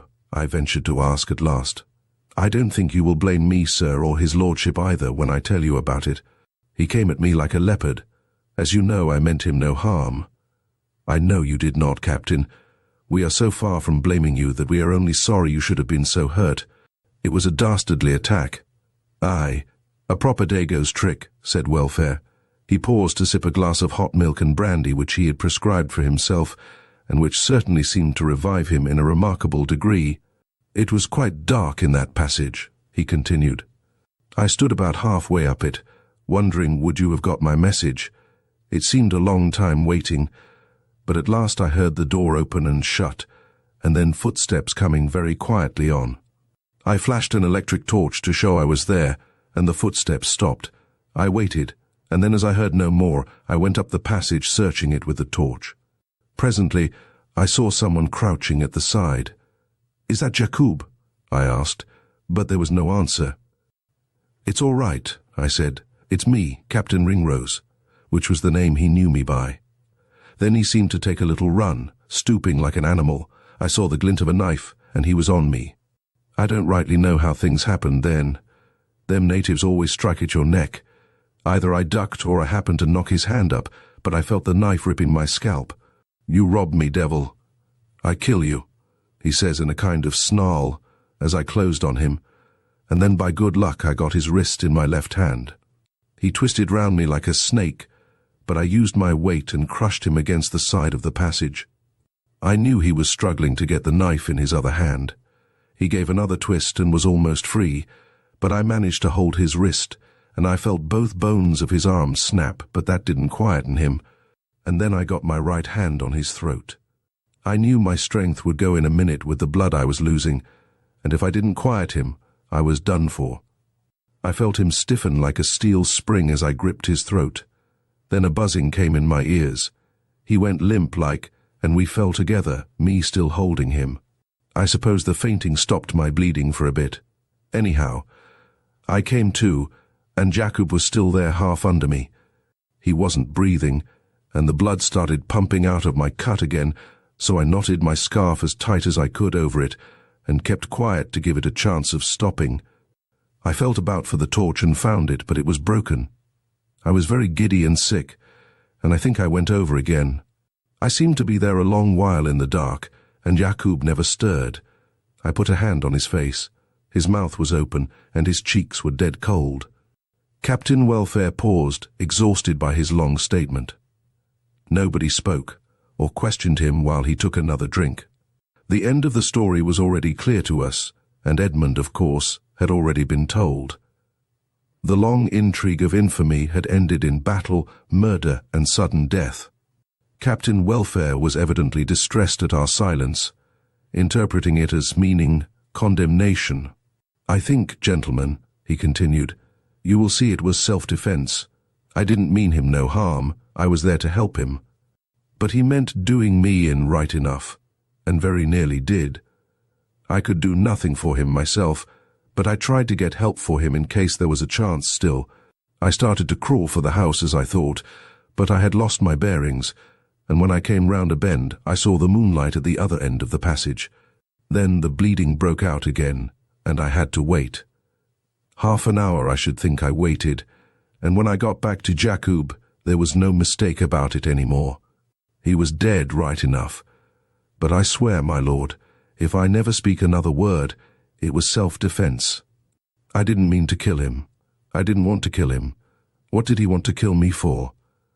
As far as I am concerned, said the bishop, I accept your word absolutely. It is a heavy misfortune, especially for you, but there is certainly no blame attaching to you. If I remember rightly, the wretched man said something about you just as he left us. Yes, said Edmund. This is a trap of Captain Ringrose, or something of that sort. He always thought that I was against him. I had to watch him, and I often caught him out trying to cheat us. But all this must have happened hours ago, Welfare, I exclaimed. Why did you wait so long? Why, you see, sir. It took me a long time to get to this end of the passage. When I got to the door, I did not know whether the police would be in the house or not.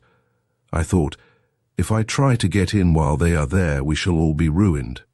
So I determined to wait until I was really afraid I could not afford to bleed any more. But I'll be all right now. The question is, what are we to do about it? Unless we decide to own up to the whole thing, Edmund argued, we shall have to carry him out and leave him under the cliff. They will think he has fallen over in the dark. Welfare shook his head slowly. That would not do, he said. I could not see him in the dark, but there will be no mistake about the marks I have left on his throat. It wouldn't take a doctor to tell he was strangled. They would be bound to trace back to the passage, and then ask how he got there and who killed him. An idea came into my mind, but I forbore to utter it. It seemed to me to come in the guise of temptation to use this catastrophe to further our own ends. We might take a boat and bury him at sea, Welfare suggested. This was so like my own idea that I looked around to see how the others took it. The bishop had been sitting in silent meditation. He now rose and stood with his hands clasped behind him, looking down on us with an expression of great sadness. Why not bury him where he is? He asked. It was my own idea, and I gasped to hear it propounded by him. This wretched man's life, he continued, was forfeit to the law. Had the law taken him alive, the law could only have slain him. That has been done as a result of his own wickedness and folly. Of what use is it to hand over his dead body to the law? He wrought enough mischief in his life. His dead body would but work more. It would involve some at least of us in utter ruin at the hands of the law, a ruin that none has deserved in such measure. I counsel you, Devoren, to let the wretched business end here. The man was not of our faith, so could not claim Christian burial or consecrated ground, but he was a human being, and shall not be buried like a dog. There was again silence among us, a silence quickened with apprehension. It became clear to me that the idea that had germinated in my own mind had only seemed to be tainted with guilt, because my soul was not seated high. Enough for clear moral judgment. The intrinsic rightness of the thing was manifest now that Parmenter had placed it in the clear light of an honest man's independent decision. As it happened, welfare became our spokesman, and his primitive outlook on life was the one thing needed to express the attitude of each one of us. "If this seems the straight thing to your lordship," he said, "it's good enough for me. I would not have suggested it, because I seem to be coming out too cheap. It wasn't murder, because it was self-defense, but I'd be bound to own up to manslaughter." "Don't you think, Captain Welfare, that you ought to get to bed?" I asked. I was really concerned about the man, but I wanted to get rid of him too. "Thank you, sir, but there is no need. If you don't mind, I'd rather see the job through now." It was impossible for me to protest. After all, he was my guest. Nevertheless, what I ought to have regarded as his indomitable courage appeared to me mere want of tact. His presence made any communion between the bishop and myself an utter impossibility. I wanted to talk to the bishop alone, and Welfare's presence was something I resented in a great tragic moment of my life. I fear I suspected in him the love of the lower middle class for anything in the nature of a funeral. Edmund said nothing, but rang the bell. When Bates came in, he whispered to him, and they left together. I knew they had gone to dig Jakob's grave, and presently the thud of a pickaxe and the sound of shoveling were conveyed to us along the passage and through the floor. It was weary waiting in that room, listening to those dismal sounds, with Captain Welfare endlessly repeating the same explanations, the same apologies. Through the open window I heard a rustling in the trees, and then a sudden puff of wind blew the curtains inward and caused the lamp to flare. The long-delayed storm had reached us, and the moon was blotted out. There was a sudden splash of rain, hard driven by the west wind. I rose to shut the window, and looking out, the thought came to me that this darkness and confused rushing of the wind was more natural for the passing of Jakob's disordered soul than the serene tranquillity that had preceded. It was as though the west wind had arisen to bear that soul back to the east, where alone it could be at home. 1 o'clock had struck when Edmund came back, soiled and perspiring, to tell us that all was ready. Captain Welfare insisted on accompanying us, exhausted as he must have been, and he was helped down the stairs by Edmund. By the light of a stable lantern, we made our way for the last time along the fatal tunnel, and found Bates awaiting us. The grave was dug close to the far end of the tunnel, and I marveled at the immense amount of earth that had been removed in little more than an hour. The body of Jakoub, shrouded in a white sheet, lay on a board beside the grave with ropes in place for lowering it. The bishop took his place at the head of the grave, facing his congregation of 4. "My friends," he said, "this is a solemn moment which must ever be present in the memory of each of us. The wages of sin is death, and this our brother, who was not the only sinner among us, has paid the penalty. He has drawn his wages in this world. That he may be the only one to pay that penalty is a thought that should humble us who are left behind. We are committing an act for which we should certainly be condemned by the laws of our country, but it is an act for which I take full responsibility.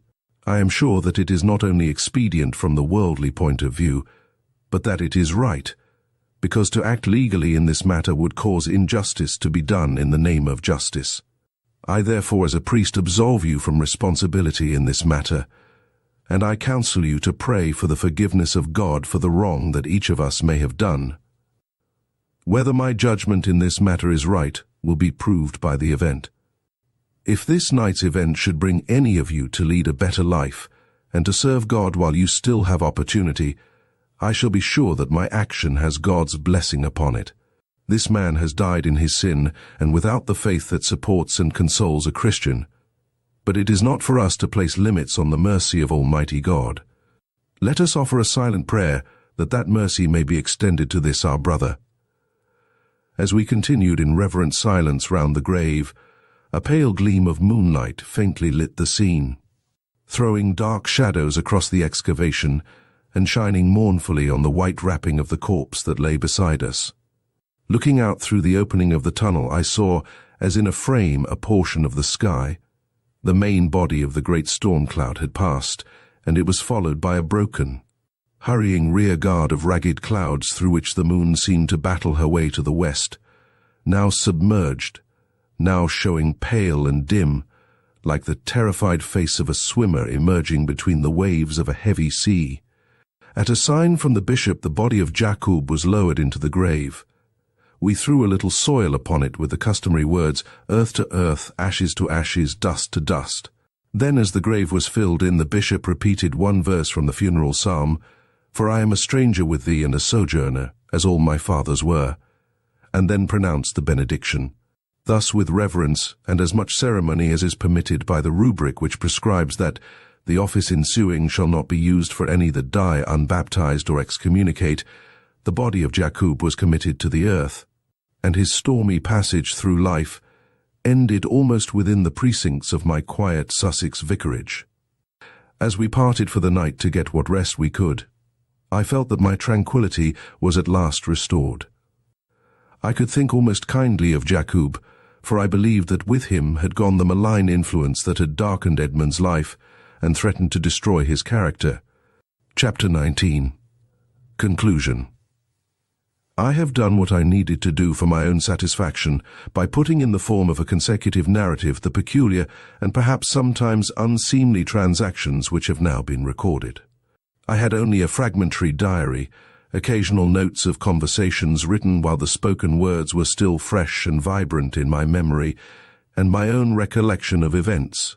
I dreaded lest the latter might fade as I grew older, and that loose leaves of manuscript might be lost or destroyed before I had even in my own mind a clear perspective of happenings that were often so bewildering to me, while I dwelt in the midst of them.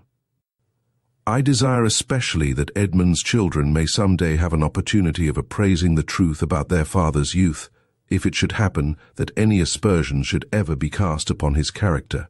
For I do believe in children knowing the truth about their parents. Filial love, without any opportunity for comparison and just criticism, seems to me but a hollow tradition, liable to collapse at the first whiff of truth. I think no child of Edmund's need ever be ashamed of his father. His experience, his peculiar faculties and personality have enabled him to render very signal and special services to his country in developing the waterways of Africa. In all his letters to me he apologizes for the reputation he has gained, which he says is entirely due to the practical sagacity and knowledge of detail with which welfare supplies him. Edmund has already been presented with a CMG, but welfare's name is unknown. Yet I happen to know that welfare is an exceedingly contented man. In a recent letter he tells me, "I am able to save a third of my pay, and if I don't marry at the finish, I shall have a few hundreds to leave where I shall die happy in leaving it.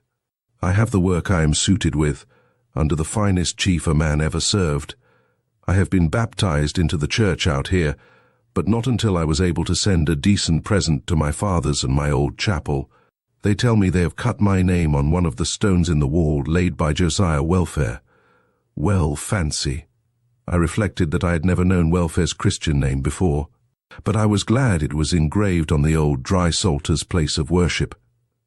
I have had a visit from Brogden while he was on leave. He told me that Jakob's disappearance from my house had become one of the mysteries not only of Egypt, but of Scotland Yard. I had hard work to resist the desire to confess, but since that was impossible, I compounded by installing a motor car on my premises during Brogden's stay. When he had gone, I sold the atrocious thing at a heavy loss. But Brogden had enjoyed himself, and the financial loss was not enough to salve my conscience completely. On the other hand, Bates resented the temporary chauffeur, and Mrs. Rattray disliked him. Between them, they inflicted on me a penance which I think straightens my moral account with Brogden. The penance might have been excessive, only that Edmund's fiancée is the daughter of a fairly near neighbour, an ex-commissioner, under whom Edmund had served. She is now constantly here awaiting Edmund's return. Bates and Mrs. Rattray are completely subjugated by her. She settled the matter of the chauffeur and got rid of him with a minimum of friction. She makes me desperately jealous of Edmund, but I endeavour to realize that I belong to a bygone generation, that I am become, in fact, a dear old thing. Jakoub's bones are unlikely now to be disturbed. They are honoured by having a vault as well as a grave for their repose. For the smuggler's passage has been sealed up by solid masonry at either end. It will never be opened again in my lifetime, and I hope it is now closed forever. The bishop spent an evening with me recently, and I showed him parts of this manuscript. As far as I know the story, he said, you have been very accurate. When I look back upon what has happened, especially on my own part in the affair, I am reminded of a phrase of yours, I can look my conscience in the face. What a waste it would have been if your brother had become a mere hanger-on to your charity after undergoing prison discipline. Whenever I think of him and of what might have happened to him, I think of those words of the psalmist, though ye have lien among the pots, yet shall ye be as the wings of a dove, whose wings are covered with silver, and her feathers like gold. Thank you for joining us on this adventure through A Mediterranean Mystery by Wynne. We hope you enjoyed the twists and turns of this gripping story. Be sure to subscribe to Storytime Haven for more classic tales and thrilling mysteries. Until next time, keep your curiosity alive and your imagination vibrant.